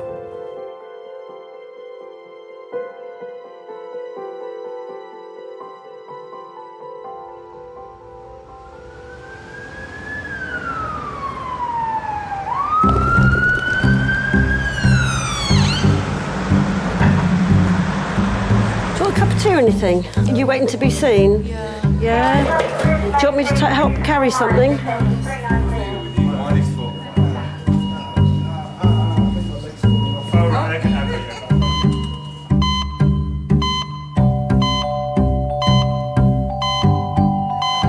Rugby? What exactly happened? I was tackled. Tackled. So you were the ball carrier? Yeah, but I was going through two guys at the same time and they were down. Looks like your kneecap's come off sideways, hasn't it? Are you all right looking at that? Of all the patients who arrive in A&E, 14% fit into one category. Young men. Do you remember about the family tree and where I said the family are from? Well, Dad's parents and Mum's parents, so that's 4 grandparents. And they're all from different places. And I tell you already, but you just forget. You just hear it and you just think, yeah, you've gone out your head already as soon as I tell you, innit? You gotta remember it, it's important. You don't think it's important? This is Nicholas Baldons. He's 26 years old. He had one punch to the face, and we don't believe he was knocked out, but ever since then his mouth has been locked open. Apparently this side is fractured, that side's dislocated, there's bone inside his mouth. I've had to suction him about 5 or 6 times because his mouth just keeps filling up with blood on the way. He hasn't been able to speak, obviously, at all. Okay. 26-year-old Nicholas has been punched in the face in a random attack. Right. Should we call you Nick or Nicholas? Whatever. Just pop your head back, just make yourself comfortable there. That's it, that's it. I know we're not going to strain this too much. I will take that suction there for you. So when do you think boys become men? 40. And then they regress shortly afterwards. I'm approaching 50. That's next February, and I like to think that I can do the same things now than I could previously. But I mean, you know, if you go out and you have a few drinks with your mate, it becomes harder to recover the next day. You like to think that you can run, you can ride as long and as hard as you did before, but that's not the case. Look at that there. Is that tooth or bone? Looks probably a bit like bone, actually. Yeah, exactly. It is bone. It's rubbing on your tooth, rubbing on your tongue there, Nick, yeah. Try and close yourself together there, Nick, if you can. I don't suppose you can. Okay, and that goes with the fact that you can't close that there. Nick, I know it's really dry there, but can you say ah? Oh. Excellent. Should have been a singer. There we are, okay. So it was just the one blow? And were they standing in front of you? Yeah. Never injured your face at all in the past? A couple of times. Any breaks? Yeah? Jaw? Oh, any treatment? No, no plates or... Sorry? It's okay. Dislocation. Okay. All right. No any fractures of your cheekbone? With Nicholas's injury, it was unusual to have a fracture as well as a dislocation at the same time. So it's a pattern that most people wouldn't have seen before, and I haven't seen one for many years. Nick, I'm just going to feel very gently, okay, along the low border of your jaw here. And what I'm feeling for is the fact that this is all intact here and here, and that's what runs. But when we get to the angle here, yeah, okay. There are many patients who have a dislocation acutely on the rugby field, for instance, or sporting, which can be put back quite simply. But the longer it's out, the more difficult it is to get back in because of the spasm that the muscles go into. All right. Do you want to know details of what we're going to do, or should we just crack on and do it? Just do it. 33-year-old Simon dislocated his kneecap 3 hours ago. Right. Puffing on the gas and air again. Okay. Nice deep slow breaths and try and hold it.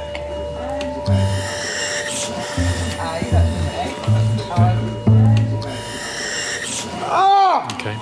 All right. Hold fire. It's well. Don't. Keep breathing. We might need to give him more drugs again.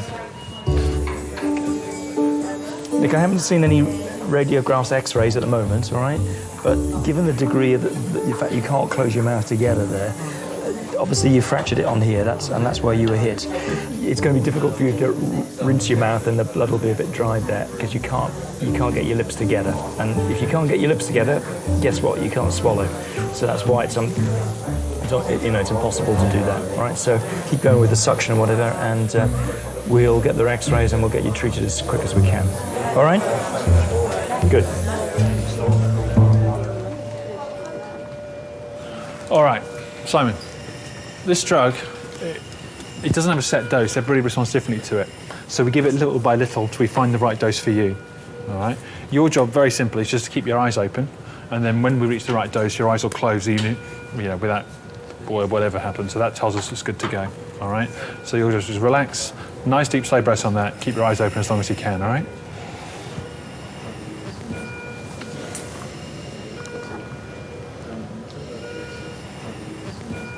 Simon is given fentanyl, a strong painkiller like morphine.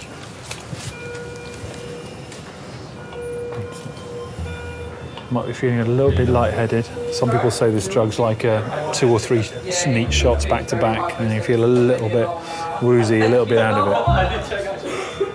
Okay, Simon, open your eyes again, my friend. Simon, can you open your eyes for me? Okay, one more time. Matt, one more.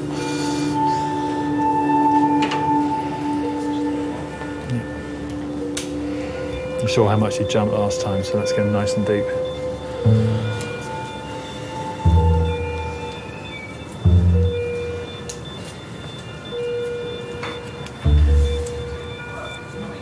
Straight head back, Simon.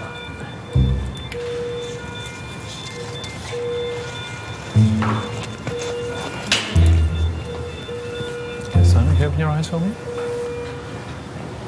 Okay, right, just here we go. He's going to shout a bit again, but there's not what we can do about that. Oh, for fuck's sake! No! No, stop! Oh! We're in. All done. Thank you. Thank you. All right.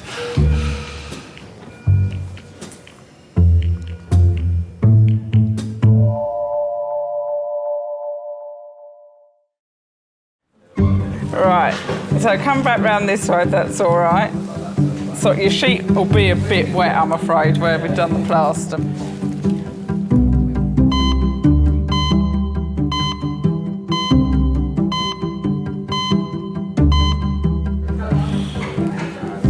Are you comfortable, or do you want another blanket under there? I'm actually comfortable. You're comfortable, okay. You look like a vampire. Messy one.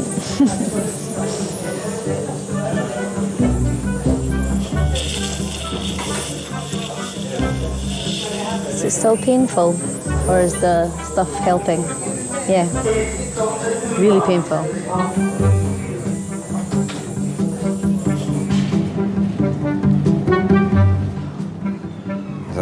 So how's it going at the college, football-wise? Football? Yeah, the last match. How did you guys get on? Lost 3-0. 3-0? Your team lose kind of often. That's the manager. He made 7 subs. 7 subs in one game? 17-year-old Terrell has come in with a damaged big toe, and his father, Adrian. He's going for that period in time in his life where he's been a bit independent. And it's the hardest thing, you see. You say to your kids, hey, how's your day been? Fine. You know, what you been doing? Football. Then you're like, okay. You know, so every parent goes for this. It's not just me. So you just think, you know, how else can you interact with them? And the funny thing is, yeah, when I started this family tree, I didn't even know my grandparents' names. I didn't know what their names were. I just called them Mama and Papa. You know what Granddad's name is? Yeah, I know his name. You should do. What about your great granddad? What about Nan's dad? You know what his name is? No, I forgot. How can you not know? You see, that's what I'm saying. I never had a relationship with dad. I never knew him because my dad died when I was 7, and it's not until I actually became a father that I realized, wow, this is the impact a father can have. You know my mom's name. You know my dad's name. What about Nan's dad's name? Nah. Possible. But you know all the teams in the Premiership. You know all the teams in the Barcelona League.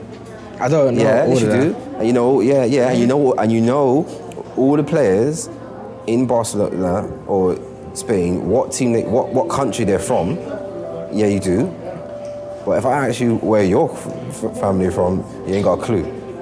How does that make any sense? So all the players in the Premiership, you know what country they're from, yeah? Yeah, most of them. Exactly. So you know your team's history, but then if I say to you, all right, then where are you from? You'll be like, I don't know.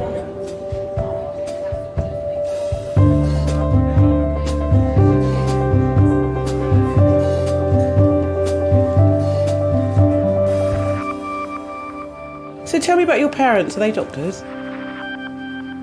No. My father is 96. He left school at the age of 13 to work in a brickyard to support the family. My mother left school at 14 and was a shop assistant. So I was the first person in my family who went to university, or in fact, for that matter, did an A-level. Rob is the clinical director of King's Major Trauma Centre. He's also a world-renowned specialist in facial injuries. When we're treating facial trauma, it's very much the person. You can injure your arm, your leg, and obviously undergo life-saving surgery. But if you injure a face, that patient expects that face to look exactly the same afterwards than they did before. It's us. It's what we are. It's what defines us. Oh yeah, oh no, that's your tooth. Nicholas was assaulted in a random attack 6 hours ago. Since then, he's been unable to close his mouth. I'm sorry, Baba. I don't like seeing you like this. He's come in with his long-term girlfriend, Holly.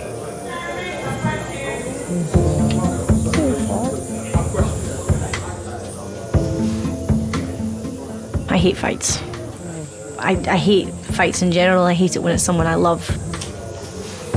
Don't worry, I'm going to be here with you. Okay, not going anywhere. I don't understand it. I just don't understand why you would fight. I don't understand why you would want to get to the point where it has to result into that anyway. Either walk away or these people are just not right in the head that they go about looking for fights because it's like a macho thing, I guess. So I don't approve of it. So top of your ear, okay? He's definitely not the fighting type.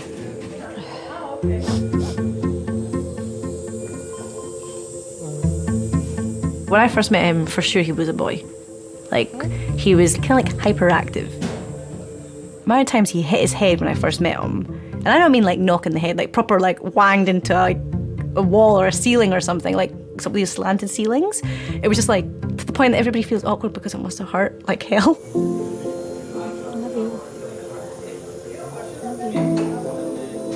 Sometimes I feel a little bit like a mum. I'm like, can you slow down, don't run, or are you gonna hurt yourself? That sounds really terrible to describe your boyfriend as you're his mum, but it's the way it is. Now, if we look carefully on his right side, what's that? And what's that? So what's he got? He's got a dislocation. That's why he can't close his mouth, because he's dislocated on the right hand side. You can see he's sort of, now this will be good, there you go. What a shot.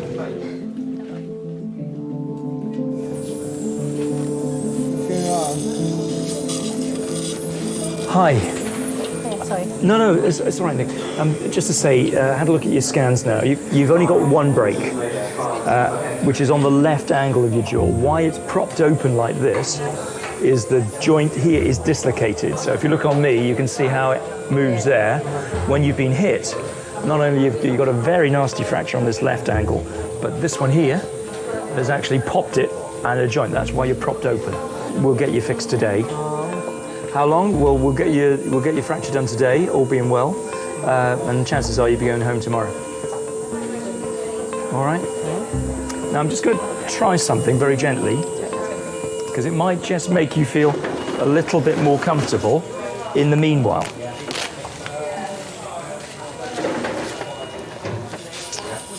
It's going to be a unilateral segment, so I'm just going to see, because I'm just thinking while he's here, we'll just see if we can make this a little bit more comfortable for you. I don't want to give him any sedation or anything like that. If that pops back relatively easily, which it might, it's going to be a lot more comfortable for him in terms of where he is at the moment.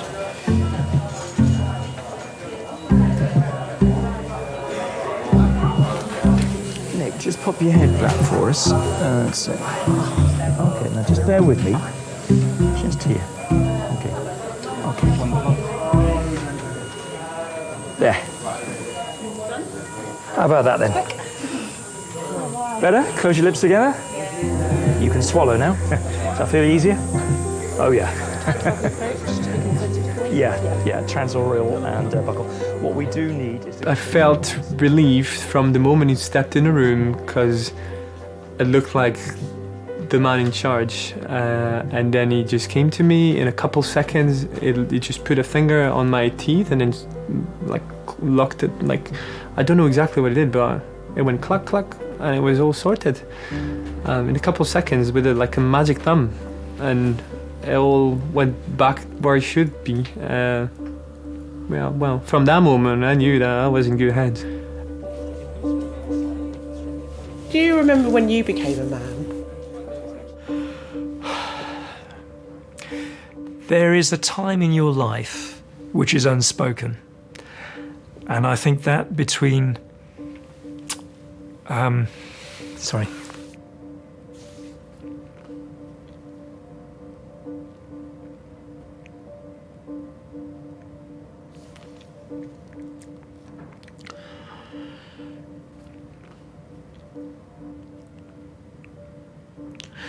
When the responsibilities change from your parents to you.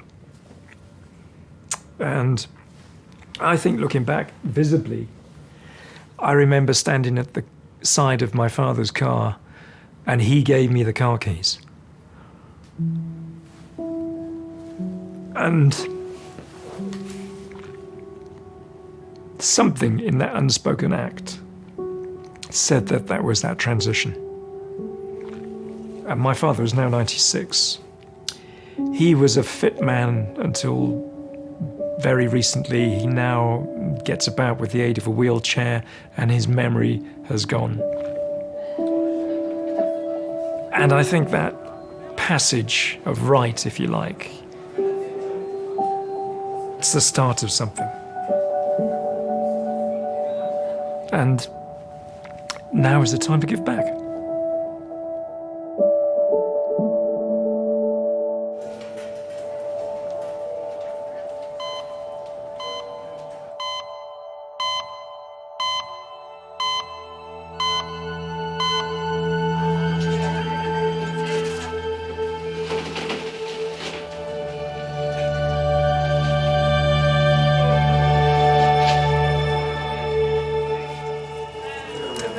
Is she on a beta blocker?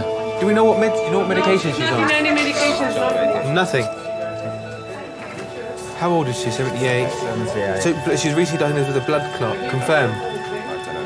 You don't know. 78-year-old Amway has been brought to King's by her 26-year-old grandson, Ho.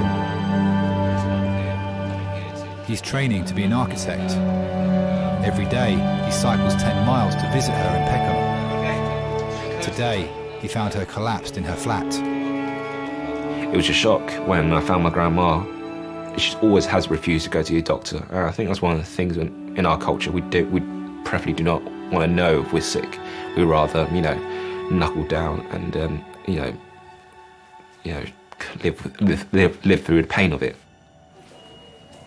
It was quite a horrific moment because I'd never seen her so fragile before.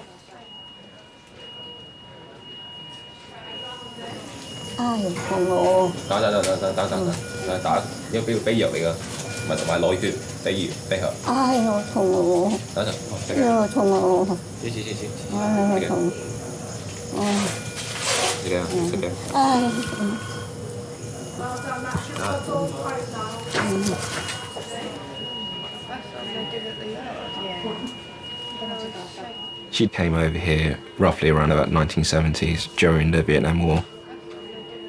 During my childhood, my mum and dad, they worked in the restaurant business in Chinatown and they worked very late hours. So I never got a chance to spend time with my mum and dad. The person I call, the person I cry on is my grandma. Yeah, she's a mum figure.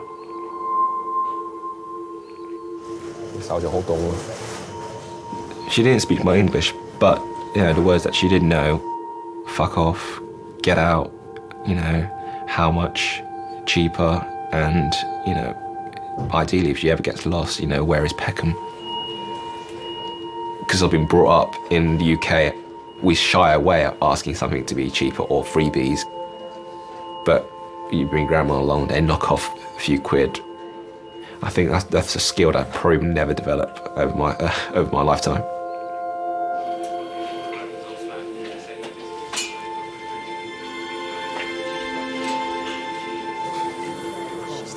We've got quite cold hands. Does she want another blanket, do you think? No? Comfy. So I've got very warm hands. Sorry, when was the last time you gave the Clexane, the injection? Yesterday. Okay. Yesterday, hello? You don't spend your time normally in hospitals, do you? No. A lot of people think that if they come to hospital, they're only ever going to go out feet first. Especially the older generation, that hospitals mean death, and so people are afraid to come into the hospital setting. But disasters happen. I'll never forget one time when a baby had died in the emergency department. This was when I was working as a radiographer, and the mother was screaming her head off, and she was running up and down resus, running up and down, just hysterical, and her little baby had died. And I came along with my little X-ray machine, and I said to one of the nurses, "Isn't anyone going to, go and talk to the mum?" They said, "No, we just leave her. She doesn't want to be touched." And I thought, that's amazing. She couldn't be touched. She didn't want to be touched. She just needed to scream her head off. She needed to release that grief there and then.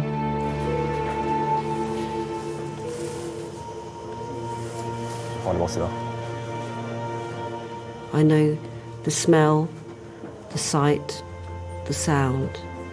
I know it. And it's familiar to me. So when I saw the granny, I could look and see and know that she was not long for this world.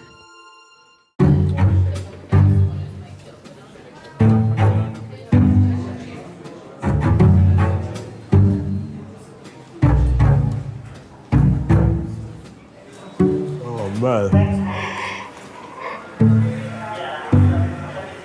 17-year-old Tyrell has damaged his big toe playing football.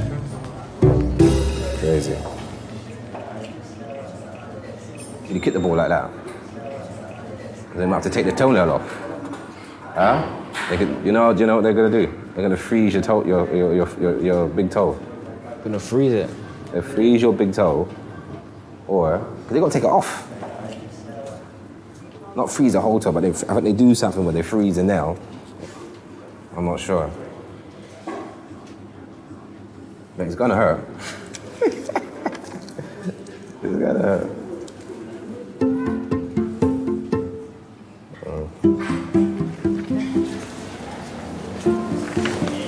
Are you with someone or are you by yourself? Yeah, Dad.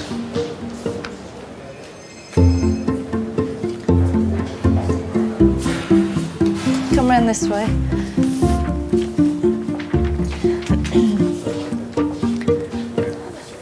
Tell me what happened. I was playing football. Had the ball. I went past the player, then he stamped on my foot. A player stood on it. Yeah. How much do you play football?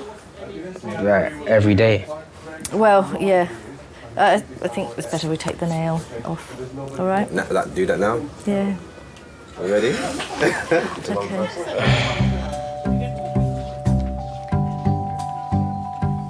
Yeah, he's becoming a man. He's experiencing pain, you know? Learn to deal with it. He's squeamish, you know what I mean? He's like that. You okay, boss? I know you can feel me pulling. Yeah. Weird but there shouldn't be feeling, any isn't it? pain.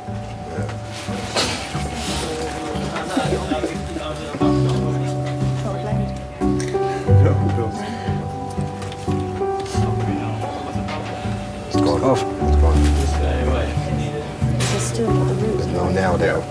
Nothing there. I'll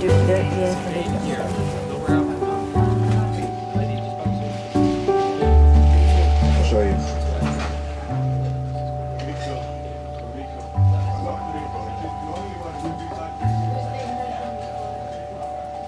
You know, and I'll still say I love you. It's saying to him, regardless how big you are, I still love you. You know, so. Does he tell you? No.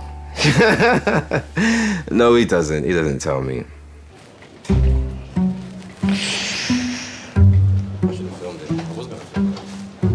Ah.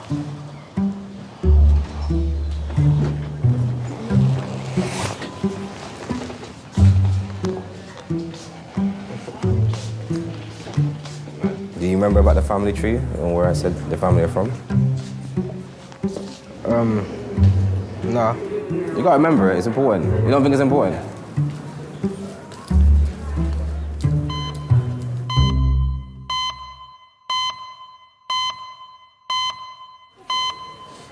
You've got all these wires going everywhere.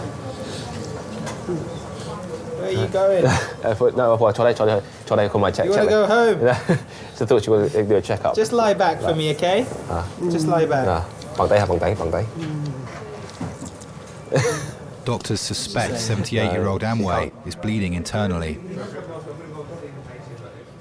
They are investigating the cause.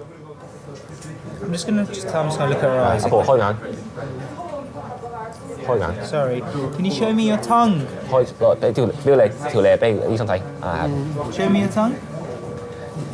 How to squeeze both my fingers? Just squeeze. Squeeze. Squeeze as hard as you can. Good. And this side as well. Squeeze. How to pull me towards her. Pull me towards her. I'm sorry. I know this is all tiresome. Pull me in. That's it. Okay. Sorry. I know it's the last thing she wants to do right now. So I mean, a lot of the A&E doctors have seen and the surgeons have seen, and they think there's probably a bleed in the upper GI tract, so somewhere in the stomach or a bit lower down. Now what we're going to do is we're going to give her blood to make her hemoglobin go up essentially, and they've given her a MAP as well, so that's the next step. So we'll give her lots of medication to if there is any bleeding, that the clot forms. Okay. Thank you. I'll see you a bit later on, okay? 手掌好凍咯，我個手掌冰凍。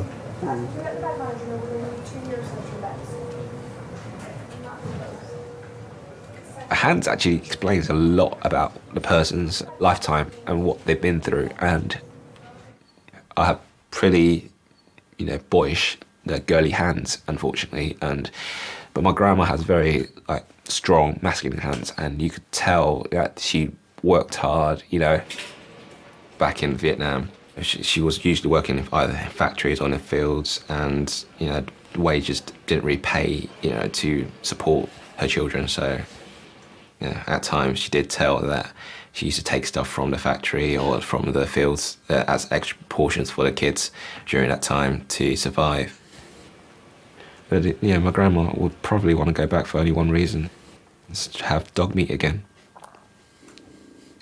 It sounds weird, but my grandma said if I want to go back to Vietnam, I want to have dog meat. And we did raise a dog when they were younger, and eventually when food supply was over, Dad got a chop. Don't be shocked. Come on, it's the way of life.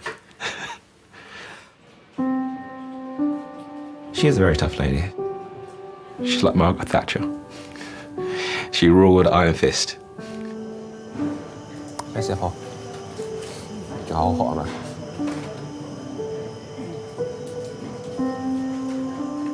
When she starts to become old and fragile, and you realise that she's getting quite vulnerable, I think that's the difficult part about it. And you want to provide back. She cooked, she did all the washing, all the dishes, everything, maintenance, cleaning the house. She was pretty much a superwoman. She looked after me always. And so I felt I had the responsibility to go and look after her.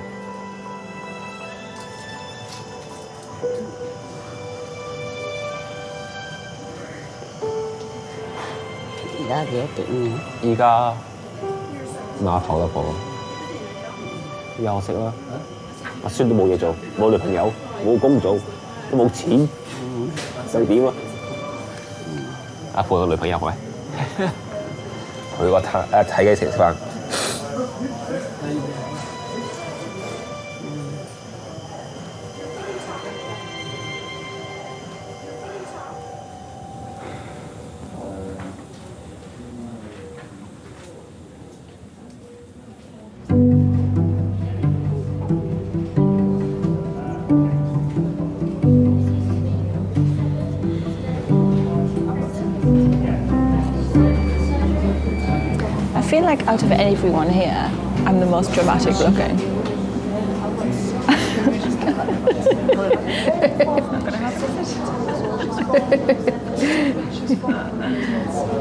Tomorrow morning I'll be coming ice skating with my class. I can't come tomorrow. I can't. See how you feel. I'm not saying that I won't feel like it. I'm saying, how can I go there to a beginner's class, like with all the other beginners learning to skate, so excited, and then, oh yeah, I did this on the ice last night. Like you say, just pop your hat on, no one will move. I might wash my coat first as well. Yeah, do that. Well, now they get like...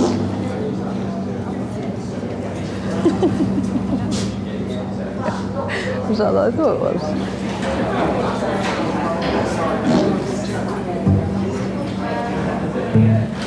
These things are sent to challengers.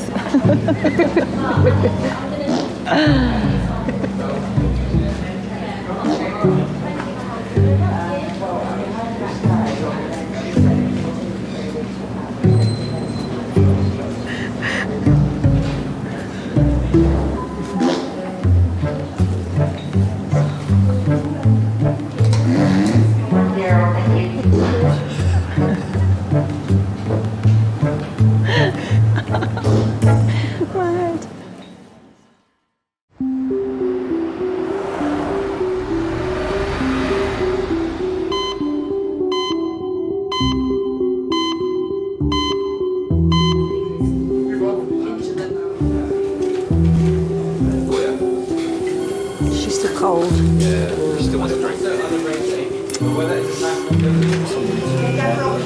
What about another coffee? All right, I'll remember the sugar this time, all right? I'll go and get that for you. Since arriving at A&E, 78-year-old Amway has been given a blood transfusion. Further tests are being done to find the cause of her collapse. 我車你背啊，婆，我要翻嚟行路，攞翻架車，落車翻嚟攞啦。咁啊，舒服啲啊？嗯，仲肚痛係咪？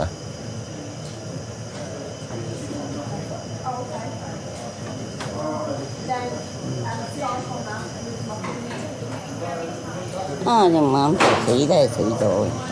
阿婆跌到佢隻翅膀，幾耐冇生得。死驚個婆。啱啊，幾耐阿婆瞓得醒床睡。死驚個婆，喺呢度嚇。係啊，係啊，I think with every elderly person, there's this mysterious factor about them. You see this sort of ideal image of your grandma when you're younger, and then when she had a few drinks, it's like, you know, a completely different person. She would mix all her drinks. She had brandy, she had red wine, white wine, a lager, beer, you know, shots, and she would mix them all in one drink and, you know, drink that, fall asleep, wake up and re-drink that again. I think drinking always numbs the pain, and I think by the time my granddad passed away, she was very upset, very alone, and it was quite sudden. No one really got a chance to say goodbye, and it was very upsetting for the family, and especially for my grandma. We did tell her that, you know, her drink will probably eventually kill her, and she said it's worth it, so it made her happy.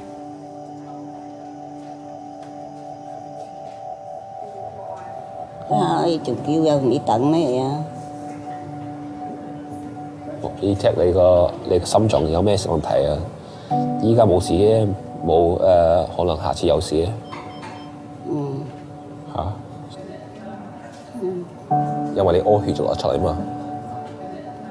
係屙血都有阿婆有好多血添啊。係咩？係啊，你屙屎嘅時候屙到好多血出嚟啊！你賴屎嘅時候啊，真係好令人驚啊！有血有屎添啊！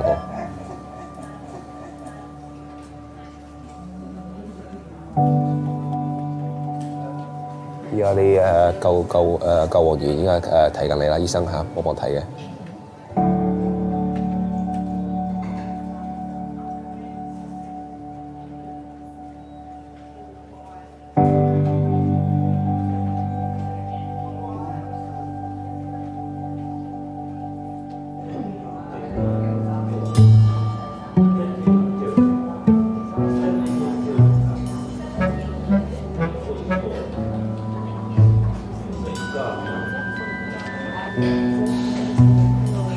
This could be the end of my skating career.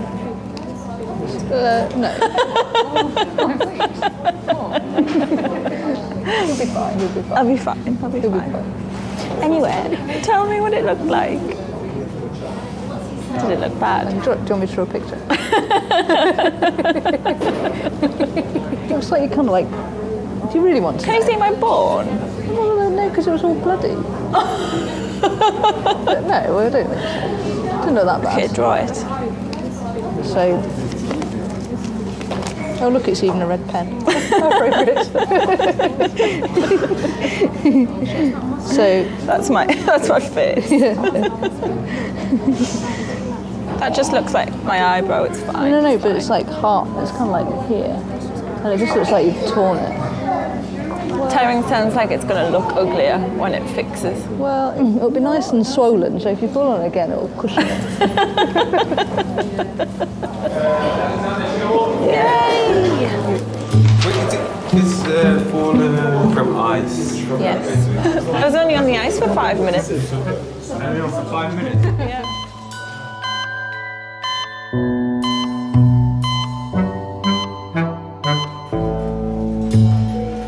Do you want your friend to have a look? Do you want to inspect it? Beautiful. Thank you very much.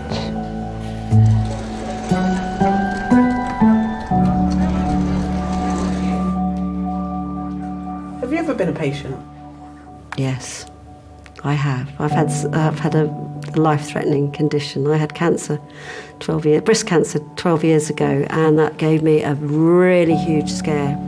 Because I'm also a qualified mammographer, so I knew after I felt a lump, and then I went for the x-rays, and then they took a bit longer, and then they had to do another view, and I thought, oh no, these are my colleagues, well, they're being so slow, something's wrong.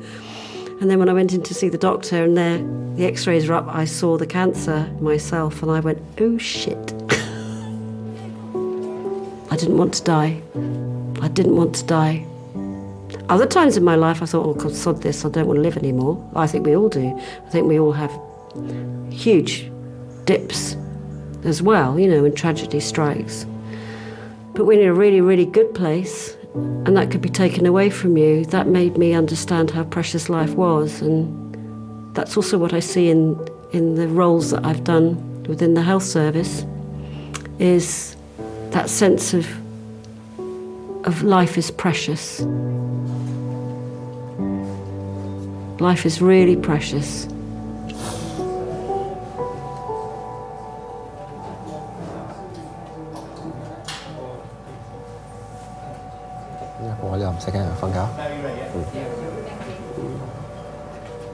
Last year, she lost a lot of weight. It was that she couldn't, she wouldn't eat. She couldn't. Every time she ate, the food just seemed to come back up again. So we thought, well, maybe it's something wrong with her, but we never knew how severe it would be. So it was shocked when they diagnosed her with cancer.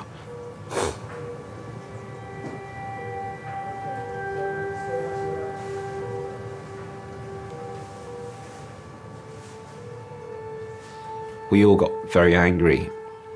I think anger for the fact that no one picked it up earlier, or anger the fact that we didn't ask her to go to hospital, or anger the fact that none of us could do anything about, providing her, a cure, and that was the toughest part.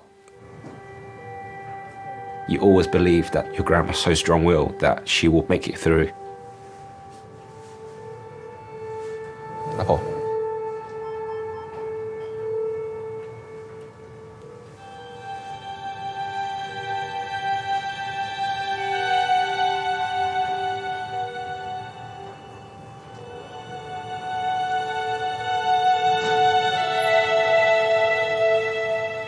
My grandma taught me it's like family will always be first.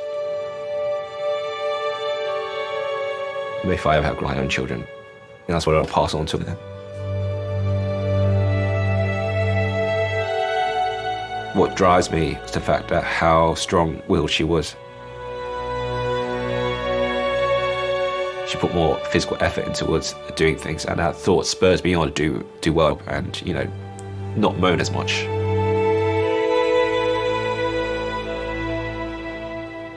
I always miss her. She made me the man who I am today.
Oriental people have a lot of kids is so that one day 1 or 2 of them might do well in society.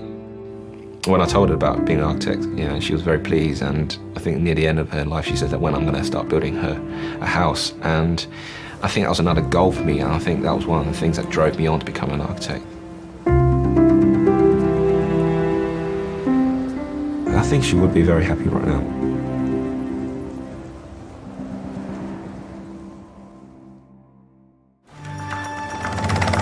Adult male trauma. We have got food-rid patient.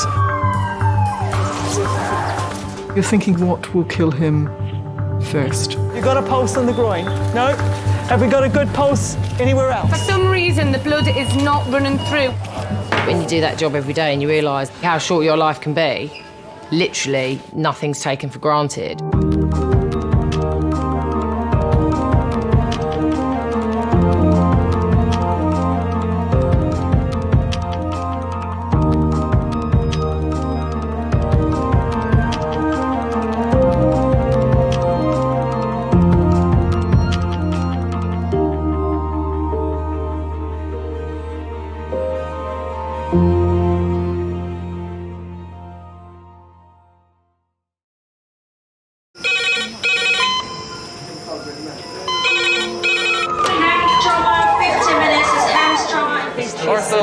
Surgery. You got a we're just going to get on, do this. Not scare him, get you all sorted, all right? John? Do you remember where you are? King's College Hospital, London. Thank God. A major trauma centre. Hit the curb, jackknifed onto the verge. Have we got a good pulse? Have we got an output? One of the busiest A&E departments in the world. He will probably scream, but he won't remember. No, stop! Ah! A place where love. Come on, sir. Let's go. Up you go. No. Yeah. There you go. I love you. I love you too. And loss. It's all right. Unfold every single day. Don't cry. And we'll make sure Mummy stays with you. Well, listen. Right, who's not busy? Squeeze that. We can't give up on her. Come on. We've got to be strong for Mum, if it is the last bit. Hey. All the patients you're about to see were treated in one department. Well done. In just one 24-hour period. I never cease to be amazed at the robustness of human beings. I love you. And the strength of their relationships. Love, it's a reflex. It's what you do. For many of the families, despite the devastation that they may be facing, they give unconditional love.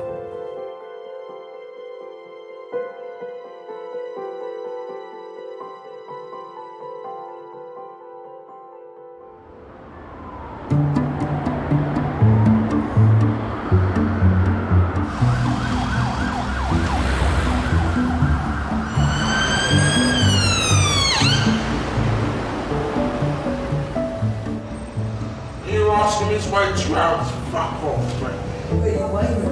2 hours they're asking me to wait. What do I look like? No, I don't think so. 2 hours. Kiss my ass, man.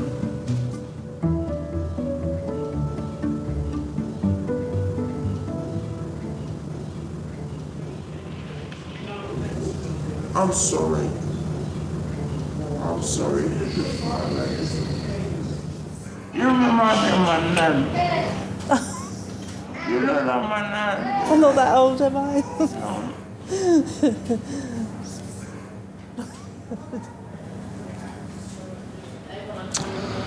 Happy Valentine's Day. not it's 12 o'clock.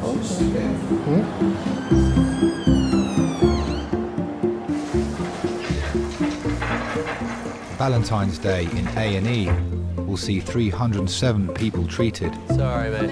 Thank you. 12 will be red phones. Cool.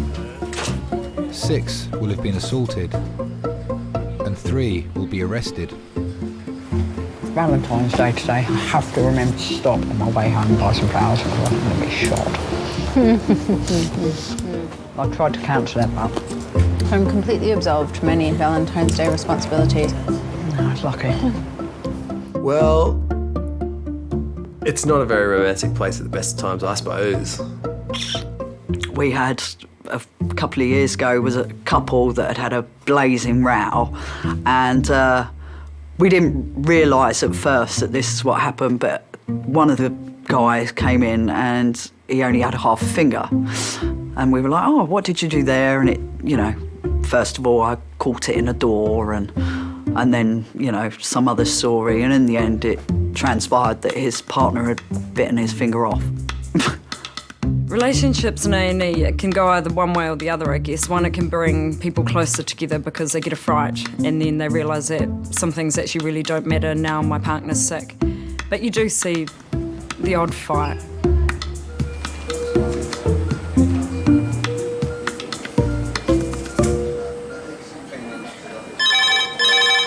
Jenny there? Yeah.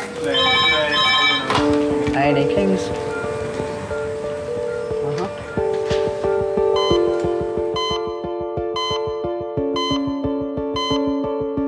Adult red phone in 3 minutes. It's adult red phone, 3 minutes. So this is a bit more serious, I think. Is this HIMS or is this LIS? No, they didn't say. They said a trauma. They called it as. Okay. This is a fellow who has come off his motorbike, we think at about 20 miles an hour, separated from bike, slid on the ground. He's struck a bollard. They're such significant injuries from particularly motorcycles. They just don't have anything to protect them, do they? You go from cruising along at 50, 60, 70 miles an hour to sliding along and then abruptly halting, don't you? So, yeah, anything can happen. You know, there's no crumple zone in a motorbike, so, yeah, they're often really seriously injured.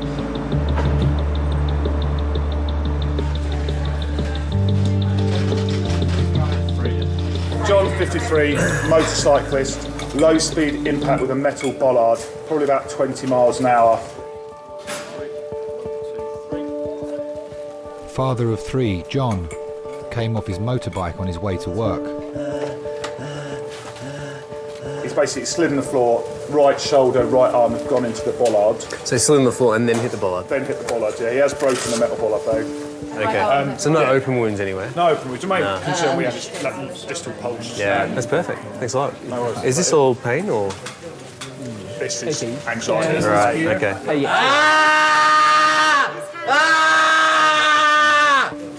Okay, just don't move his right arm again. John's right side has been severely damaged in the accident. Fucking arm! Christ! We've got some painkillers coming, John. Hang in there, mate. Hang in there, John. Do you have experience with ketamine? You don't, okay.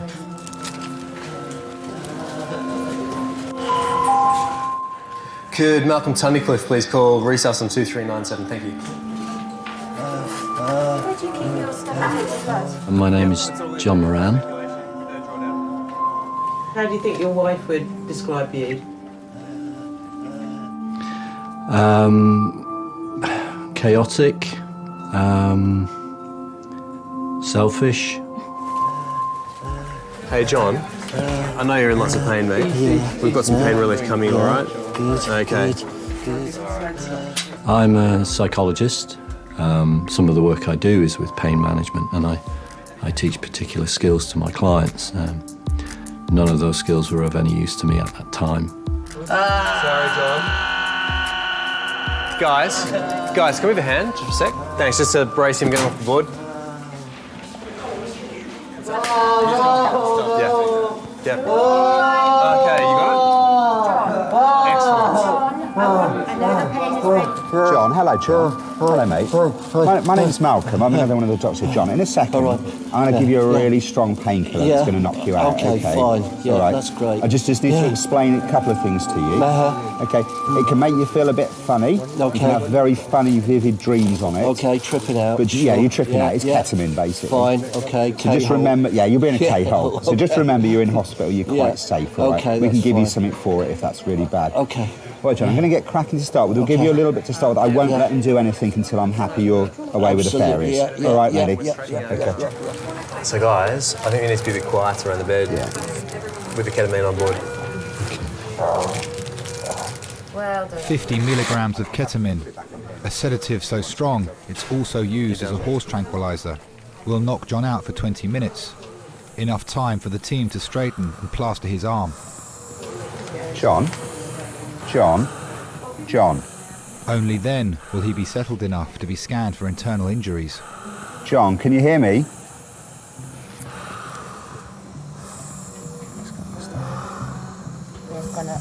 Okay, boys, do it. He'll probably scream. He will probably scream, but he won't remember.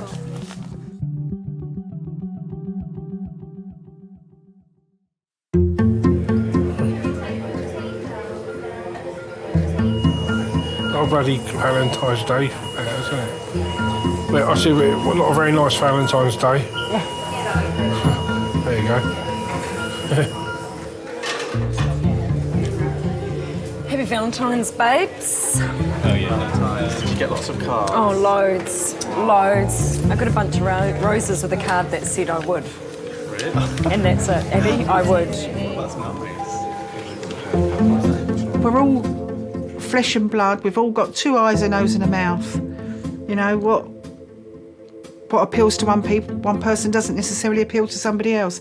I love him with all my heart, and I love him from the inside out. Gary is my soulmate. I trust him with my life. I'm in hospital, Dad. Yeah, up in London. So I'm in at King's Hospital now, and I had a CT scan, and he said I've got a bleed on my brain. Your blood pressure's too high. Because my blood pressure's too high, Dad. He said, Gary, a 52-year-old paint sprayer, was leaving work when he began to lose feeling down the left side of his body. I heard Gary's car pull up outside. He came in and said he thought he had a migraine. And when I looked at him, I could see the side of his face had dropped and his eye had dropped. I thought I'd better let you know anyway, because otherwise... I'll keep him informed. And I'll probably be here a couple of 3 days, I don't know. They're giving me some stuff just now. They've been doing all these sort of reflex tests and stuff. And, I mean, he called it a bleed. I've got a bleed on the brain, I suppose that's what he classes as a stroke, isn't it?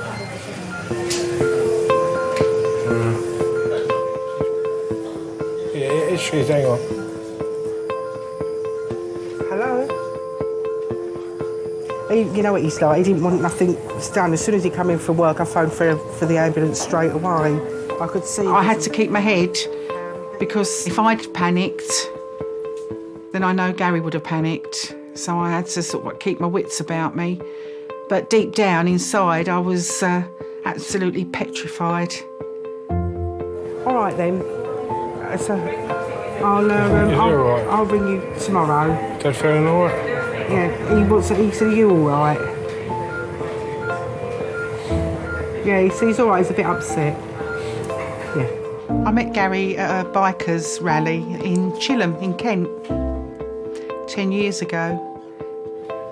The night I met him, I was out with a girlfriend of mine, and when we saw the bike club that he belongs to, my friend laughed and went to me, "My God, just avoid all eye contact, don't even look at them," because they had a bit of a reputation at the time. And then, of course, when he actually did walk over and speak to me, I couldn't be rude. That night, Gary walked me to my car, and as I got in the car, he actually asked if he could kiss me. My friend sort of like is going, "Oh my God, you know, I told you to avoid all eye contact, don't kiss him." But he sort of like put his head in the window and said, "Can I just kiss you goodbye?" And And I said yes, and he kissed me, and then he just said, oh, I love you. And I looked at my friend as we drove off. I looked at my friend and I went, I think I've just found a raving lunatic. Hello, I'm Kirsty, I'm one of the nurses. We're keeping an eye on your blood pressure, it's still a little bit high. Yeah. But don't worry, we'll keep an eye on it and make sure we try and keep I think they put some stuff to... Yeah, they did. Gary is being given medication to control the bleed in his brain. The first 24 hours are critical, so he needs close monitoring by keen stroke specialists. If I could go now, I'll go now. I just hate hospitals and doctors. I love you.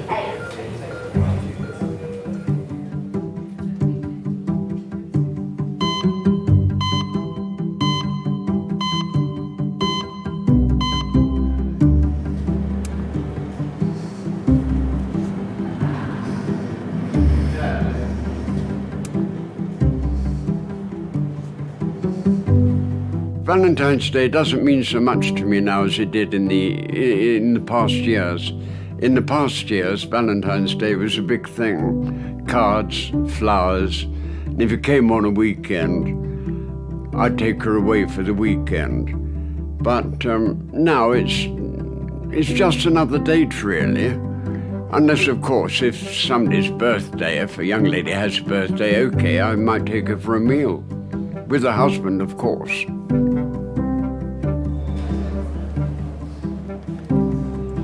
Are you here on your own? Well, no one's ever on their own, really. No. 84-year-old Ronald has come into A&E after being bitten by his dog Benji. When I was brought up, we used to respect the ladies. At least that's how I did it with my wife. Kathy was the first one that I really fell for. We were married 50 years. You've obviously got someone looking after you with your nice. You've got someone looking after you with your nice tidy dressing. Oh, that's on. all right, yeah. And you were seen here last night. Yeah, seen here, in there. Yeah. And They you, told me to come back at 10 o'clock this morning. who did? Was it definitely? Are you meant to be at fracture clinic? I don't know, it's a bite, dog bite. Have you met Miss? Repairing. She was 5'3". She was a little bit plump, although she'd hate me to say that. She had beautiful hair. I think the nicest thing you can say about her was that we loved each other. Let's look you up on the computer. Hold that for me, because I think you might be meant to be at fracture clinic or something. Because he was seen here last night. Nobody loves me. What's your? Tell me your full name. Ronald Kane, K-A-N-E. Ronald Kane. She tripped over in the previous flat we lived in. She hit her head on one of the wooden jambs, and she had a stroke. She was one of those people who detested hospitals. She was afraid of them. Well, most people are anyway, especially when you get to our age. So I used to go there and look after her myself. Mr. Kane, do you want to come through? You want me? I do. I was sitting with her, and a nurse came in and said, I want to wash her face. I said, okay. Would you leave us, please? So I walked out the room, and within 5 minutes, the nurse came out and said, I'm sorry, Ron, she's gone. That's it. Fini. All you have are memories.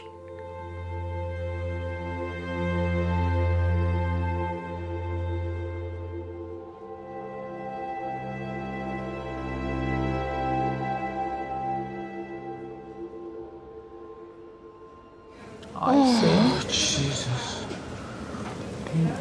I'd like some McDonald's French fries. No McDonald's, no French fries. No, just their French fries. I love McDonald's French fries.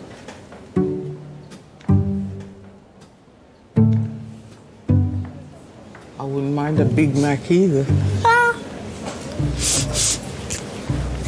With some sweet and sour sauce.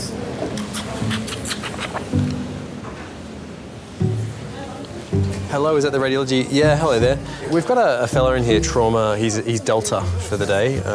For Valentine's Day, he was trying to climb up the side of his flat and got as high as the first floor balcony and lost his footing. He's fallen backwards, and on the way down, he's managed to hit a retaining wall. Do you ever get any Valentine cards by people at work? By people that I work with, or from patients? Patients or people at work. Oh, okay. No, I get surprisingly little in the way of cards from my patients. Maybe I'm expecting too much. Maybe I give them too much ketamine and they forget who I am. It's been over an hour since John came off his motorbike. None of his family yet know he's in A&E. So, John? Yes, mate. So far, so good. I mean, we know that you've got a broken bone in your arm here, okay? Yeah. And that was, kind of bent out of shape when you came in, causing all that pain, all right? Right. But we gave you a really, really strong medicine there that kind of almost put you to sleep. Can you remember? Can you remember what? Yeah. Can you remember we gave you a medicine, very strong medicine, and we've made this arm in the right shape again. Oh, you... Yeah. Oh, you put it in the right shape. Yeah. Oh, well done. Yeah. So it's in a plaster now. Now what? it's you did all that? Yeah. In a plaster? Exactly right. What? So it's. How did you do that? What time is it? It only took about 20 minutes. But look. 20 minutes? Exactly. Look, it's not. No, stop talking. It's not fixed. Stop talking. Me or you? Stop talking. You. Stop talking. You got a question? Time is it? It's. There it is. 11, 10:40. 10:40. 10:40. Right. Okay. You've been with us for about an hour. Fucking hell. Do you want me to explain some more?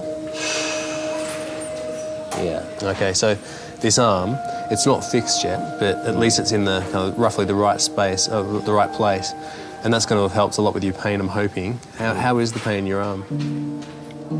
The overriding thing that has always been a problem is riding a motorbike. I've never agreed with that. I've always worried, but I learnt very early on that there was nothing I was going to be able to do or say. He would placate me that it was safe and that our quality of life was much better if he rode a bike because he would have more time to spend at home.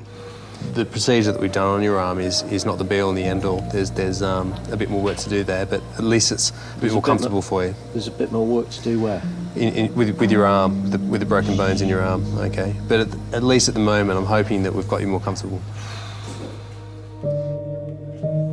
Have you had many motorcycle accidents? Not accidents, necessarily. I mean, you'll come off, if the road is wet or whatever, you might slip on some oil, you might get cut up by a motorist. I've broken a scaphoid, I broke my ankle a couple of times. Look, you've got some more x-rays coming up, just of your chest and of your pelvis, all right? Yeah. Then we've got to go through the motions of making sure nothing else is injured, so x-rays of your neck as well, all right? Yeah. The bike has been an overriding shadow because he gets on it every morning and he goes off to wherever he's going, and there is always that fear. In the majority of accidents, you'll arrive home that day and, that eyes will be rolled to heaven and you just get on with it. But in this instance, there was, it was clearly a lot more serious. So you think, right, this is going to cause me problems.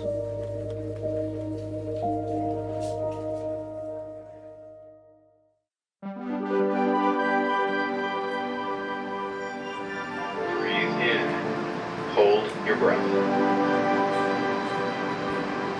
Breathe. 53-year-old John crashed his motorbike 3 hours ago. Anything? No.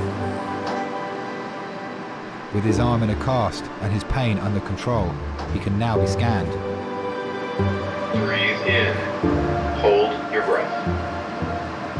I really wonder about his spine as well. Is it? No, it doesn't look like anything. No, I got away with that. Hold your breath.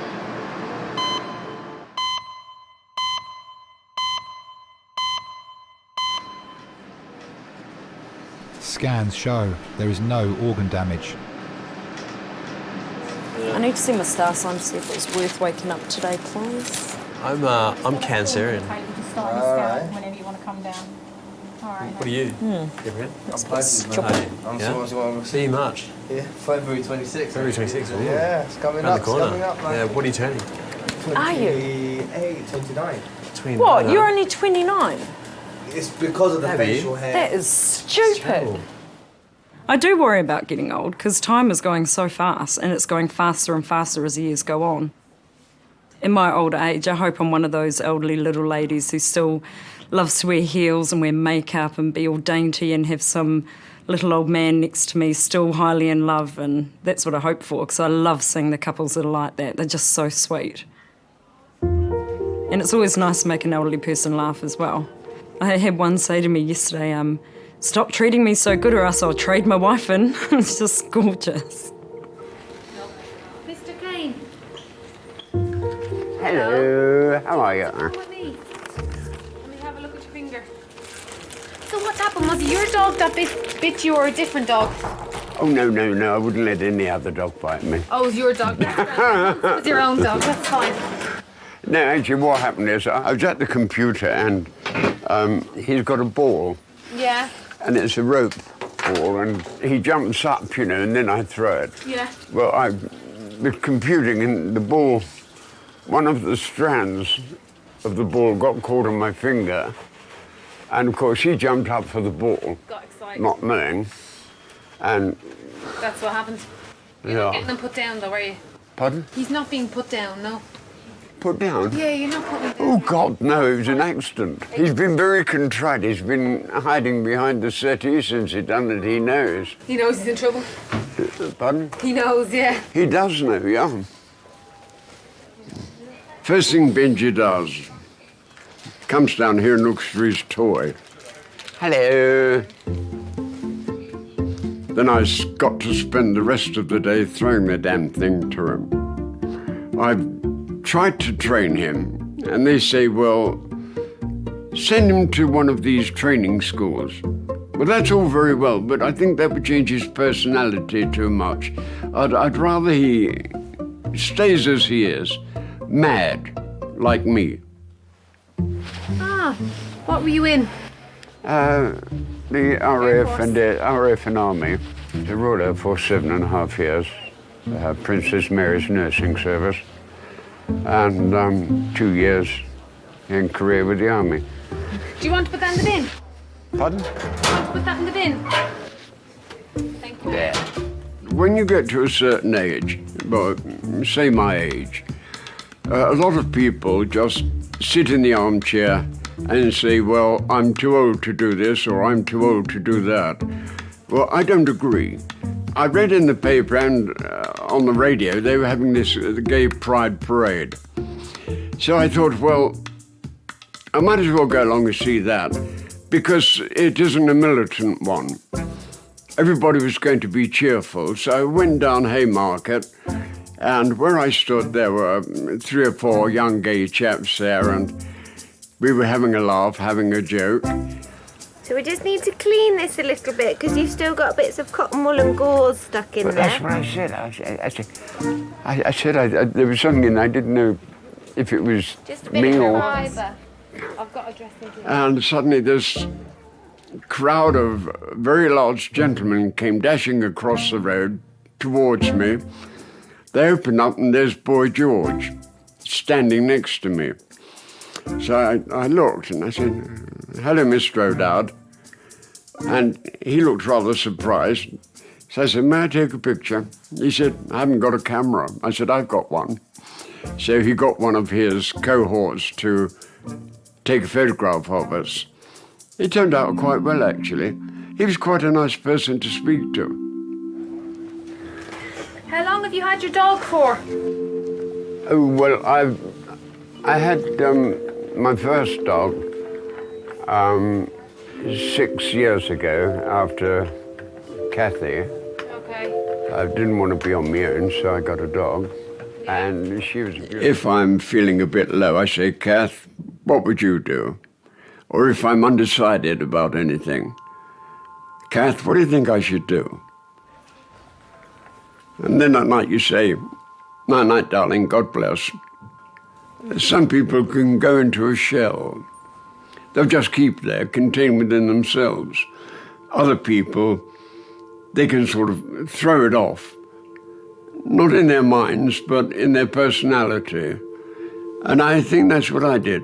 I just threw it off and said, get on with your life, Ron. She's not coming back. She wouldn't want you to be unhappy, be miserable. Do what you want. And I did. And here I am now.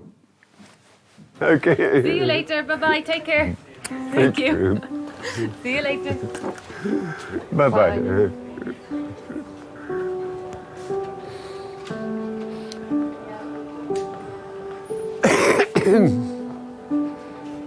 As long as she needs me, I know where I must be. I'll cling on steadfastly.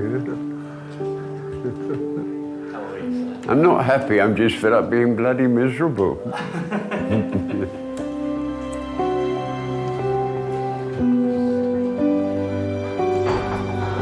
Bye-bye, dear. Bye.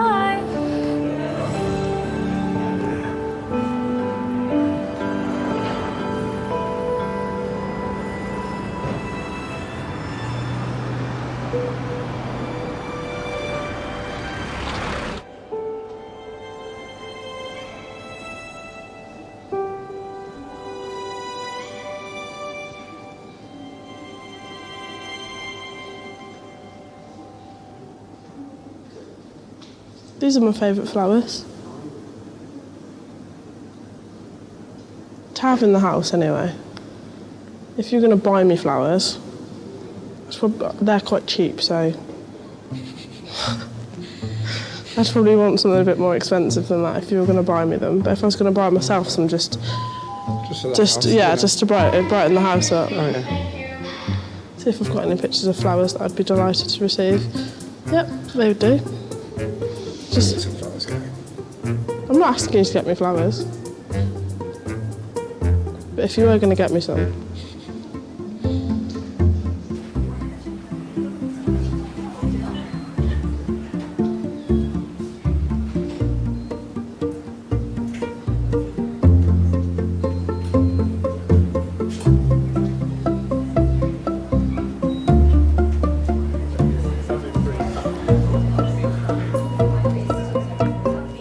John, we're getting a bit more morphine, and ASAP we'll get these blocks away and have you sitting up a little bit. Right. You all right? What's going to happen now? Well, have you been told about the results of the imaging? No. So far with the plain films, I mean, you've got some pretty nasty breaks in the forearm here, okay? It's going to require an operation, okay? So that'll be under the orthopaedic team. You've also broken the shoulder blade, okay, the scapula.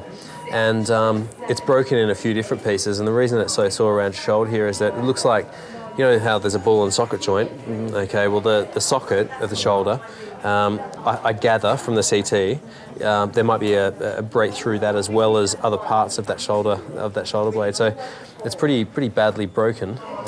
And simply for the reasons of analgesia, you're going to have to stay in. I mean, not just for the fact that you need an operation, but, you know, I think you're going to be pretty uncomfortable with this shoulder blade thing. But if I can point out a bright side there, is that your shoulder blade and all the big muscles that kind of pad over that shoulder blade, have taken the brunt of this, and it looks on first glance that your scan of your chest is okay.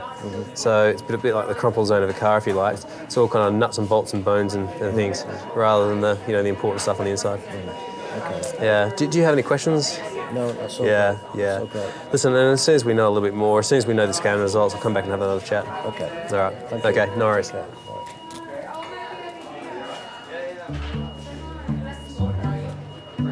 I was hoping I would get away with a cast.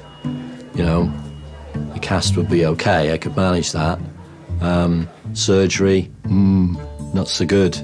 That means plates and extended periods of recovery and so on and so forth.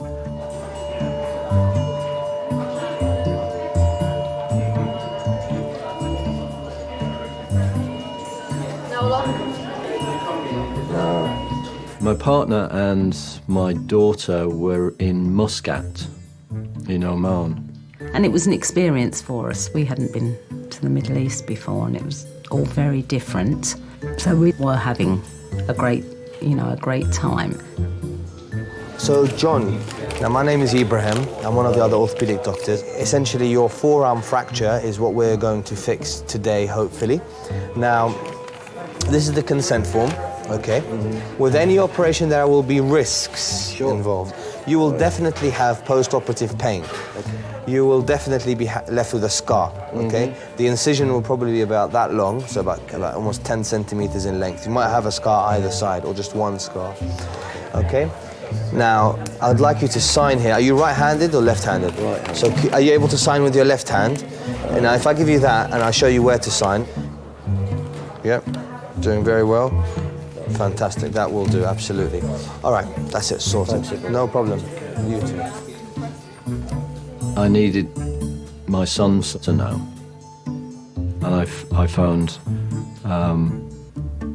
the eldest lad, Alex. and asked him to make sure that the youngest lad was okay. A few breaks. Yeah, it's not good. It's not good. Now, you just need to sort Joe out. Just make sure he doesn't get upset, yeah? Just one more thing, mate.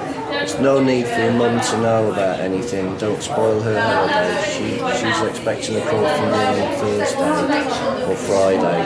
So she's not expecting to hear from me today, so there's no need for anyone to call her. So tell Joe, don't call mum. There's no need for it.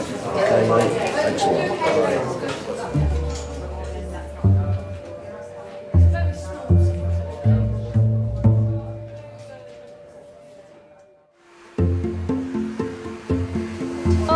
She said yes. She said yes. He got down on one knee, Maggie. He's right in front of us. One knee. He got down on one knee. Oh, and we saw it. Everyone left the pub and we saw it. But he didn't have a ring. No, Maggie. The thought is he went down on one knee and he just said, "Will you marry me?" She had tears in her eyes. It was just... Oh, it was lovely. It got down one knee and everything. It was absolutely amazing. It was, man. Gary's left side was affected by the stroke. Touch your nose. But his coordination is already improving.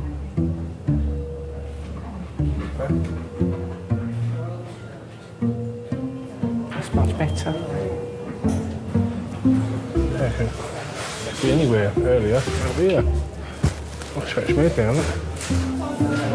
That sort of buggered me a bit now, though, isn't it? Well, it's just giving you a little bit of a warning to slow down a bit. You're not the big roughy-tufty biker that you thought you was. You like to scare me, don't you? I love you. When you've had a stroke, it makes you realise the things you used to worry about, some of the things you ain't worth worrying about. The other day I was in Bexley Heath and I heard this lady talking to this old lady, and I was sitting there. Tracy had just gone to the toilet and I was sitting there with a bag, and she come out, she goes, "What's up with you?" I was looking in the bag. I had tears coming down my face, I did. And what happened was, I heard this lady speaking to this old lady. She said, "How are you today?" "Yeah, I'm all right, yeah. It's my birthday today. I'm 74. And she said, "Oh, that's nice. Any plans?" She said, "No, I've got no plans." And of course, "Oh, well, I'll see you later." Then she went off, and I thought, that old lady ain't got anyone, that old lady, like. So we walked off, and we got round the corner, and I said, "I want to buy her some flowers." So we bought her some flowers, and I went back there, and I said to Tracy, "Is she still there?" And she said, "Yeah, she's still sitting there." And I didn't know until I got back, because I'd only seen the back of her. When I got round the front, she was blind. So, a bit joke. So I went up to her and I said, "Sorry, I wasn't here, Wigan." I said, "I just overheard that it was your birthday." And she said, "Yeah, hello." She said, "Yeah, it's my birthday today." I said, "I just got you a couple of flowers, if that's all right." "Oh, thank you," she said. "Thank you ever so much." And as I walked off, I looked back and I see her smiling. That made my day.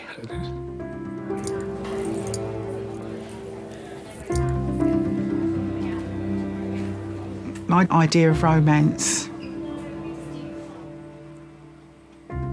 Gary Mitchell, I suppose.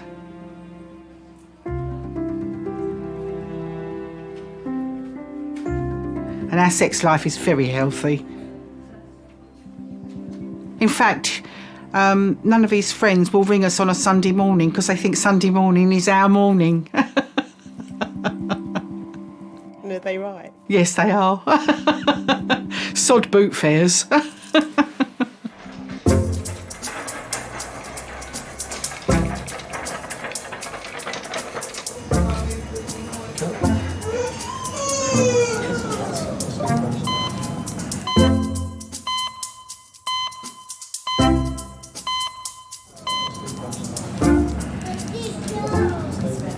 How long do they say it's going to be? Lord knows. 21-year-old Anton has been brought in by his mates. He is suffering from mild chest pains. Oh, bye. Bye. See you later. Facebook me. Don't say she's really pretty. No, she's actually nice. Do you believe in love? Ooh, gonna expose me here. Do I believe in love? Yes, I do believe in love. Have you ever been in love? I don't know, I doubt it. I don't know what love is, really. I mean, I think love is probably being with someone that you know can annoy you, but at the same time you still want to be with them. Have you ever been in love? Yeah, I've been in love 3 times. Oh, Maggie, I wanted to cry. It was lovely. Oh, she put it on Facebook. I should have said I was there. I saw it. Vicky, where's my balloon? I don't know. Where's my balloon? All the balloons gone missing. She's gonna have to take my one. Who's there?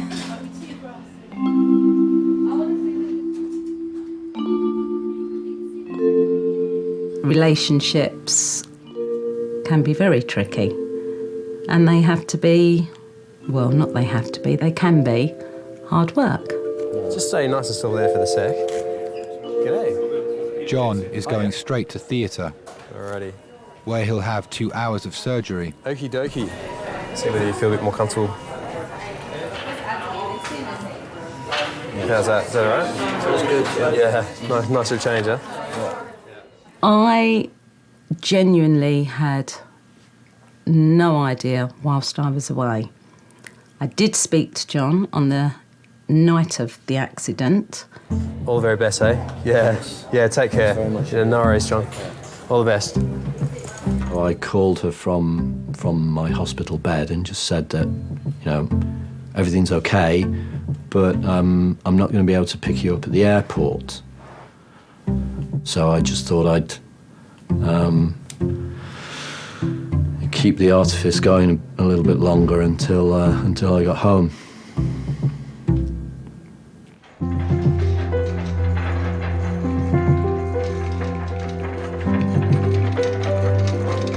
See you later, John. All the best, eh? Take care. When we got back to Heathrow, there was a taxi with our name there.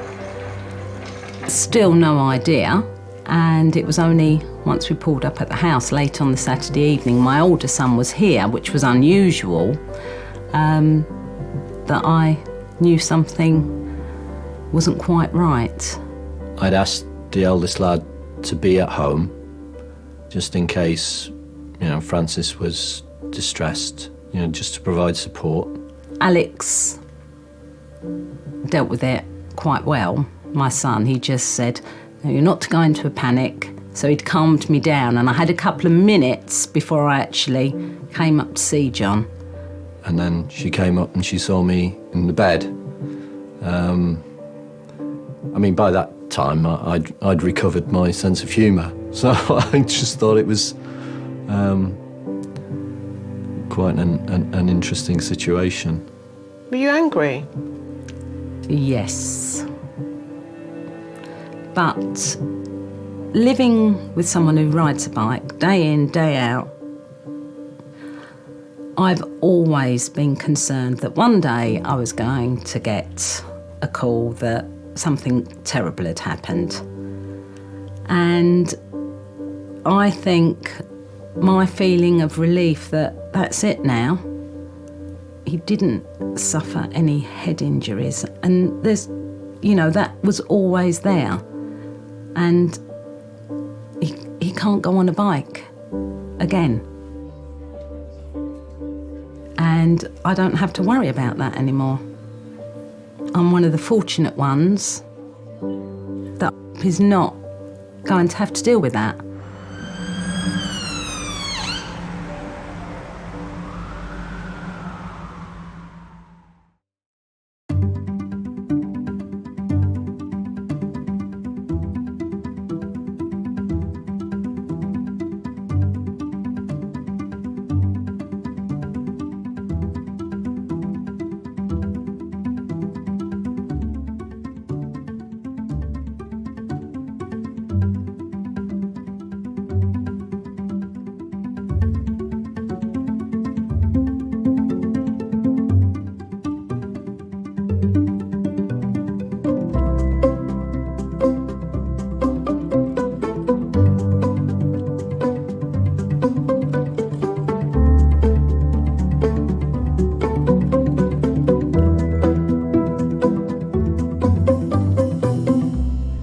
Do you see yourselves together in another 25 years?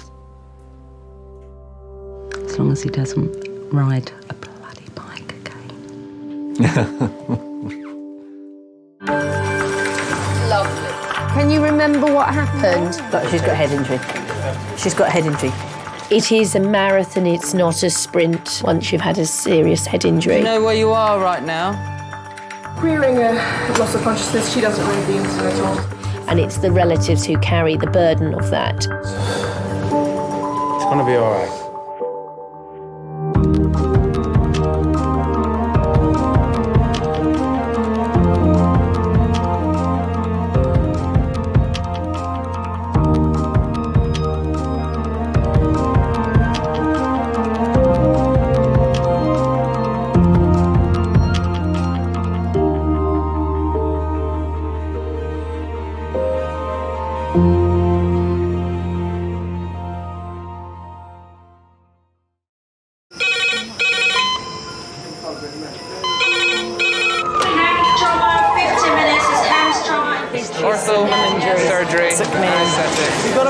We're just going to get on, do this. Not scare and get you all sorted, all right? John? Do you remember where you are? King's College Hospital, London. Thank God. A major trauma centre. Hit the curb, jackknifed onto the verge. Have we got a good pulse? Have we got an output? And one of the busiest A&E departments in the world. He will probably scream, but he won't remember. No, stop! A place where love, Come on, sir. Let's go. Up you go. No. Yeah. life, There you go. I love you. I love you too. and loss It's all right. unfold every single day. Don't cry. And we'll make sure Mummy stays with you. Well, listen. Right, who's not busy? Squeeze that. We can't give up on her. Come on. We've got to be strong for Mum, if it is the last bit. Hey. All the patients you're about to see were treated in one department. Well done. In just one 24-hour period. I never cease to be amazed at the robustness of human beings. I love you. And the strength of their relationships. Love, it's a reflex. It's what you do. For many of the families, despite the devastation that they may be facing, they give unconditional love.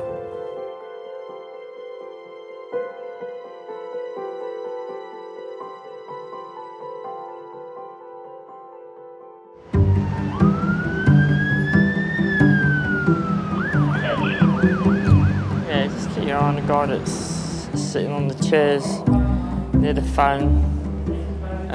Charlotte was having a word with him when I come down. He's definitely as drunk as a sack. And he was irritating people, so I've told him to quieten down, but he's on the phone. The perception of security is people that couldn't make it in the police force. I wanted to be a police officer, I'd be out there, but it's not like that.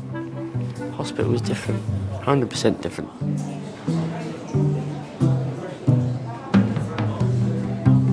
King's has 20 full-time security staff. I need to see a doctor now! What's wrong with us? Every month in A&E, they deal with over 50 incidents, ranging from verbal abuse to assault. Some people you can help, some you can't. And the ones you can't, in the end, they go. Either on their own or we escort them out. One way or another, peace has got to be made. Go ahead. He's drinking alcohol out of a bottle now. Off, ski manny, come on. You have to go, because you're not allowed to drink alcohol on the premises, my friend. No. Yeah. No, it's time to go. You can willingly walk out by yourself, otherwise I'd have to get my colleagues down here and they will sort of kind of carry you out, and you don't want that, do you? Because I don't want that. Come on. Nice buses. Where are you on, Sue? Come on, that's it. You can go up, that's it. There you go. That's it. There you go. No problem. Easy. Let's go. Easy, tiger. Easy, tiger. Let's go. Easy, tiger. You did it all by yourself. Well done. Easy, tiger. Easy, tiger then. Come on then. Oh, don't push me too fucking far. I'm not pushing I'm you. not pushing myself. Yeah, you are. When they're drunk, then they could walk in front of a bus, you don't know. So then you're responsible now for this person. Don't push me. I'm not pushing you, I'm helping you. I'm helping you out. Caring, isn't it? Mothering. Because it isn't grabbing people up and chucking them out. God, he can take it from there.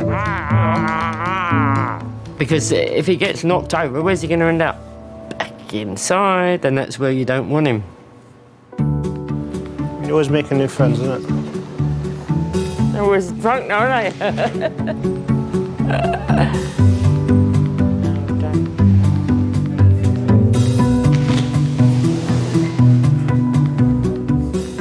Yeah, control that gent's left now and he's gone on the bus to Croydon. Jolly good. I won't go into an A&E, I think I'm dying. And that's what it is, an accident. What is an accident? And an emergency.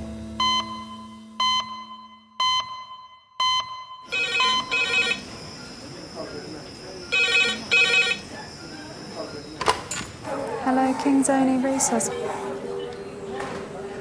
Slightly sluggish. Okay, did you know if she had a loss of consciousness or anything like that? Bye. Pediatric trauma call in 8 minutes. That's pediatric trauma call in 8 minutes. What is it, lovely? Oh, nasty. Hello, can you please put out a pediatric Fall 3 meters onto diving board? 8 minutes. So has she fallen off this higher board onto that board? Must have done. The trauma call is for an 8-year-old girl. She has a head injury after falling from the steps of a high diving board. Can we have everyone sign in that hasn't signed in so far, please? Thank you. She's being brought to King's by her mum. 8-year-old fallen 3 meters, GCS not stable, but left pupil sluggish. about our ceiling, isn't it? Just about, she's fallen the height of our ceiling.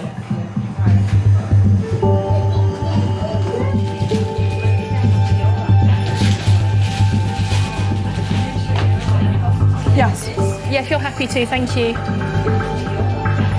Leading the trauma team is paediatric intensive care consultant, Tusha. This is Abby, she's 8. She was going up a 5 metre board. She actually got to about the 3 metre board. She was seen to fall back down to 1.5 metres down the steps. So it's a slip? It's a slip. GP on scene tried to see the nosebleed and laid her on the floor.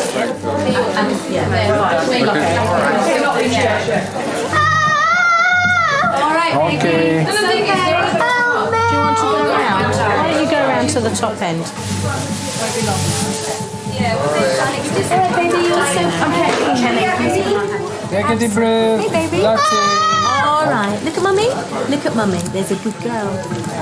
Yeah. Head injury in children always makes me worried. Abby, you want to sleep? Do you feel any pain here?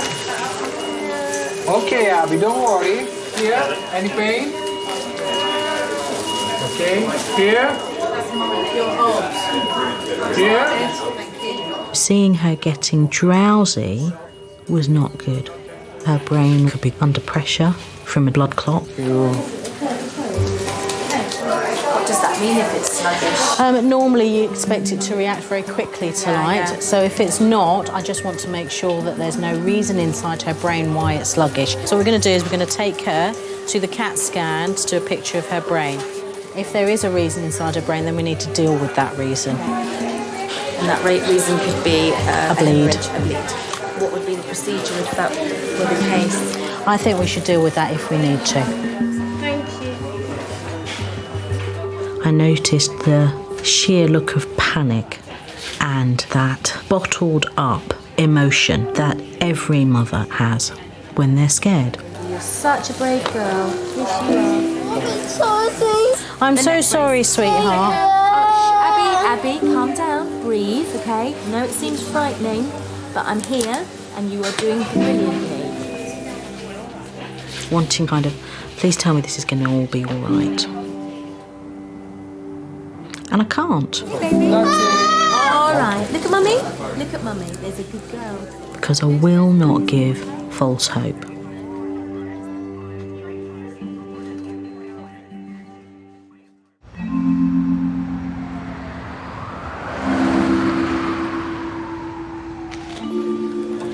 And you're amazing, just how are you?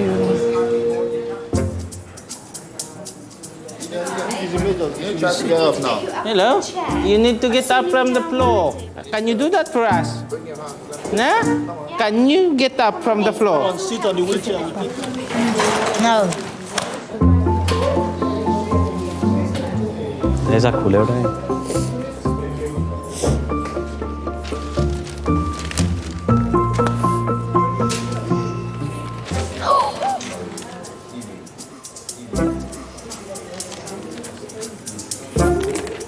Still smell alcohol.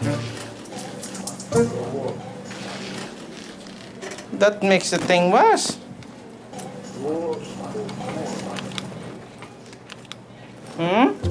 Did you have a drink today?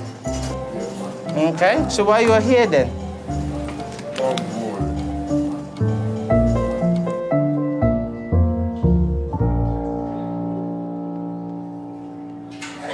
We're doing this thing at college, yeah, where they talk about you have the right to die. They can't force you. What are you trying to say? No, this is Ian Brady. Ian Brady. Yeah. There's been a hunger strike since '89. Yeah. They force feed him, don't they? Yeah, you know, against his human rights. No, because they say he's mentally impaired, so he can't make a rational decision. So that's why. If you're not mentally impaired, they can't force feed you. If you're deemed not to be of a mental state to make a rational decision, they can force feed you. Okay? Okay. What? You didn't listen to one word? I did, but you didn't, did you? I did. You didn't, did you? No, you didn't. I did. You never do. Is that how comes we've been together so long? You just don't listen to me? It works for It me. is. It works for you, yeah? It works for me. Loser. A bit too much of Just suddenly overcome. the sauce, yeah. He saw you, I think. Was it? And he got all unnecessary. Right. Come on, sir. Let's go. Up you go. No. Yeah. I'm not having any of that. If you're not going Don't to touch pull me. against me. Okay. Come on. Okay. Okay. Right, we can do this. Like Come on. 3. Slowly. Slowly. Good. Ready? Cool. We are getting a lot of alkies lately. And what do you think to yourself? Why are they like that? I don't know if it's because of the life the way it is in London now, I don't know. Or in the country itself or the world. But it's not good. Come on, you're a big man. Come on. Big grown man. Up you get. Good man. Well done. Brilliant. Excellent. Well done. Well done.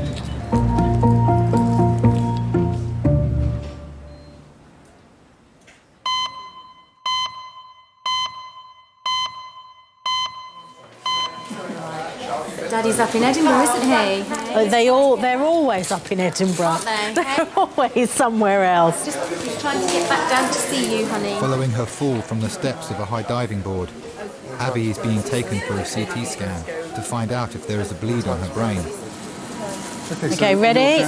1, 2, 3, move. There we go. Okay, you all right?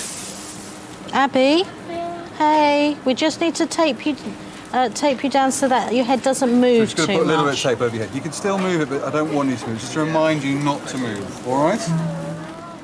We used to go swimming, and in the centre you can see all the kids diving.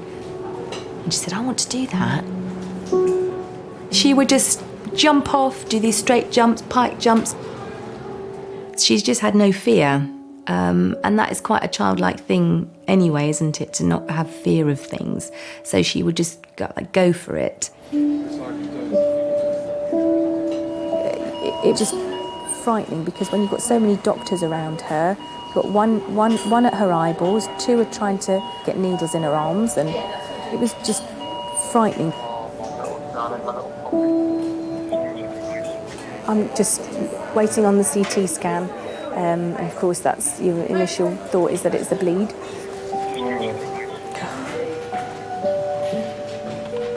I'd missed the last train. I had no passport. I couldn't fly. I just remember just sitting on the floor, just trying to figure out some way that I could possibly get down to London right away. It's worse than agony. I just wanted to be there.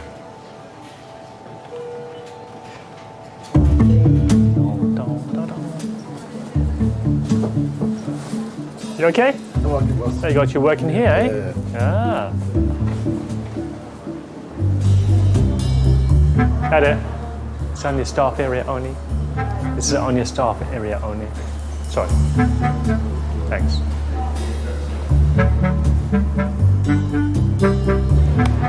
I think my brain's not functioning. That's nothing new though, is it? I'm being serious. So am I. It's so stupid. No, I mean, it's my thoughts are getting all scrambled. You are so... Why do I bring you anywhere with me?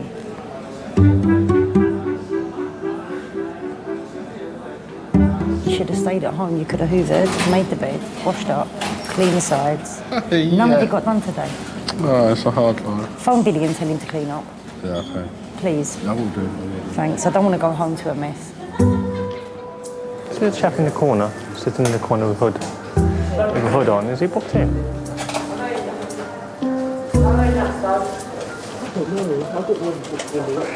Let me get his name, yeah? Hi, have you booked yourself in? Well, people here are booked in to see a doctor. I'm asking you. Okay. I ask you. If you've been booked in, yes. These orders are booked in, but you're not. The staff don't recognise that you're booked in. Okay, the staff have asked. Okay. Yeah. Okay. Then I'm going to ask you to leave then. Why? Because you're not answering my question. I don't have an answer to the question.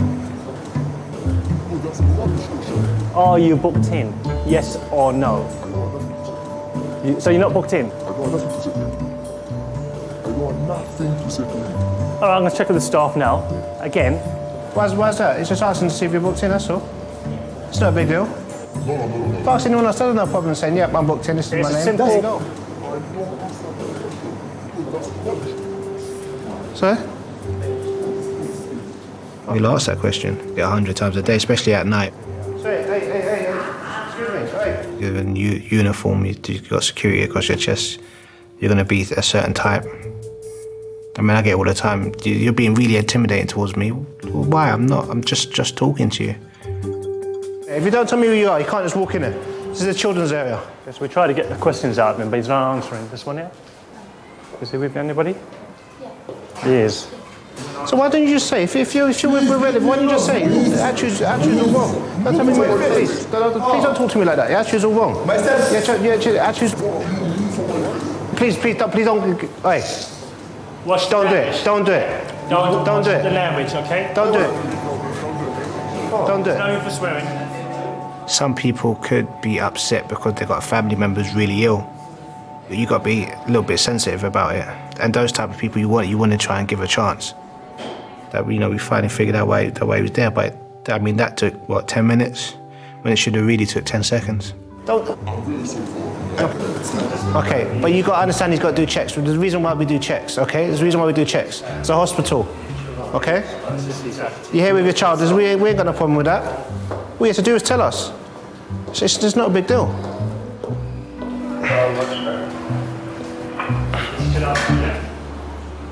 Sometimes I go home and I think about what I've seen that night. Or I speak to my wife about it. I do feel fear for the younger ones. Because I know how horrible, the world we live in can be. My mum says I'm overprotective, but my daughter, she gets a little bump on, on her head or something. I feel like I want to wrap them up in cotton wool.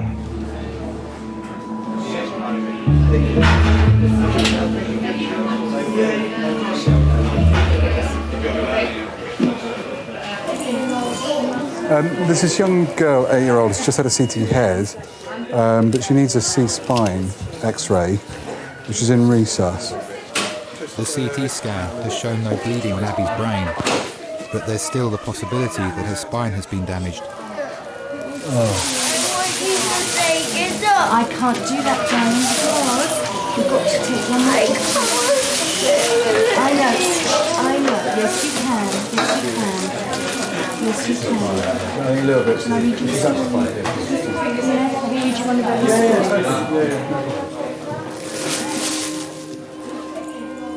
Well, you feel helpless. To actually face that your child could be paralysed, it's just the worst feeling ever. Wilma and Biff saw a notice. It was about a go-kart race. All right, baby. Get the saber! It will come up soon, my darling. It will come up soon, okay? I can't take it up, baby, not yet. All right? You were such a good girl. We're Is going that to go on better? a little journey again. We're going to try and get those x-rays and those pictures of your bones, and then All right, darling. hopefully All right, baby. we'll be able to take all this tape and that horrible collar off. And can I go home? I think, sweetheart, because you had a nasty bang on your head and you're a bit sleepy. Oh, don't cry. Let's see. Let's get this Listen, X-ray we'll first, see, okay? Yeah? And we'll make sure Mummy stays with you. For someone who was so bubbly and crazy, it was sad to see her little broken body and her broken spirit. But I still have to say to her, you're going to be fine. You're doing really well.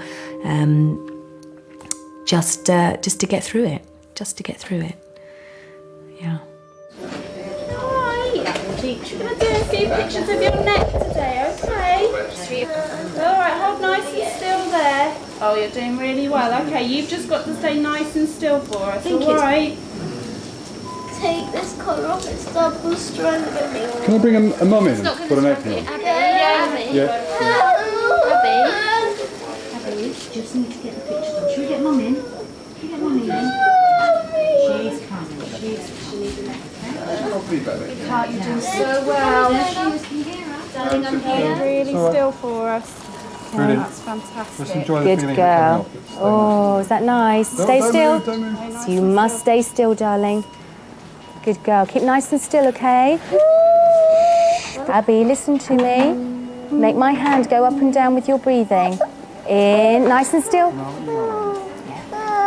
Abby, listen to me. Right, it's going to be 2 minutes, okay? See if you can be a statue. Okay? Brilliant. Can you make my hand go up and down?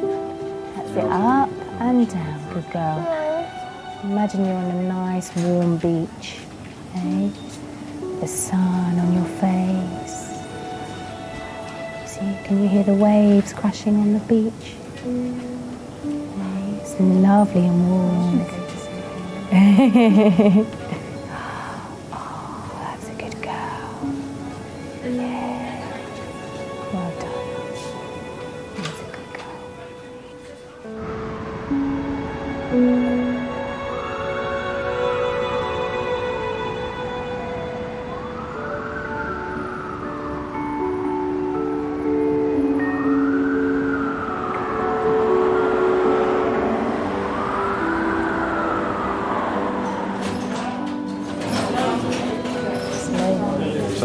It's me. Lunny. Looney, I don't know. It's okay. 46-year-old Michelle has come in with back pain. She's here with Hubert, her partner of 30 years. So tell me, did you had an epidural yesterday? Yeah. What was that for? I've got nerve damage and a slip disc. Oh, so you had a spinal injection? Yeah. So since the time it was given, it felt shaky? Really shaky. And then... As they pulled it out, then I just thought I was in shock because it really hurt. Gemma was breech. Ashley... Ashley was the worst one. And Billy was born in 6 minutes. And I had him in accident emergency at King's College. And Ryan was 20 minutes. And then Amir, I think, was about 30 minutes, start to finish. Got spontaneous labour. But it's right down the bottom they gave it. Right there. Eee. When I had Amira, through the pregnancy, the weight of the baby was completely on my spine. So it caused some nerve damage, slip disc. So what they decided to do was give me a spinal injection of steroids to try and calm the nerves down. And I had a really bad reaction to it. Okay, because this was done by the anaesthetics department, I would actually like to, I would like to speak to them, and I'll let you know what they say. Let me just speak to them, yeah? Okay, thanks.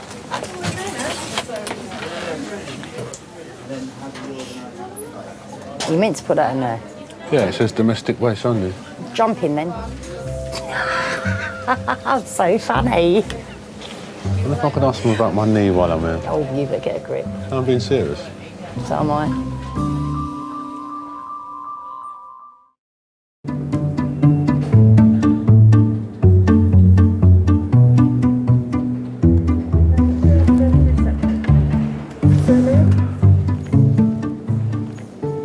James.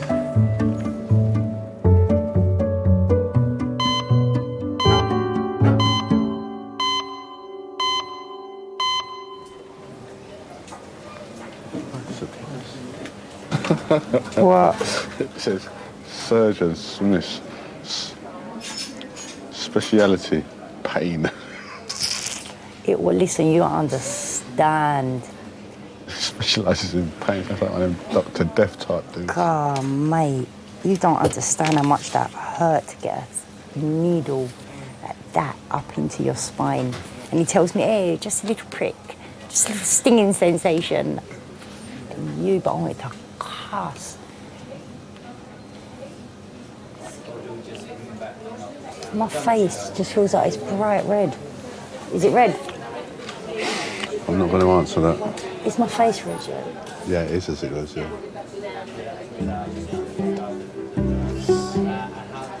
We were lucky enough to meet each other at a very young age. Sometimes relationships are as long as ours.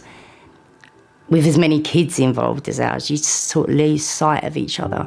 And we always manage, you know, to pull it back in and enjoy each other's company. We still argue. I feel a little bit better. Should we go home then? You, would you go home if it was you? I wouldn't come here. Why are you such a fronter? You bang your toe and it's an emergency call to the hospital. You're the biggest hypochondriac I know. Oh, my knee. Oh. You're not even listening to me, are you? Did you say something? Yeah, I thought so. We will not argue in front of the kids. We won't do it. That's why I hit you so often, you know, because you just don't listen. Call that spousal abuse. I'll go in one room and he'll go in another room and we'll text each other abusive texts until we make each other laugh. Right, I won't be a minute. I'll be back.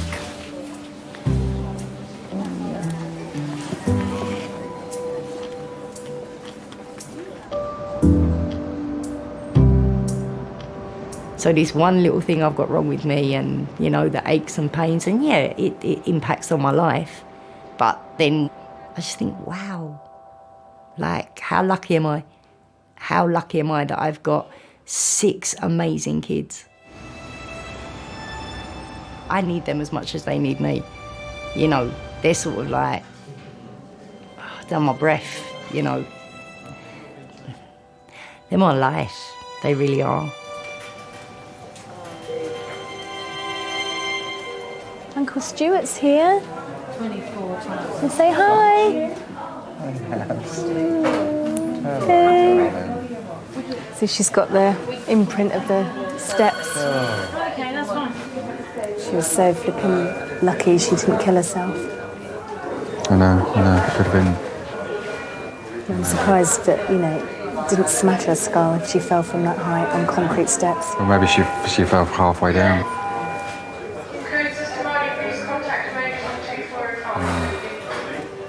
Abby's X-ray shows no injury to her spine, but she's fractured her eye socket. You all right, baby? Think you're going to be sick? All right, darling. All right, my baby. All right, baby. All right. It's all right. There you are, darling. This is to be expected, the vomiting, okay? No, they can decide what they want to. All right. Just rest. So you just just relax as much as you can. She's got a fracture of the orbit, which Max Fax needs to see, okay? What can happen, however, which is why you're staying in, is that, imagine if you fall over and hurt your knee, it swells up before it goes down. You can get a bit of swelling. That's what we're looking for. And that's why we'll be poking and prodding her to wake her up. Yeah. She's been really good, really well behaved. She is a testament to you.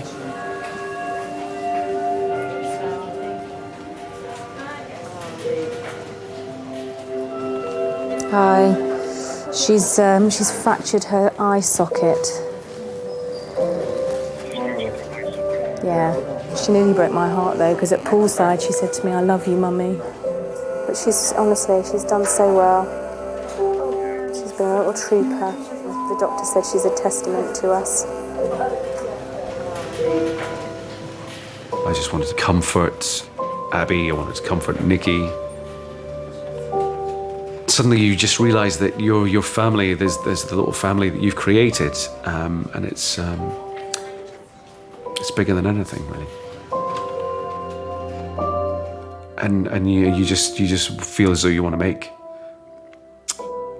everything better, you know, just to look after them, protect them.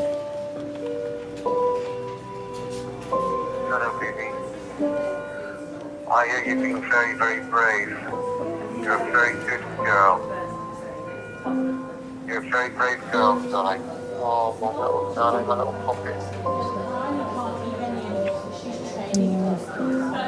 I hope you're okay. Well done for being a really good girl and a really strong girl. Yeah.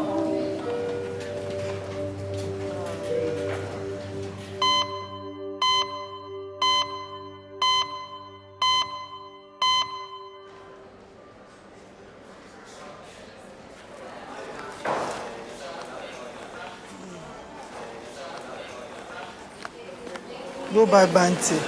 Buy me chocolate. Buy me chocolate from there. You go see him. You know Bounty, the one where they get coconut in the middle. You will see it. You will see the number. You know how to operate it. I know what I've got. I've had it before. I've got bronchitis. Well, you'll have to stay in because this X-ray don't open till 9 o'clock in the morning, so you could stay in. They can hear it on a what's it, on a stethoscope. Stethoscope? I can't talk properly. I've lost my teeth. I was going to say, they still use them. You bought the wrong thing. That's Snicker, innit? That's the wrong thing. Bounty is the blue one. Maybe the Bounty I can see is in front of you. You go buy Snicker. Oh, here we go. Yeah. No, it's not me. Got my tablets. My manager loves Snickers. My children love this. Either when they were young, Robert loved Snicker. Michael liked Masba. Masba is true. Mama? Hi, my name is Adi. 74-year-old Joyce has been brought in by her daughter Anne and her grandson Chris. Can I say something? Yeah. I'm not trying to tell you your job. I haven't smoked for 3 days because I can't smoke. Okay. And I think it's bronchitis. I don't know. What, you a doctor now? I've not had many illnesses, but when I do get an illness, I know it's bad, and I know what it feels like. Oh, no. Therefore, I can tell the doctor what it is. She diagnoses everything now. Yeah, that's all right. I mean, you know your body, and if it's happened to you before, and if it looks like that, it may not be, okay, but it's a good observation. If you've had the experience before, you think it's similar to what you had then, that's fair, Okay, so the plan now will be, we'll do some blood tests. I will organise a chest X-ray for you. All right? Okay, I'll speak to you later then. All right. All right, thank you.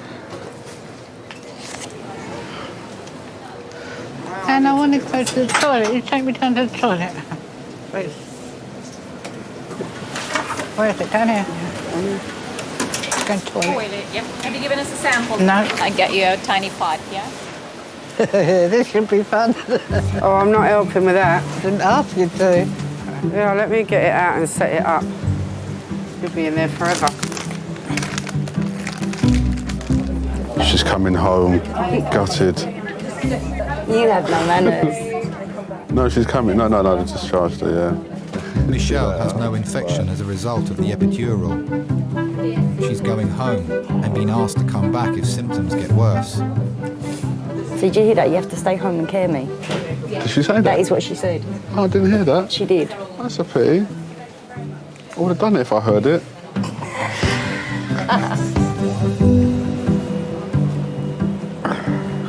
The good thing is, though, they're going really quick, aren't they? Getting things done. You know, it's because of her age. Yeah. It's your fault. It has to be. Sending me the wrong way. It has to be. I keep telling you, dumbass. Thank you, Michelle. He's fine. He can. The ambulance driver said he can walk. Stay in there. The security team has been called to help a drunk and disruptive patient with suspected mental health issues. Stay in there. They need to keep him in the treatment bay until the psychiatric liaison nurse arrives. Will you stop grabbing hold of me, okay? Hello, security control here. How are you? What has Marley said to do with this patient? Say again? What has Marley said to do with this patient? Well, she's going to see how it goes. It's always a difficult situation to deal with. It's not the same as if somebody was being aggressive and they had no mental health issues. You could just chuck them out if they're not that ill. But if somebody's got mental health issues, they need help, and it's your job as part of the A&E team to help them.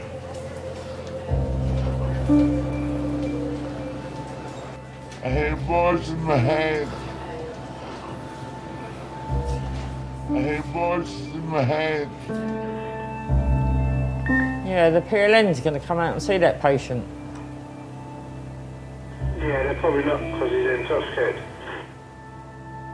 what that person's doing, that you know that that person is not aware of what they're doing. You just know they're in a different place. Oh yeah. Hello. I've got to hold him like this. Good morning, sir. How are you?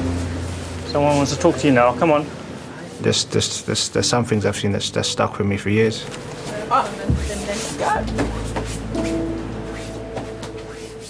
I mean, you're meant to be security, you're big and you're tough and, you know, you got to deal with this every day, but, you know, we're only human as well. You know, we got families.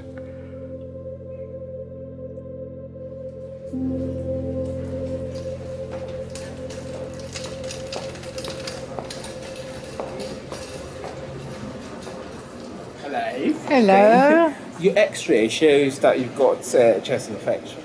Mm-hmm. So you will need antibiotics, and hopefully everything should clear out. Oh, all right? good. As long as I can go home, that's all I Yes, want to do. Thank you.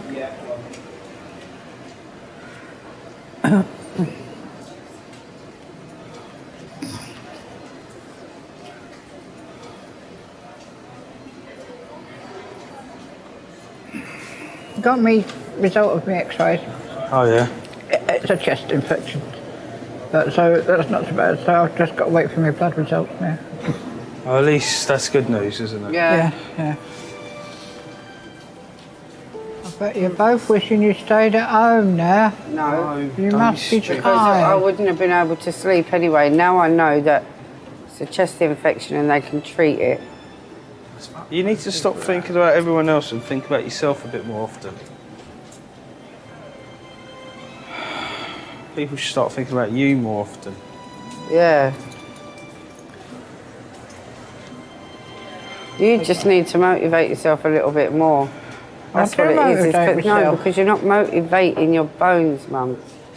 Your bones are seizing up because you sit in that chair watching that bloody Dickinson, man. Antiques Roadshow and all that crap.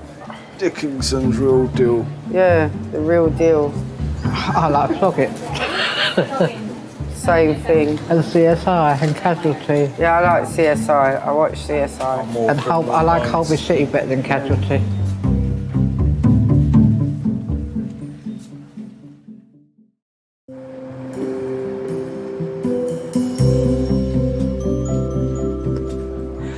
You've got far to go.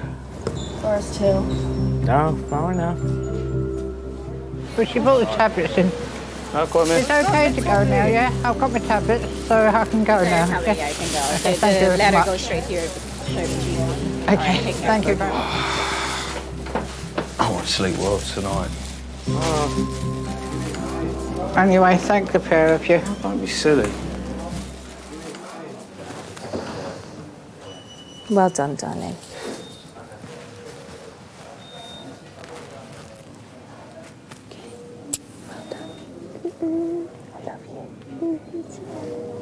So much.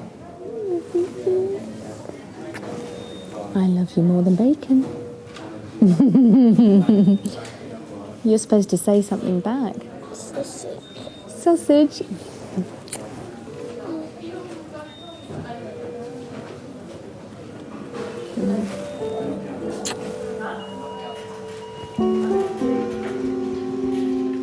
That was quite a special time that night because you're just open and vulnerable and fragile. For me, having that connection that night as a mother to a daughter, I think will always remain with me.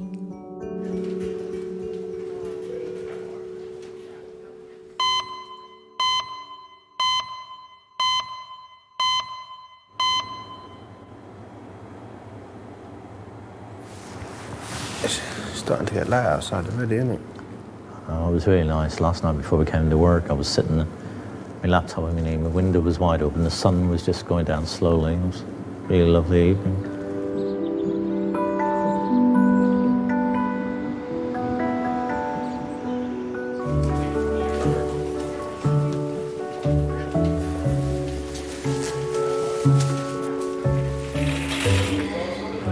Book yourself on the desk. Hello. I know. And your desk? Yeah, there. I've What you sliced my done? finger pretty bad. Accident? Yeah. Or intentionally? No, accident. Which fingers? It's my thumb.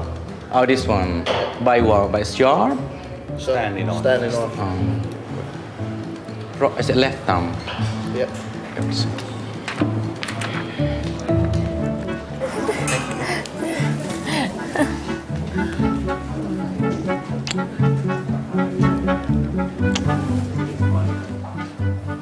Hello, Michael. I haven't seen you for a while. How's it going? Keeping busy? Hello. Morning. Good morning. Why are they passing me my work? Sorry? Why are you standing here? I was waiting for you. Yes, exactly. You got it right. See you later. See you, Mike.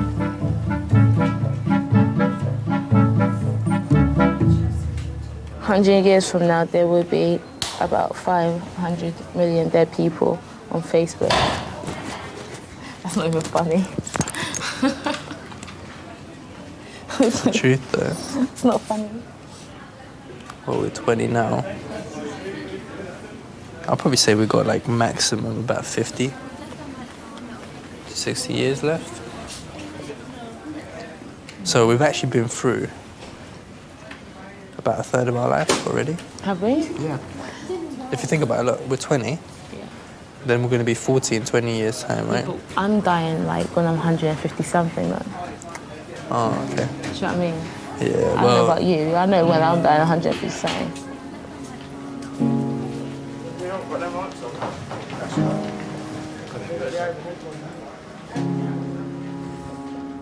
I don't ever want to die, so especially seeing it here, it brings it home. So you do, you just go out and enjoy yourself. And you come to work and you can enjoy yourself by helping people. That's me.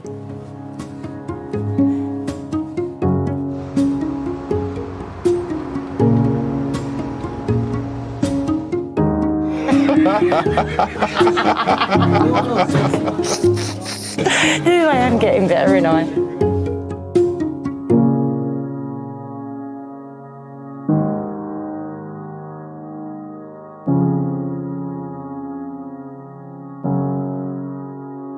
Probably a week after the whole incident, that both Scott and I would just burst out crying for no reason.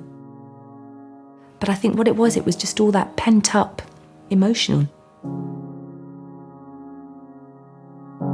Because after the accident, there was a period when we didn't have our little girl. We had some girl who was quite morbid. I think she had just had a shock, a really, really bad shock.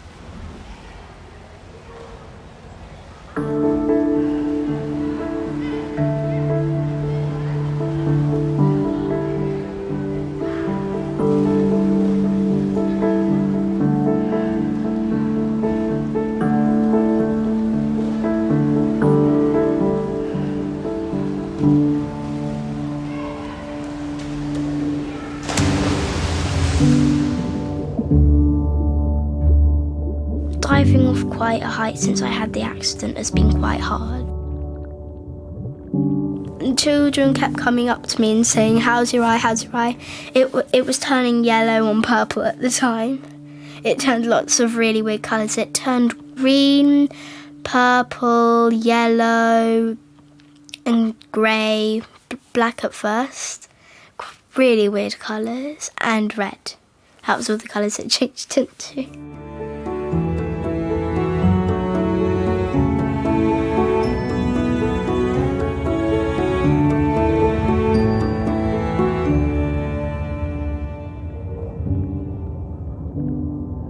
I would like to go high, but I thought just leave it for a few weeks and then start doing 5 metre again.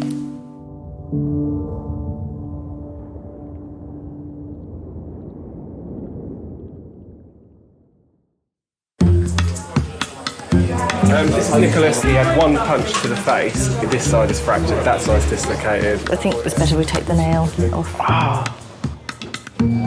I feel like out of everyone here, I'm the most dramatic looking. There are many patients who have a dislocation. The longer it's out, the more difficult it is to get back in. That's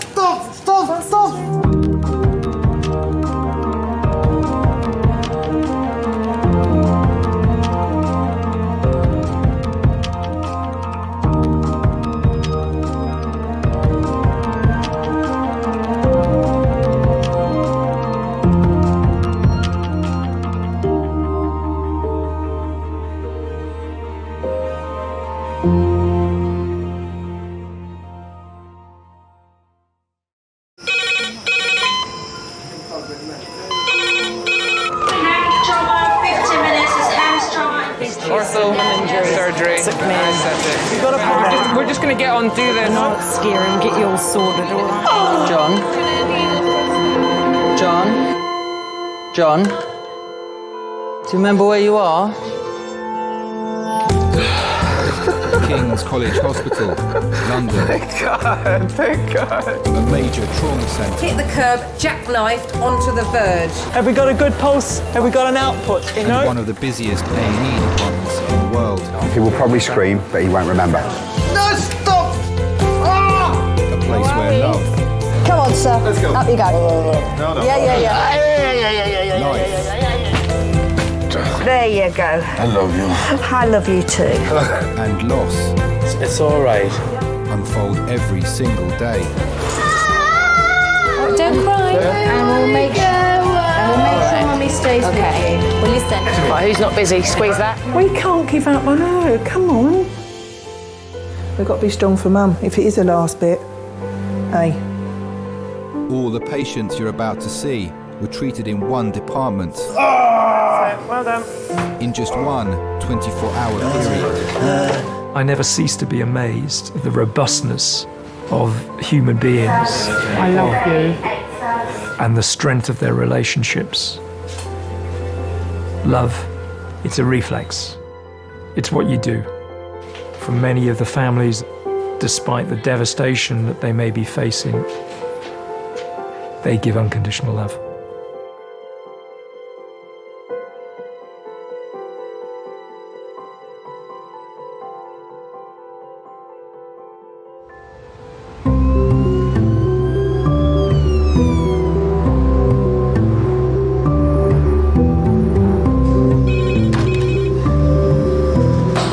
Good morning, A&E, Michael speaking. Hello. No, this is accident emergency. Okay.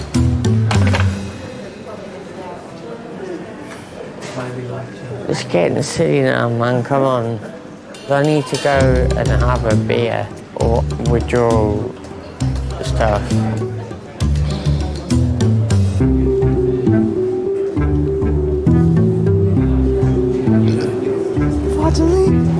Letitia. That wasn't bad. That was a tiny one.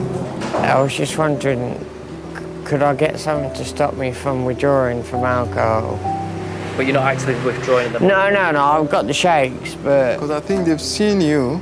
The doctor doesn't think you need any of those. Medically, you're fine. Yeah. Until you show symptoms, so it won't give you anything. Okay, I'll just go back that way. It's gonna be one of those days.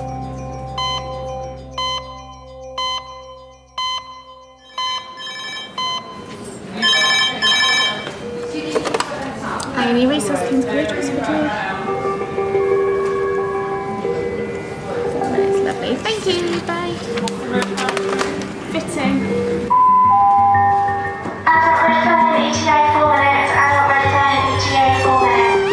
Fitting after head injury. So do you think it's a fit and then fall over and hit the head? Have we got lorazepam, sister, or have we got diazepam? IV access, if that's possible.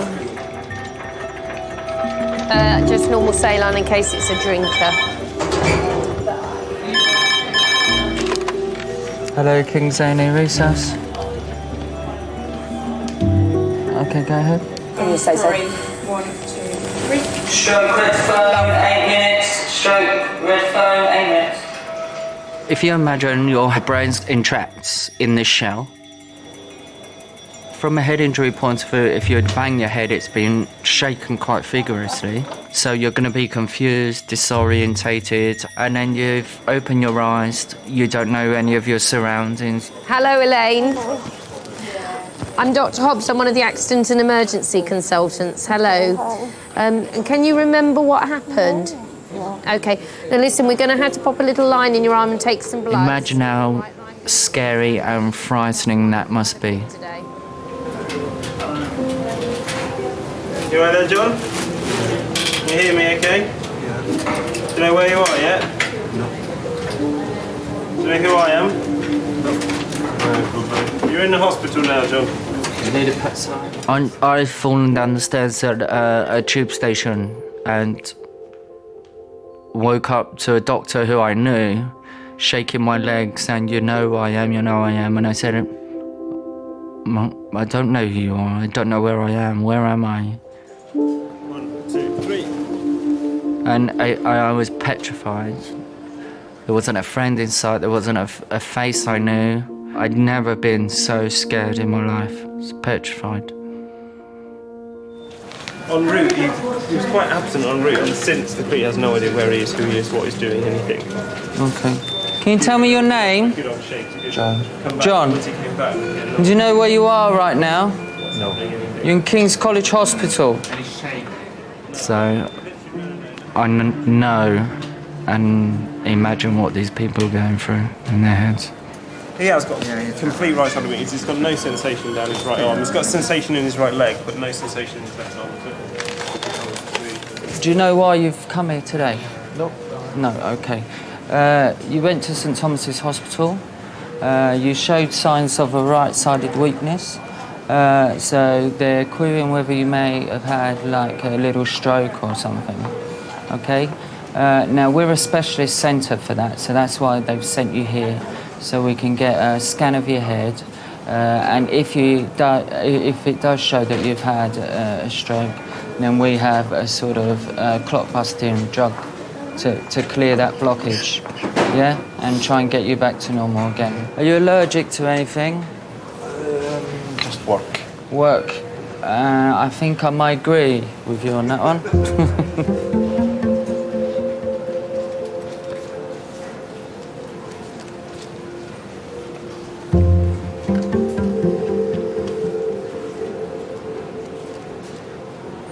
How quickly can things change with the person with the head injury? Within a click of a finger. You could be asking them their name, then they could be fitting, next minute they're unconscious, next minute they could be dead. So very, very, very quickly.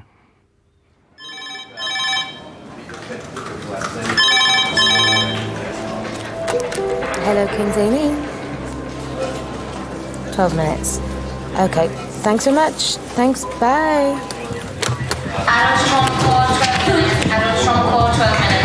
Who have we got? I think we have an orthopod. I think we have a surgeon.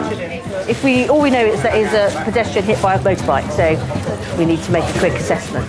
So does everybody know what they're doing? Should we go in 7? Yeah. Is that all right? Katrina, we'll pop this next one in your room. Yeah. Okay, so I've called to the strike and trolley to races by 7, call to the strike and trolley to races, thank you. We're not going to have a good day, are we?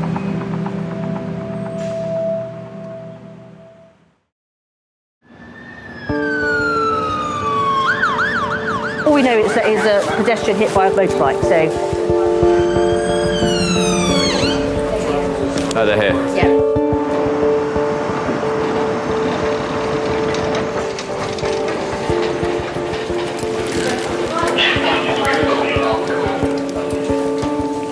Seven-year-old Chrissy was crossing a road 500 metres from her home when she was knocked down by a motorcyclist.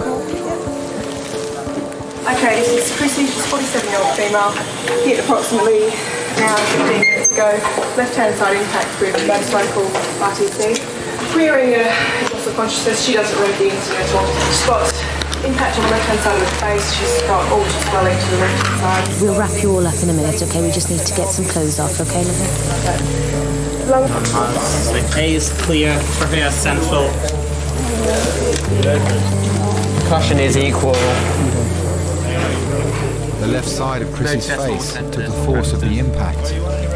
The main concern is potential bleeding behind the eye or in the brain. Okay. I'm just going to try and lighten your eyes. Pupils 3mm post reacting. No regular medication. Doing really well. Chrissy, got a concussion, my love, and a little bruise in your brain. Okay, we're going to scan your head. Do we need to ring anybody? Depends how long I'm going to be here, maybe. You've got some details of ringing anybody? No. Do you have any details of... I've only got the female's details. She's got a mobile phone, but it's obviously coded. So I can't get into that. We believe her husband to be Tim Fenner. Is there any chance you can try and track down a number for him? Because her memory's a bit stuck at the moment. Chrissy, is there any pain there? Where? On your neck. Here? Here? A little bit there. So maybe a bit in T7. Yeah, all right there. I'm at this RTA shooter seal. I've got the casualty up at King's. I've got a name and a date of birth, and we're desperately trying to find the next of kin contact number. I was coming back from the garage where I'd got the car. I'd taken the car in to have some work done that morning, and the traffic was just stacked up all the way down the hill, and I was like cursing and swearing because I couldn't get home. So we make sure we take a vomit bowl. Of course, I got stuck in the traffic jam that her accident had caused. First thing I knew was sort of coming in and the phone ringing. And I've got this guy from the Metropolitan Police telling me that, you know, my wife's been involved in an accident and I need to get to King's College as soon as possible. OK, my love, what we're going to do now is we're going to move you onto the CT scanner. You just lie there and the scanner does the scanning, OK? Sorry, sweetie. It was 20-odd years ago. We started going out together. Ready, brace, roll. Slide. We didn't work in the same office as such, but on the same floor. I'm pretty certain it was almost love at first sight. So, sounds a bit corny, doesn't it? But there was an instant attraction in that sort of warmth of her face and the glow that she seemed to give off. And within a matter of weeks, I'd sort of proposed to her and said, well, you know, why don't we sort of make it a go of, you know, a proper go of things and get married, so. She's got a head injury. She's got a head injury. She's got quite a bad bruise around her eye. She's got a black eye here and a little laceration. I think I felt some gravel here, but we haven't really examined her scalp with the collar off, if you see what around the back of. But there's no huge big hematoma there. It's all here. I suspect she may have some facial fractures because she's vomited blood en route. But she's very, very sort of drowsy and amnesic at the GCS-14. 2 hours after the accident, there's the police there. There's still the tape up and everything. And this police constable was sort of more or less gesturing that I couldn't go through. And I'm like, well, you know, I said, well, the accident's actually my wife that was involved in the accident, so I suppose I didn't really ask any questions because I didn't really want to know in a way. I was just focused on the idea of getting to the hospital.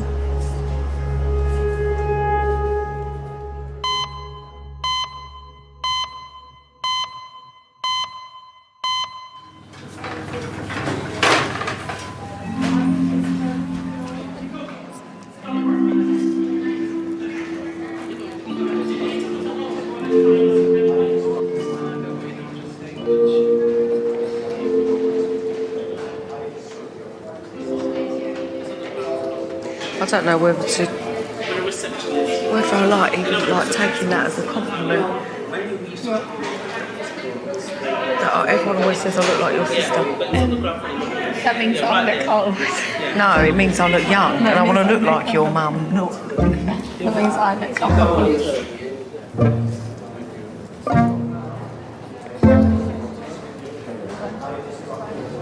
That wasn't me. Lacey was born before he was 19. Who did? Lacey was 19. Her mum thought I was 19. So that's embarrassing, Roxanne. She showed her mum a picture back from my birthday and that, and then she was like, how old do you think that girl is? And then she was like, about 19. Roxanne, that's embarrassing more than anything. Hello?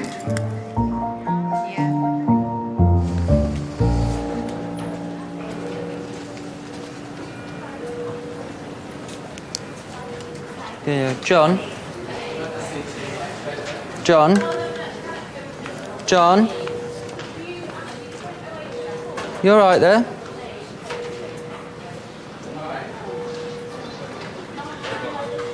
Do you remember where you are? I was just speaking to you. My name's David. You're at King's College Hospital. Okay. Do you remember anything else I said to you?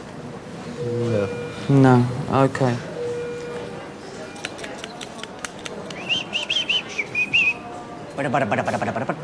Somebody sounds happy. All right, we ready to rock and roll?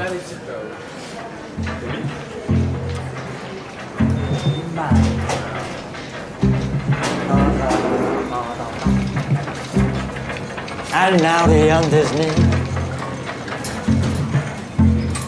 I must So I face the final curtain. Yeah, you got it, my friends. You got it. You got it. They did it my way.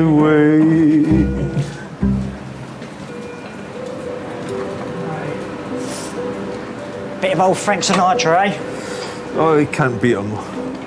Hello. Do you think you're able to shuffle yourself over onto our bed, or do you want us to slide? Of course I can shuffle. Lovely, great. Lovely. I could tango as well if you want. Just the sliding for the moment, maybe the tango later. Oh. I know, spoil sport. A stroke is a blockage to a vessel which stops oxygenating blood getting to various parts of the brain. If you have a blood clot on the left side of your brain, your right side of your arm and leg will stop working. Whenever you're ready. Okay. I think. No, the leg's not working. Not working. Okay, Let's we slide. can slide you Let's there. slide you across. All right. Why is it not working? Well, we're not sure at the minute, so that's why we're going for the scan of your head. Okay. But let's slide you across. All right. It won't take too long.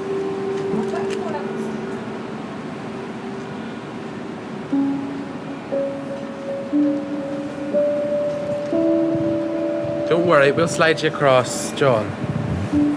John. Oh, hold on. Don't want you to.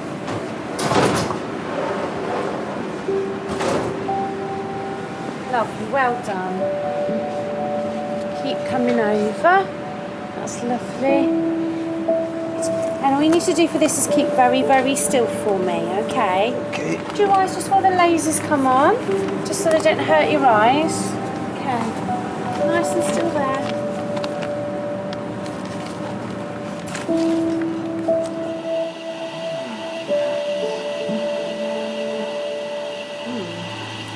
You did an operation for a cyst. That would be it then. Yeah. The scan has revealed a previous operation to remove a cyst in John's brain. It explains some of his short-term memory loss. There is some brain there. Yeah. But there's no blood. So we just carry on and thrombolise. While the doctors have found no significant bleed in the brain, John's history of right-sided weakness means they will still treat him for a minor stroke. Joan, how are you doing? We believe you may have had a stroke, Joan, so we're going to give you some clot-busting medication. Okay. So I'm not going to die yet. Not at all. Don't talk like that.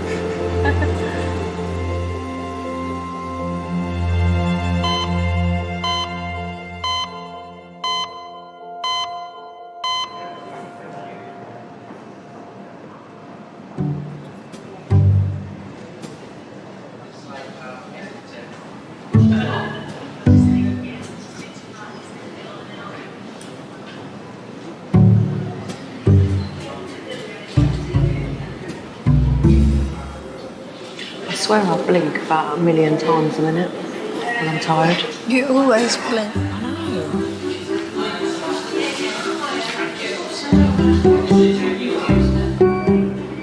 I feel sick. Yeah, you feel sick probably because you need to eat. This is what I'm saying to you, Rox. You need to eat. You can't just have biscuits. Had a cream egg as well. Roxanne, you need a sandwich or something, darling. Shall I quickly nip round then? We're better off going now. Go then. Yeah, we're going. Go on then. All right, wait a minute. Why are you thinking a minute?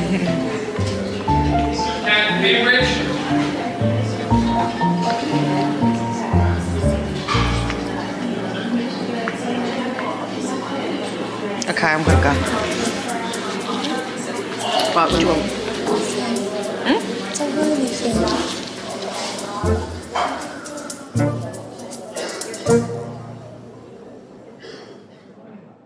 Okay, my love.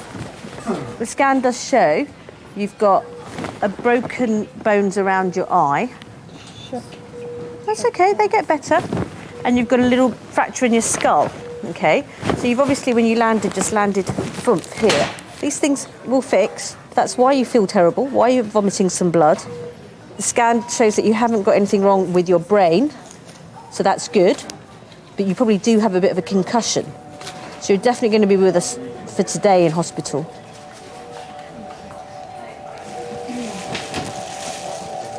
This lady, the whole imaging's been done. Spiros here is her trauma fellows, just making the phone calls to Neuro and Max Fax as we speak.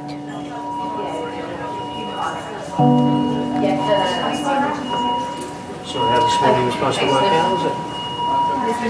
Tim was on his way. You haven't got to worry about anything. Luke, 3999, don't ask for the old one.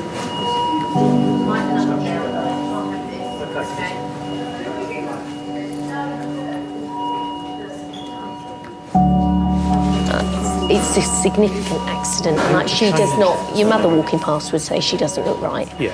Do you know what I mean? It's not life-threatening. It may be life-changing. When people have severe head injuries, they can have epileptic fits. They can have character changes, particularly the frontal ones. The truth is, you're not necessarily back to normal again once you've had a serious head injury.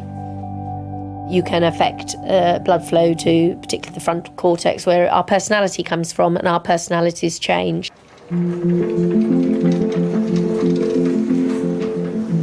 You can't help the way you've changed because the injury can't be undone. But unfortunately, that living has to go on. John, do you know where you are? No. No. You're in King's College Hospital, okay? Do you know what month it is? No. No. It's March. Oh. Okay. And what year? Springtime. What year is it?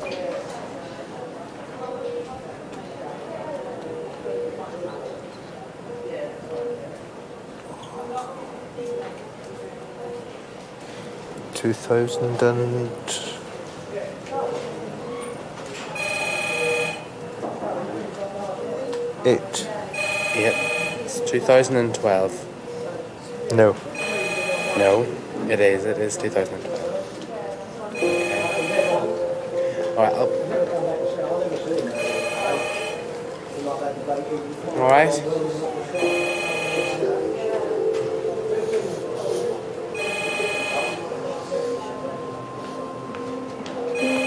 Don't worry, okay?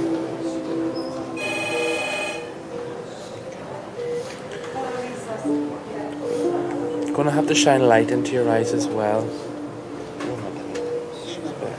Sorry, what's that? The tissues over there. Oh, right. Got some tissues here. It's all right.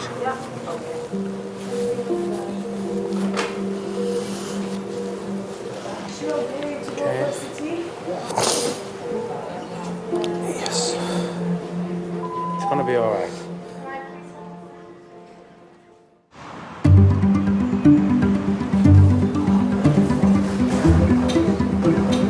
Hello. Full cream or low cream? What time do you have your dinner then? I'll have it later. What time do you have yours, Ivy? Later. About 6:30. What do you eat all day then? I haven't eaten anything yet. I haven't had anything, but I only usually have a sandwich anyway. You have no breakfast, friend? No. I only have a bit of toast in the morning. Oh dear.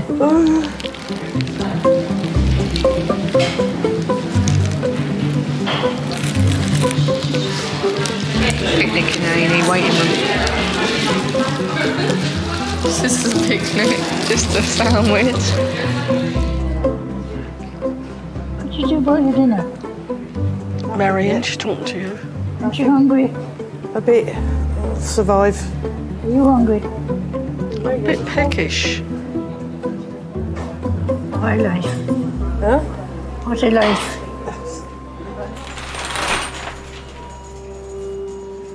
Oh, hello, Eye Clinic. Sorry to trouble you. Can I speak to the ophthalmology registrar on call, please? It's a lady who was crossing the road who was hit by a motorbike. In her left orbit, she's got a fracture of every single wall. So the lateral, the medial, the posterior, and the inferior. The only thing she hasn't fractured, we think of that, is the superior wall, okay?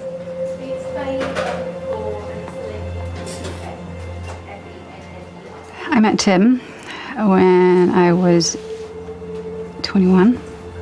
He was just very, very good looking. It was just wow. And we were engaged within 3 weeks. 3 weeks before the wedding, I turned around to him and said, sorry, don't want to marry you. To Tim, because I said those words, I don't want to marry you, he just sort of switched off. For me, I thought he was just moving out to just think and just get himself together, and that he was, gonna come back, and then we'd ever talk about it, but he never did. Hello, Mr. Fenner. I'm Dr. Hobbs. I'm one of the emergency medicine consultants. Your wife is able to speak to you in there, but she has had a head injury. I don't need you to do anything apart from sit there and hold her hand. And then about 4 years ago, I wrote to him and I said, would you want to get in touch, and so we could just sort of have some closure, because you just disappeared and there was no closure, and for me it just was left hanging for over 20 years. She'll be better for seeing you. Yeah.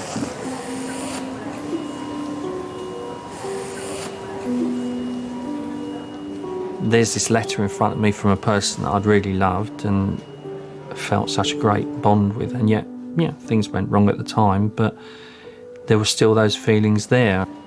I actually sat on that letter for about a month thinking about things, and I got to the point where I thought, well, what have I got to lose? There is no bleed as such in her brain. Right. Where's the blood at the moment coming from? And it's just like a bit of sort of tissue or swelling, blood swelling from all the soft tissues and the muscles that surround the eye, and it's in its socket. We didn't plan anything, it just happened. It was like doors opened and you had the choice. You either go through the door or you don't go through the door, and it was just the universe paving the way for us. To us, it was like getting a second chance. It was like, look, we messed up the first time. We shouldn't have broken up. And it just felt like the universe was giving us a second chance. And I suppose I felt an overwhelming sense of, I'm home, I suppose, in a lot of ways.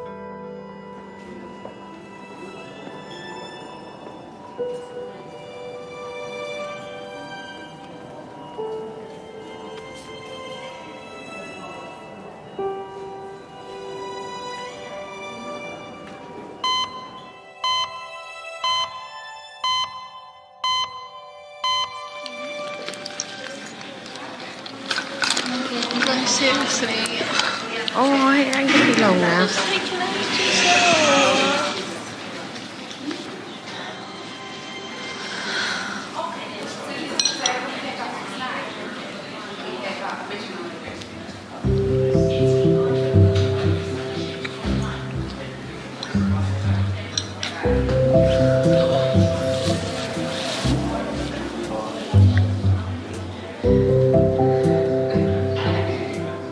What have we got to wait for now? For him to arrange the scan.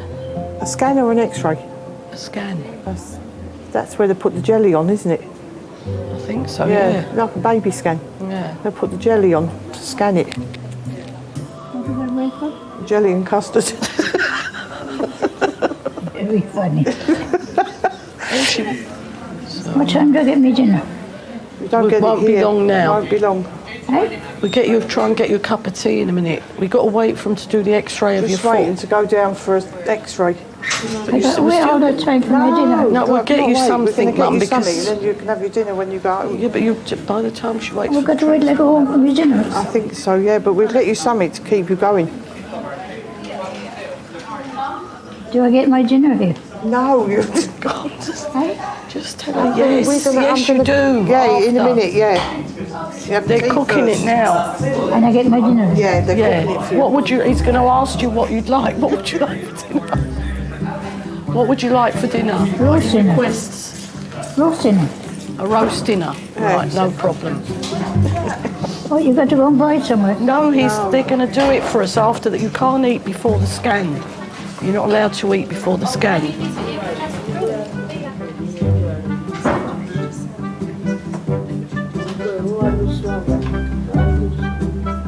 What am I doing here? They're X-raying your legs to see why it's swollen.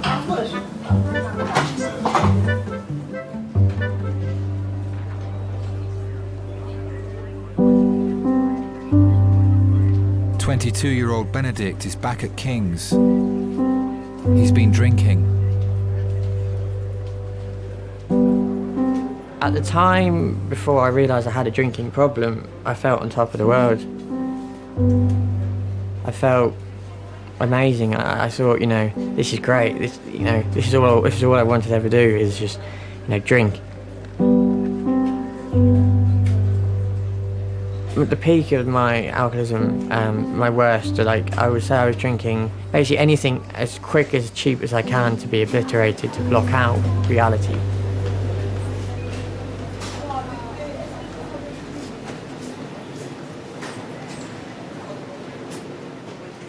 I was just in my own little world.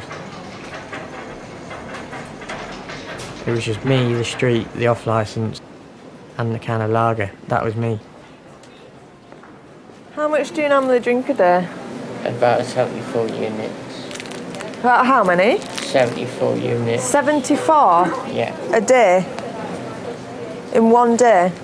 Wow. And what in the cider, is it just cider? Cider, yeah.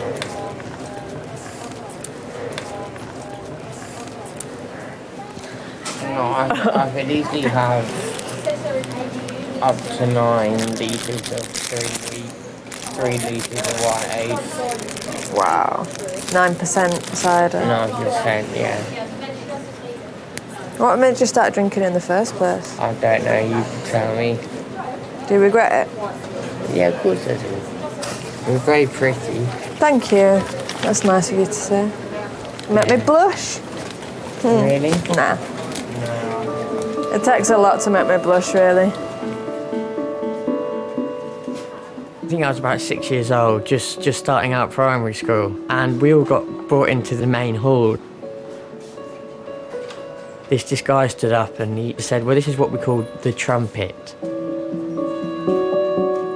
And he must have played something really cool like the Pink Panther or something really cheesy theme tune. And I said, from that day onwards, I said, that's what I want to do. It's letting your emotions free. It's my voice. If I can't say something, I'll let you know via the trumpet. I'm just sick of the withdrawals and the fits.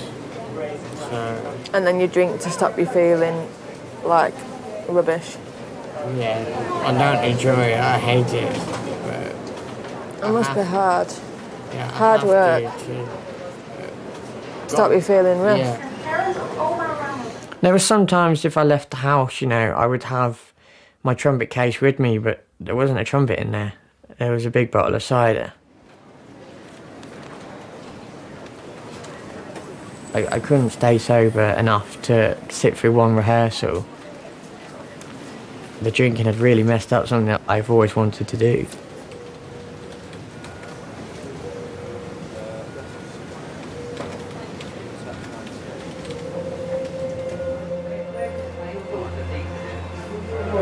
thanks. Yeah, I had a chat with her earlier. So she's groggy, more groggy now. I wish her a speedy recovery. Okay. Yeah. Okay. No worries, Tim. All right. Thank you. Thanks. Bye. It is a marathon, it's not a sprint. Long after the hospital has discharged them, the process of getting well may still be going on, and it's the relatives who carry the burden of that. First floor of Jamie Wing. Okay. All right, you go and we'll meet you there. It will affect a relationship between a husband and wife, a relationship between the parents and the children, or even between the children. They will carry the weight of that burden for years to come, probably a lifetime. I suffer from severe withdrawal from alcohol. The nurse said, I can't give you a fag. There we go, so a lot worse off than I am. Another one? Yeah.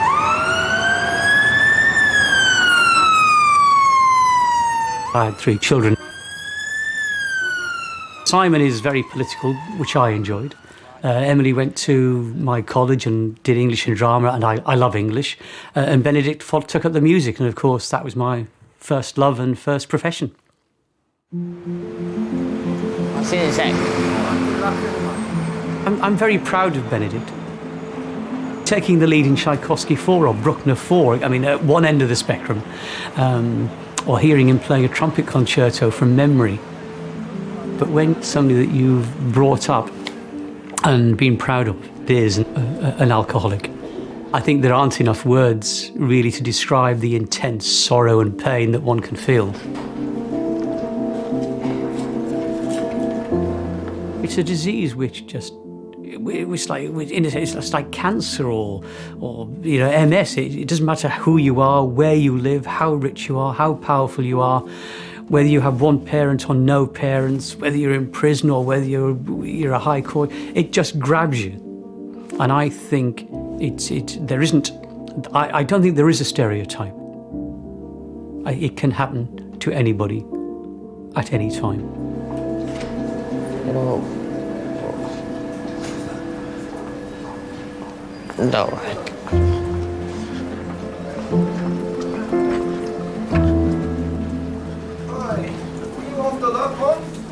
What? I don't know, mate. Right. Yeah, what are you doing? I've got a bed. You got a bed where? I don't know. Wait. Yeah. Come here. Yeah.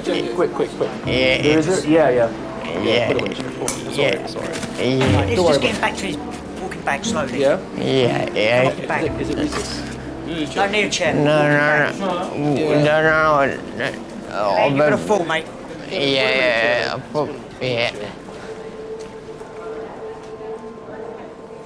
I can't control it, and I can't cure it. It's the 3 C's. It's a sort of standard little mantra, isn't it? I can't control it. I didn't cause it, and I can't cure it. And again, that's the insidious part of the disease, is that only Benedict can cure it himself.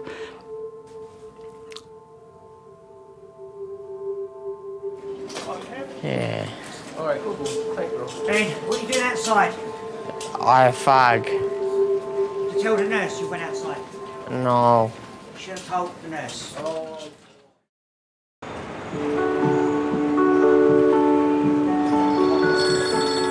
Hello? There's no blood clot. Oh, and everything's all right. Oh, so where are you now? On your way back? All right, see you in a minute. Bye.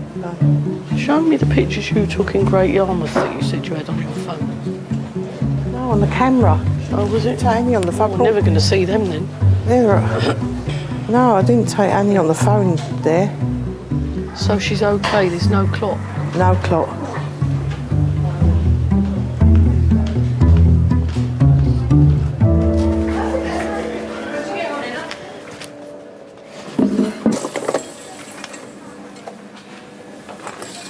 Hi, Benedict. Hi, it's Emmanuel from Mental Emergency. Yeah, I remember. You remember me last night, isn't it? Okay. What's happening?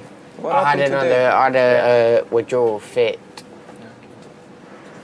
normally I have a certain amount of drugs that I have to take, but they're not giving it to me, so... If you need it, definitely they'll prescribe it for you. Yeah, but I do need it. One doctor said, yes, you think you need it, but when they've done the assessment, they don't think you need it.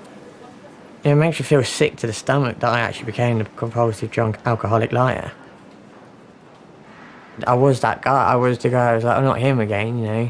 Here we go again. It's the same routine. I wanted the attention. I wanted the care. How best will you describe your mood at the moment? Out of 10, about 1.5. And how long have you been feeling low for? I'd say since I was about 19. I'm now 22. I cut my 2 sides of the neck, as you can see. And why did you do that? I tried to kill myself.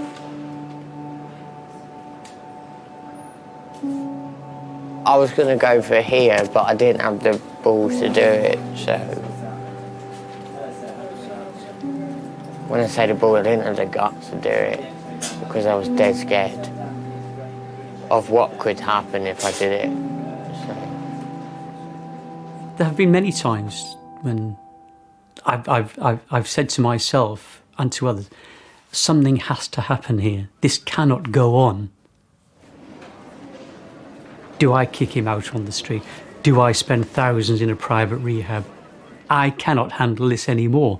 Do you still feel like you want to hurt yourself? No, not at the moment. No. I just want to have a beer. Because I know that's the one that's going to stop me from feeling the way I feel. You know what I mean? Why haven't you kicked him out? Why do you think you haven't? I love him too much.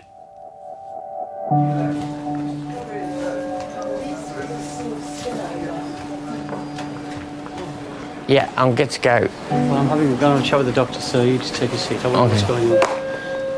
I'm not going to see him on a park bench or drinking with the winos down the street corner.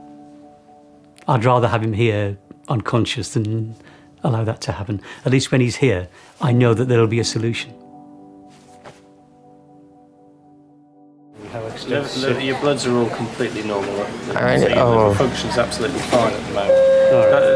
Don't think for a minute that means if you keep drinking like this, it'll stay fine, because you won't. Yeah.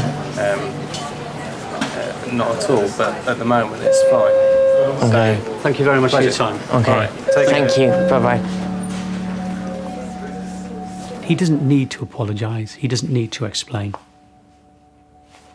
Because when he's not drinking, he's my son again, and we just move on. I forgive him. Full stop. He doesn't even have to say sorry.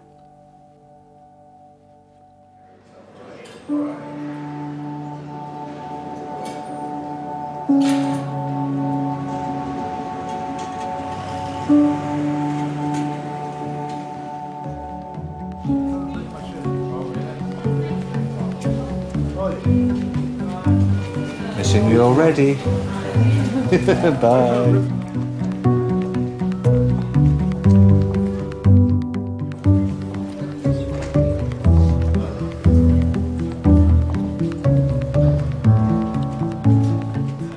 I'm not very good at being romantic or anything else. I suppose that's the one good thing that's come out of the accident, is the fact that it's woken me up, and hopefully I think she sees that I actually try harder now. Couldn't imagine life without her, really.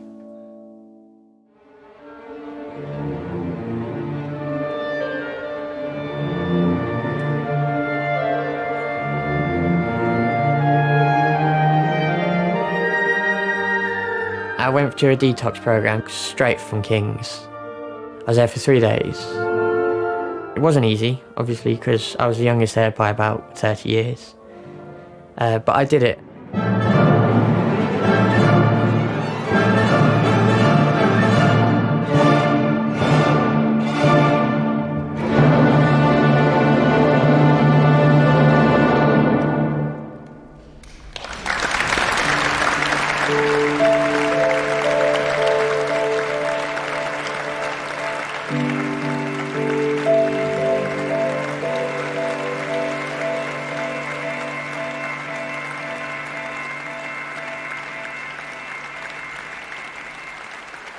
Every night I lie awake and I'm scared.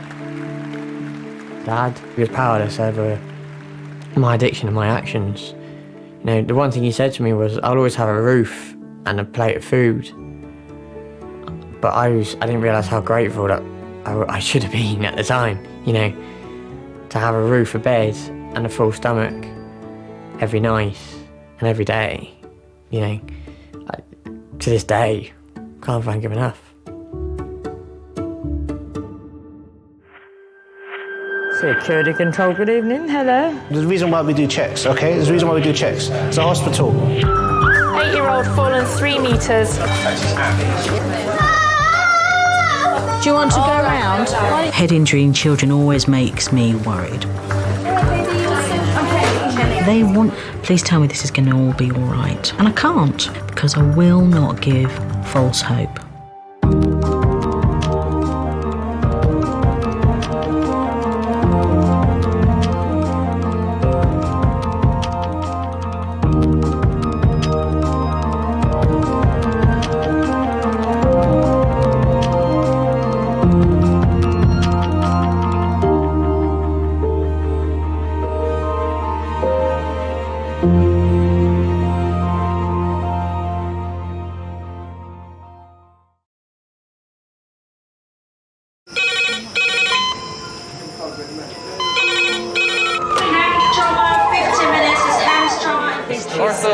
Surgery. We're just going to get on, do this. Not scare and get you all sorted, all right? John? Do you remember where you are? King's College Hospital, London. Thank God. A major trauma centre. Hit the curb, jackknifed onto the verge. Have we got a good pulse? Have we got an output? You know? One of the busiest A&E departments in the world. He will probably scream, but he won't remember. No, stop! Oh! A place where love, Come on, sir. Let's go. Up you go. No. Yeah. life, There you go. I love you. I love you too. and loss It's all right. unfold every single day.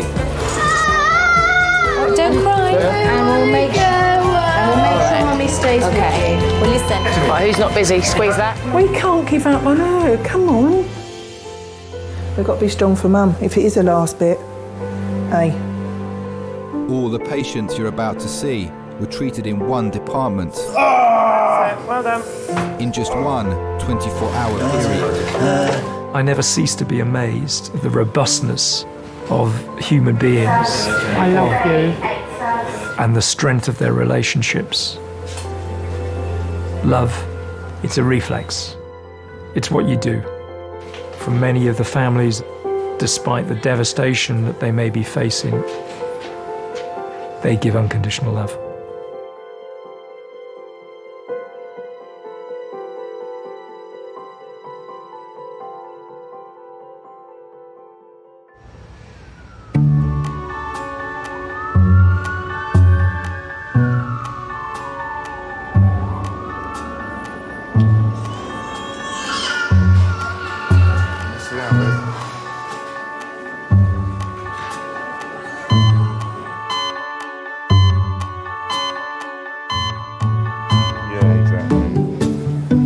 These socks have been hanging around a bit too long now. I wonder who they belong to.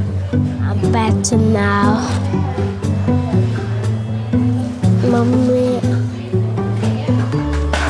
is nice. It's nice. It's nice.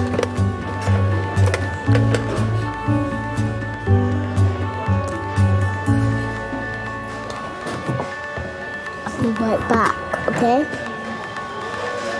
When I was just a little girl, asked my mother, what will I be? Will I be pretty? Will I be rich?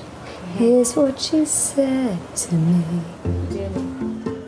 I like working with children. Could be a future anything in that room, can't there? That's the great thing about it. It's like when you're at school, you could look at who might be the next Prime Minister and who could be the next Marilyn Monroe. What were you like as a child?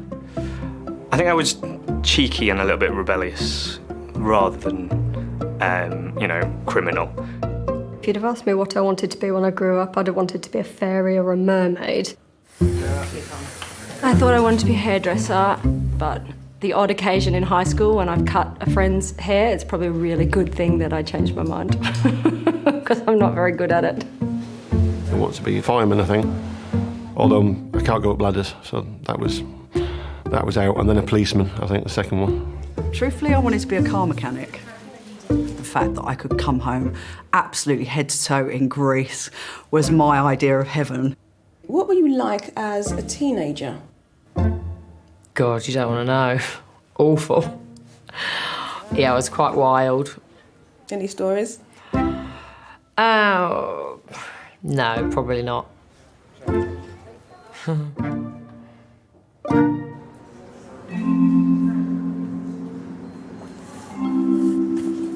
I was quite boring. I wasn't particularly wild. I didn't particularly rebel. When I got to sort of 16, I started going out. And when I got to 17, started to notice a sort of ongoing headache. It's a weird thing to describe. I call it my tumour headache because I don't have really the words to describe it. Just sort of like a hot poker searing through your head. Just really quick, short bursts. And then it would go, and I'd think, okay, it was a bad hangover. But it was way more than your average headache.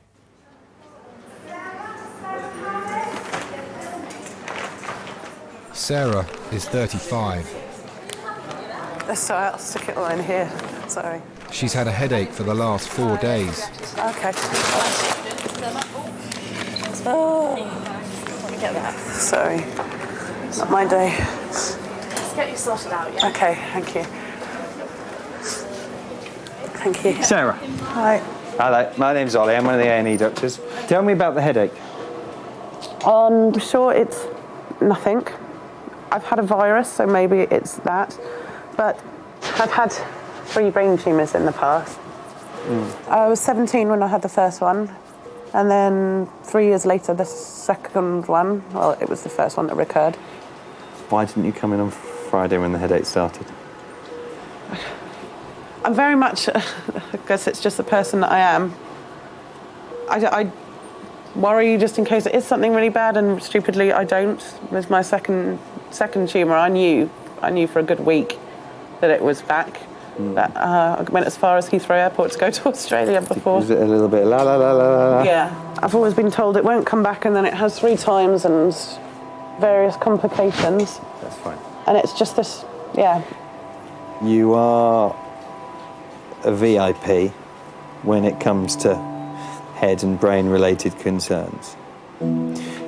My job is to assume the worst for everyone, all right? Doesn't necessarily mean anything to be worried about, but you're here and you, with your track record, we have to assume the worst and hope for the best, all right? Okay. When you're 17, you're almost untouchable. You don't feel that much can affect you. Can I just put that on? But you're all less aware of the reality of things. It's just we have a saying in our family, if it's unlikely to happen, it will happen to me. So, which is why. My parents put on a brave face. I could see how distraught they were. You know, you as a parent, all you hope is that your children are healthy and happy. And when something goes wrong where they're not healthy, all you want to do is put yourself in their shoes and take it away from them and be the one going through it. And I guess as parents, they felt very helpless. And I could see that. So I sort of made a vow to myself then that I would do as much as I could to never let them know how I was feeling. I thought if there was something I could do for them, it would be to put on a brave face, put on a smile, and just not ever let them see how upset or how scared or how worried I was. Okay. Oh, right, okay.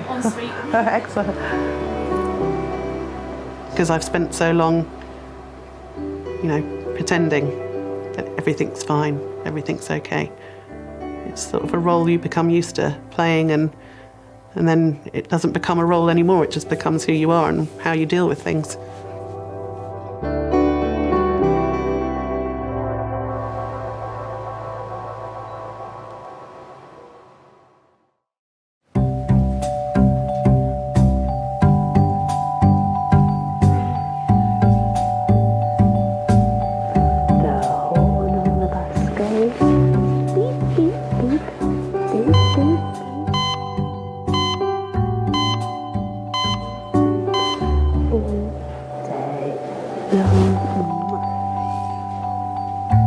Do you want to have children? Yeah, I'd love to have children. Have you always wanted to have children? Yes, I used to want to have 5 children. But I think my partner might have something to say about that one. He's probably slitting his wrists. As long as I get my little girl, then I'm all right. Yes. It would have been quite nice to have had a girl. I think probably each time before they were born, if I'd been able to choose, I might have chosen to have a girl. But, the whole thing to do with motherhood is often quite mixed emotions, isn't it? Here, why don't you sit down? Sit down, darling, sit down. Oh, precious love. Helen is 47. She's brought in her 10-month-old son, James. I have 2 boys already. Ben's 15, Joe's 12, but I think I always wanted a 3rd child. I think 3 is a nice number. But I think Mark, who is the boy's father, was not very keen, actually. So that was always a little bit of an issue. I think Mark and I split up, and then in due course Pat came along, and then it seemed to be the right time because he didn't have any children of his own, and he was, very keen and very happy. But of course by then I was a bit older, so we thought that the IVF route would be the best one to take. Do you want to come through? Yes, that's lovely, thank you. Come along then, tiny man. James was conceived on the 3rd attempt. Shall we sit here? I'm Ella. Hello, I'm Helen. Hello, hi. Are you mum? Yes. And what's the problem? Well, the problem is that James has been vomiting since it's about 11 o'clock this morning. And normally I wouldn't be concerned, but he's got an absolutely horrendous medical history. Sorry, let's just start with. But he is a bit grumpy. Yes, the medical history is long. Okay, so, start from the beginning. Okay, he was born at 36 weeks, but I had pre-eclampsia and he only weighed 1.67 kilos. He had a hole in the heart and a multicystic kidney. Okay, has that hole in the heart been repaired? Yes, that's right, yeah. The whole pregnancy was terribly difficult from start to finish. Every time we had a scan, the room would fill up with all these experts, and that's never a good thing, is it really, in that circumstance? No. At 18 weeks, they realised that he had only 1 kidney. Then 2 or 3 weeks later, we had a detailed cardiac scan, which showed that he had a hole in his heart. I could have really written a textbook about abnormal pregnancies after that. So once James came out, I was really thinking, oh, that's going to be fine now, he's going to... I do tend to be on the optimistic side, and he came out, he looked normal. And obviously they took him straight away to special care.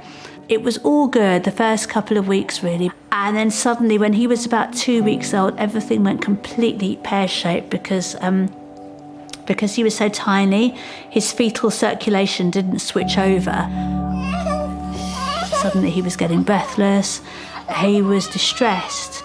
And then the consultant came to me and basically said that they believed that James wasn't going to make it, he was going to die quite soon. And I remember just walking in the corridor and tears just, they just pour down your face. And I met this really nice consultant And I said to him, you know, it looks like James is going to die. And he just gave me a big hug. And he said to me, you know, where there's life, there's hope.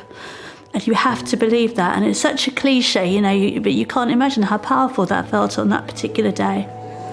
I'm sorry you don't feel good. By the end of that day, he was maintaining his blood pressure, and I look back on it, it's dreamlike. It was an experience that you don't forget. Are you a happy boy? Yeah, aren't you? So yes, with that history, you can imagine that I would be very, very protective. There was absolutely no way that I was taking any more chances with him.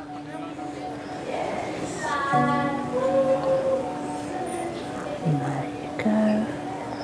Poor little mannequin, you do look tired, don't you?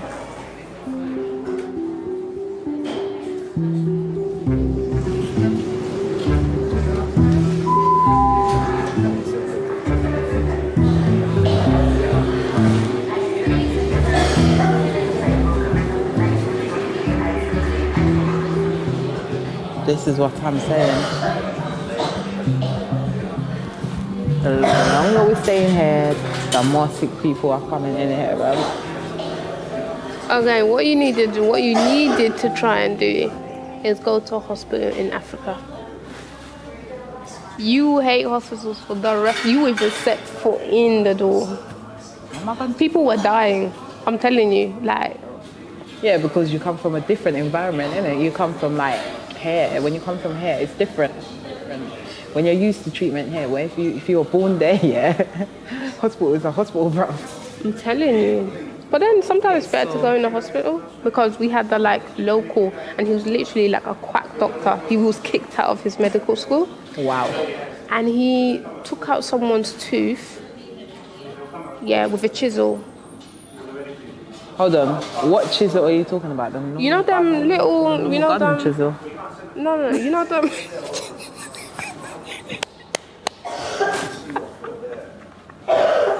No, literally. No, because you said chisel. And then he tried to inject someone in the head, like literally. Ain't that back in the day treatment, bro? No, bro. When the doctors were next to the butchers, oh my God. And he even he killed someone. And they spared him. I remember somebody saying about when he killed someone. And he killed the lady. He killed the lady at Kolikunda, and then they spared him because basically they don't have enough money to go to the hospital. So, how did he kill her again? He gave her a wrong injection, and her daughter was left without no mum. He was a quack doctor. I'd never let that man treat me. Never. That's what I'm saying. I prefer the NHS. Even if you're dying, bruv, go to the hospital. No, I do. I prefer the NHS.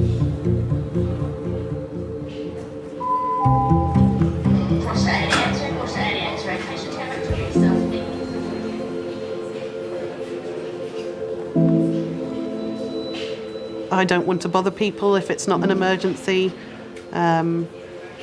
I'm aware of how busy everyone always is in A&E, and I'll feel a bit silly if it's something very stupid or it's something not to worry about, and I feel like I've wasted people's time. But my parents are more insistent than me, so it's usually after being strong-armed by them that I will go in.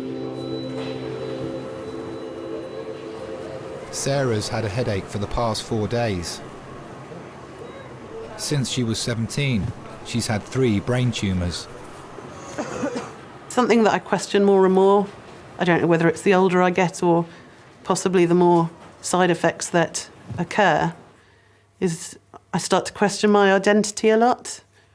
Am I the person that I was supposed to be or am meant to be? How much of me is the tumour and how much is the side effects of the tumour versus how much is inherently me? I don't know. Mo Molam had famously a brain tumour, And she was known as being very wild in politics and would do outrageous things, flashing her bra. And when she was told about her tumour and how it could affect behaviour and personality, it was the first time that she broke down. And she said, "But all this time I've thought that was me, and you're telling me it's just a product of the tumour." And that really, I suppose, struck a note in me. How much of who I am is defined by the illness, and how much of me is still me. Keep your head nice and still. Look at my finger. Follow my finger with your eyes. Tell me if you get any blurring or double vision. Tell me about Sarah. What was she like when she was a little girl? She was a joker. She was the one, when we'd go away, suddenly started entertaining people by doing little dances and taking people off from the TV. She was, wasn't she? She was. Yes, yes. But very quiet. She was yes, very, it's strange. Yeah, there's two opposites in her as yeah. well. Yes, shy as well. Can you feel me touching on both sides? Yeah. Both sides. Sarah, in some ways, is quite introvert and very deep. When she was younger, before she could speak, it would be hard to know exactly what she was thinking. And now it's sometimes hard to sort of get her to tell you really what's on her mind or what she's thinking. All my tumour headaches have been frontal. This one was at the back. All of it at the back. All at of the the back, head. yeah, and real throb, where I was holding my head. And on a scale of 1 to 10, when it came on like that, how bad was it? 7, 8. 7, 8. Yeah. And what sort of tumour is it? It was a benign pituitary tumour. Pituitary. Okay, all right, fine. I remember saying to a doctor, "Do what you want. Cut my head open, shave my hair off, put staples in my head. It doesn't bother me.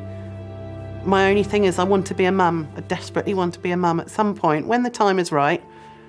So I didn't want that jeopardised. Pituitary gland is the one that releases all the hormones, so yeah, it does affect your fertility. The damage done to it meant that it wasn't possible to naturally conceive. It's even worse because I've got a baby now, and I just think I can't, And the baby's with? My dad. Okay. He's never changed a nappy in his life. How old's the baby? He's 10 months. Yeah, he's going to learn. He's going to learn very quickly. Okay, all right. This is not going to be an in and out of A&E in 4 hours type job. So your dad is going to have to get used to changing nappies relatively rapidly. When you say it's not going to be an in and out job, Don't could know I how. be home tonight? I don't know.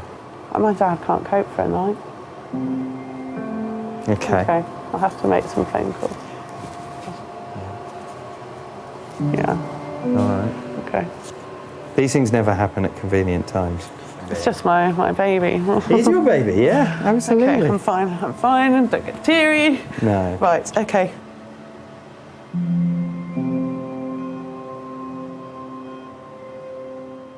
It was around a time which personally wasn't great for me. I was going through a lot of things. I had to move back home with my mum and dad. Press 9 for an outside line. Thank you very much.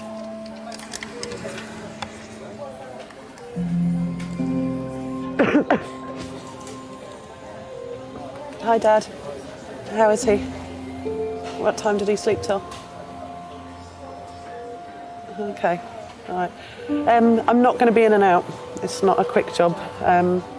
May not even be back tonight. Well, again, until they do something, they don't know. But basically, with my, if somebody forget my history, if someone had come in and said, this is what's happened, coughing fit, blah, blah, blah, they would assume a small bleed at the back of the brain, like a blood vessel. It might not be, but that's what they would assume. He said, obviously, given my history, yeah.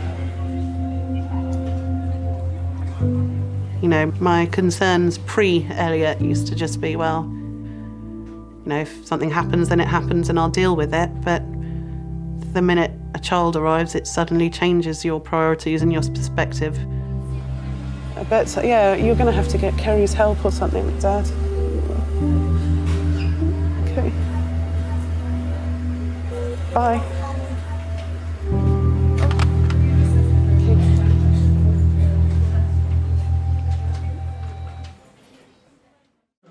Cheers.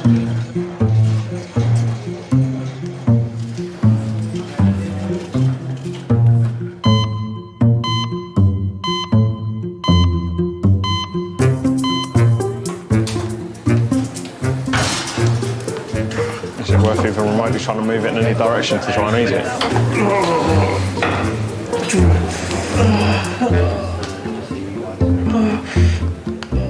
Do you think men ever really grow up? No, not at all. Not at all. You kind of imagine that there's a certain age where everything becomes simple and I remember thinking, you know, when I was like 13, I remember thinking, oh, those 16-year-olds, they've got it all sorted out. And I would get to 16, I would just think, and then I'd look at the 18-year-olds and it'd be all over again. I'm still doing it.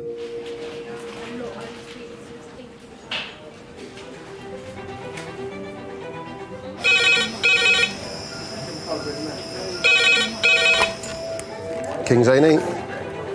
Yeah. Outside a South London pub, a young man has been stabbed twice.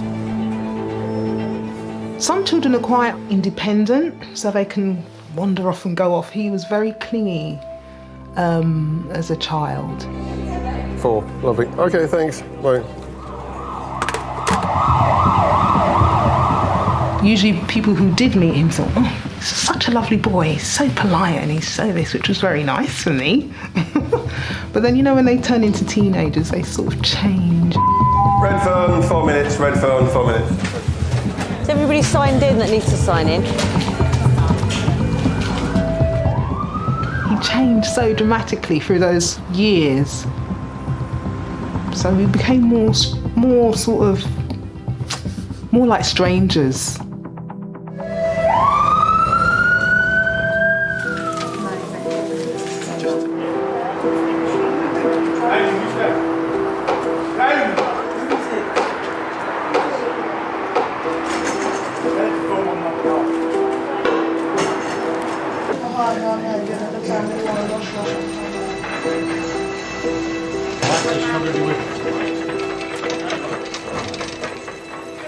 Hi everybody, this is Wayne. He's been stabbed twice in the left thigh. Done. Okay. Fucking hell. Hand back on. When we've arrived, there was one wound which is about 4 centimetres long and actively bleeding. There's a secondary wound which is about 1.5 centimetres, not actively bleeding. Hi Wayne, my name's Emily, one of the doctors. I was going to check you out all over. Can I have a quick look under here? Just check it. Turn your hand over this minute. I've checked his pulse. Doesn't matter what they've done and what you've gone through, you're always going to be protective about them. And here's something happening which you have absolutely no control over. Ah! Fuck! Ah! Well done. Ah! Alright. Well done, Deep breaths, come on. Just relax your hand for me, boss.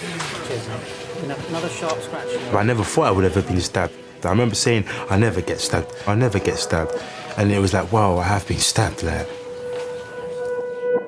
Do you remember the first time you were arrested? Yeah, I remember. What do you mean? As in, how do you want me to elaborate in that? What happened? Well, I remember I took something. I remember running down the road, running through the park, and then I hid, and I got caught hiding in the bin. And then I was in the cell, and I think I remember, I swear I cried, because I was like, oh no, what have I done? And then they said, you have to phone your mum, and I was like, do I have to phone my mum? Can I phone someone else? I don't want my mum to find out. And I'm thinking, did I phone my mum or did I phone my uncle? I'm not too sure. I think I might have phoned my uncle, and my uncle phoned my mum. But my mum found out anyway. And then that was it. It was like, oh, the shame, you know. I felt shamed, but it wasn't like, I don't know. What the problem was when I went back out with my friends, I got glorified for it, you know. It's like, wow, yeah, what happened, you know? You got nicked. Oh, they let you go. And it's like, wow, it became kind of cool. And obviously you're young and you're naive and you think, wow, okay, cool. You know, you were showing off like, yeah, you know. And then it became a habit. One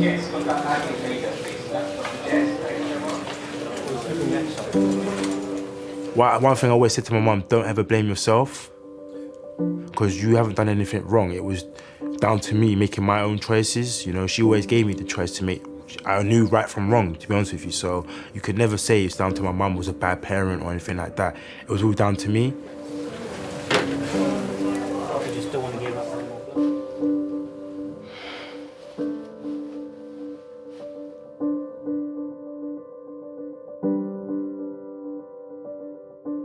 I thought, that's it, I've got to do something now or never.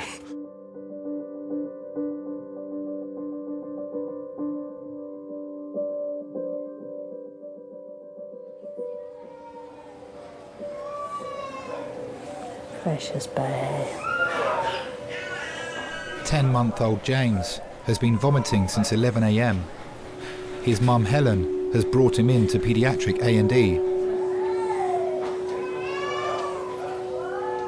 Hello. Oh, look at that smile. Very good.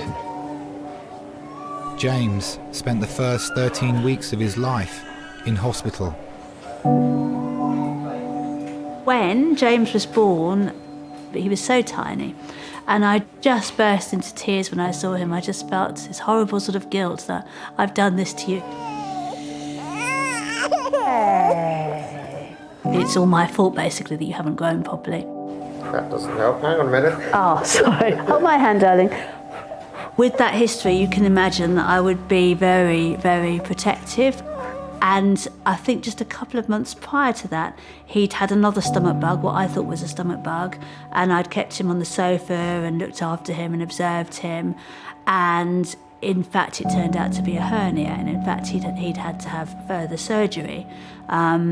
So I was even more neurotic than usual. Let's hope it is a tummy bug. Are you going to have a vestibular yet? Let's hope it is, sweetie. Yes. Lovely. Okay, Thank I'll you keep very an eye much. Well, we'll see you in a bit then. Yep. I guess we should phone Dada, shouldn't we, and tell him. As a parent, all you want is for your children to be happy and healthy. I'm just going to move you ever so slightly. Okay. Just keep very still there for me, Sarah. Sarah's scan will show whether her brain tumour has returned. All right, let's begin.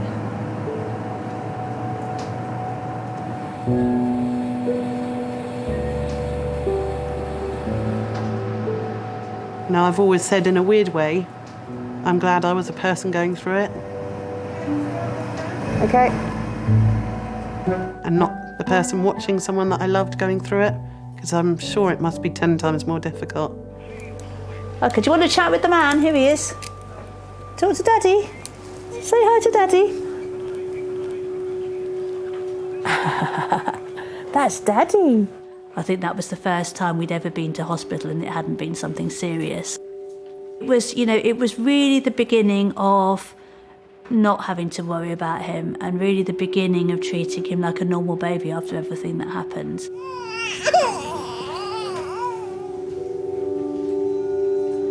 I know my mum, suffers a lot from her nerves, I suppose, because as a mother, it hasn't just happened once. You have one tumour and then you're told it's gone, and then it comes back a second time and then you're told it's gone, and then it comes back a third time and you're told it's gone. Well, you're always expecting the worst. And I think that's what my mum does now.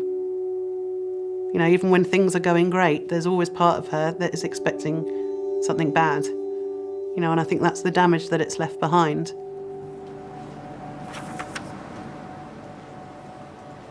My feeling at the time was we must be in the best hands. They know exactly what to do.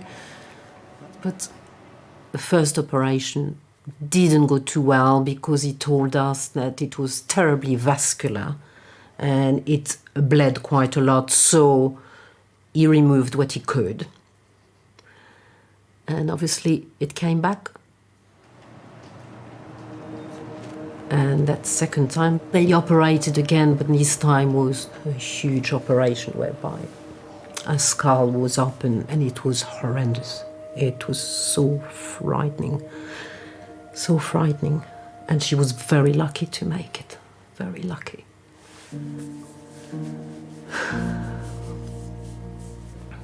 And it came back again. It was as if we were going through a nightmare that would never stop. That poor girl.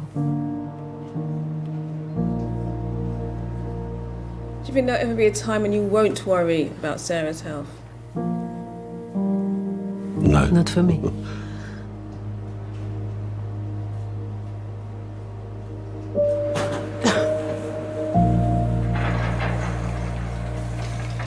I read an email that my mum had written to someone once, and it was after the second operation. And she said, "What have I done? What have I allowed them to do to my daughter?" And it's just that horrible moment of clarity, thinking she blames herself.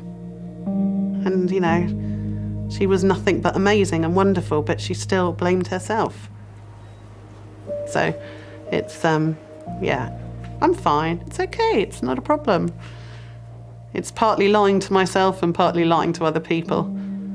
You know, it's not wanting to face if it is back or if something has happened again. Especially now that I am a mum, I just, the thought of going through it again whilst I have Elliot is sort of 100 times more scary.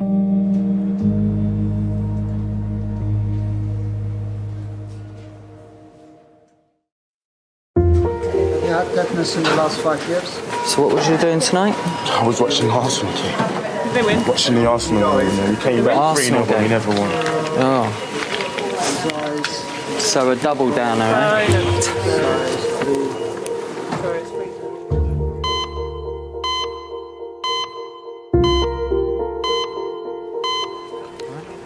Any questions? Why is it impossible to my partner stay with you for the night? No. They don't allow it. She's not going to be in a good mind right now. Is there anyone she can be with? Wayne, a 28-year-old glazer, has been brought in after being stabbed twice in his leg.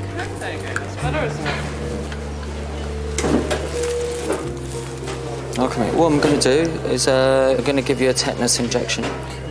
All right? So we've covered everything just as a precaution, all right?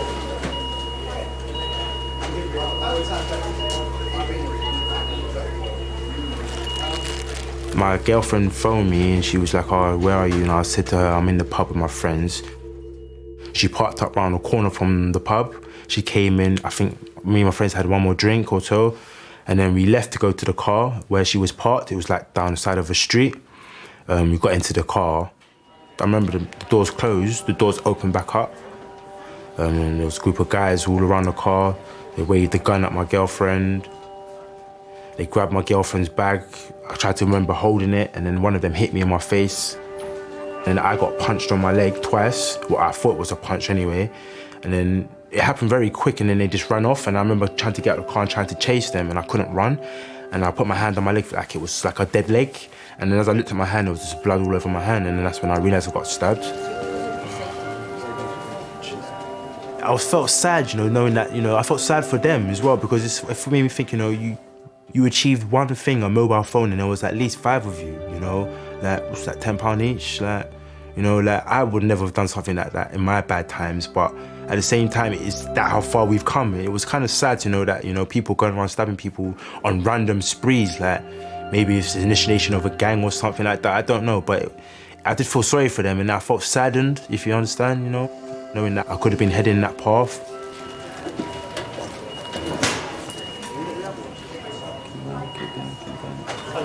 Came in with more rolls than you had to start off with, eh? More stabs from us than from anyone else. I don't know who's worse, you or the bad guys. Yeah. You have to put up with us as well. I got to about age of 24 and I realised, you know, like, enough is enough. Excuse me, man. Thank you very much, man. It's all right. Thank you for your help. How you look after yourself, all right?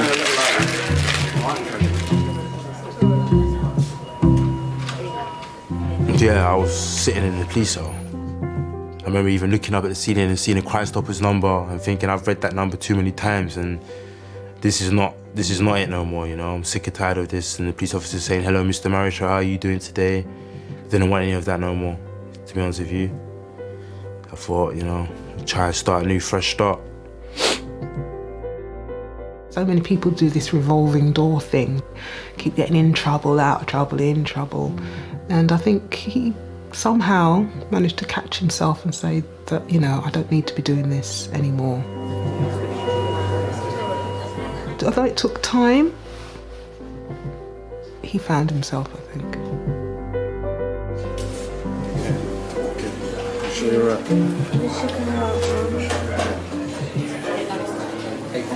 It was all a blur to me. Like, I was talking to the lady, I didn't know what they were asking me, like, what it looked like. As long as you're okay, that's all I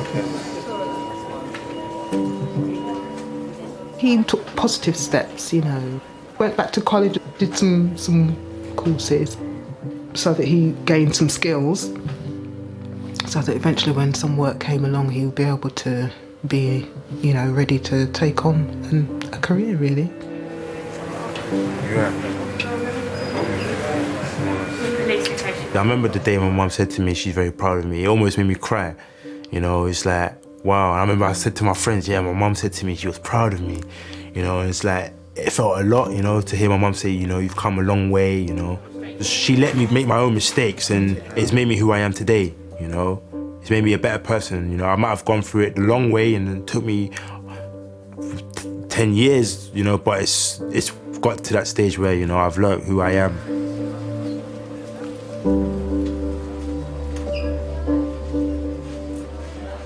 Motherhood is good for learning about the sort of person that you are and what you can give as well, as a human being as well as a mother.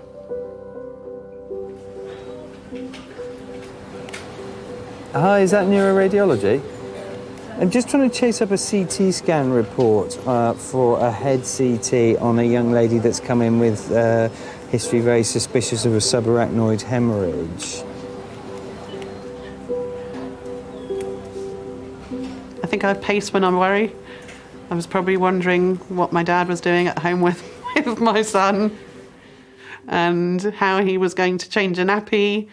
I showed him very hurriedly before I left, but it was still crossing my mind. I mean, as a mum, you do, don't you? And you just worry anyway. And I'm always with Elliot, so to not be with him was very strange, and I just didn't like it. Okay. Thanks a lot. Cheers, bye. Good news and bad news. Okay. The good news is the scan doesn't show anything apart from the old, right, what's happened in the past. Mm-hmm. The bad news is that means that we need to speak to the medical team about thinking about doing a lumbar puncture. They're supposed to be painful, I know that. As in, if there is just nothing wrong, is it still worth doing a lumbar puncture to prove that there's nothing wrong? The scan doesn't pick up all bleeds. Right. Okay. All right. But as I say, a negative scan is good news, yeah? Yes. It's just going down the boxes, ticking them off, all right? Okay. First box is ticked, right. The next box, unfortunately, is a fairly big box, which is lumbar puncture, but we need to decide whether or not we do need to go down that route. All right? All right. Cheers.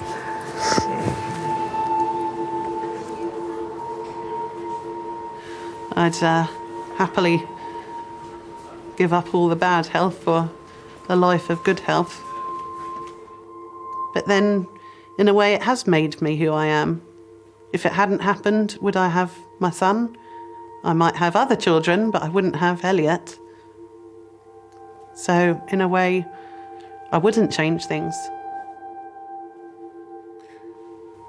It's in the hands of the doctors and in the hands of God. If you believe in God, all we can do is hope that we'll be lucky and that she gets the best doctors and the best medical care and they can sort out, you know, the things that are wrong with her and keep her alive. That's, what else can we say, really?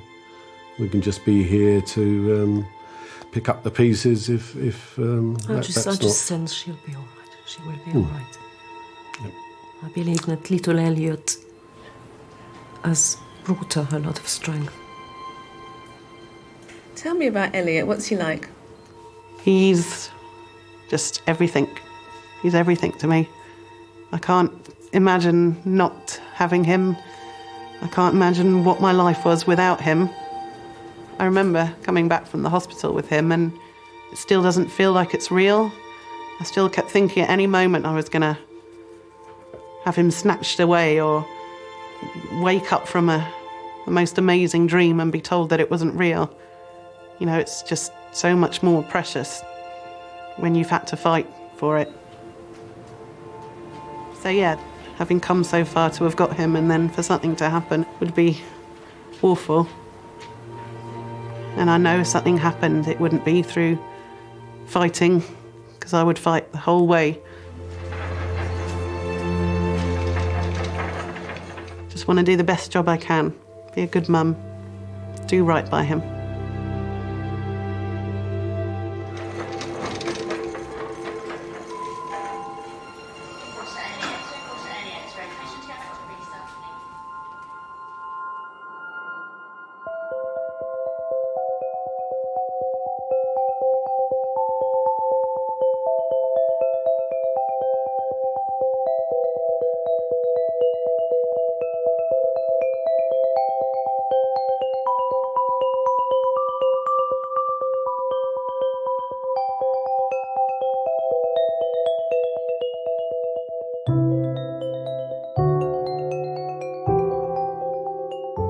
I never really had my dad in my life. Not saying that he's not in my life, but growing up I don't really have any memories of him being in my life, so I'm going to make sure that my child has me until the day I pass away. You know, guide her through all the hard times, bad times, support, best friend, everything. Yeah. So that's what I will try to be. I'll try my best. That's all you can do, really.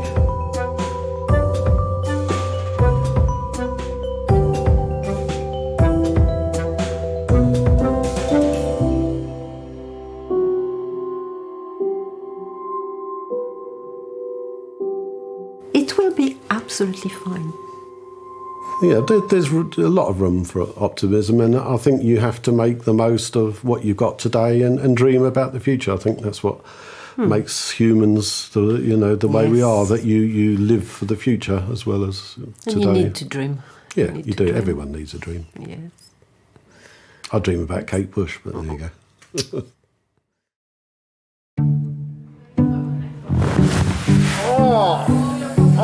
We get a lot of falls, people climbing trees, being stupid, people being drunk, falling out of windows. I've only ever been in that sort of state like once, maybe twice. He says he's got a knife on him and he's been really aggressive to us. I've just called the police. Do you know where you are? My guess is a hospital.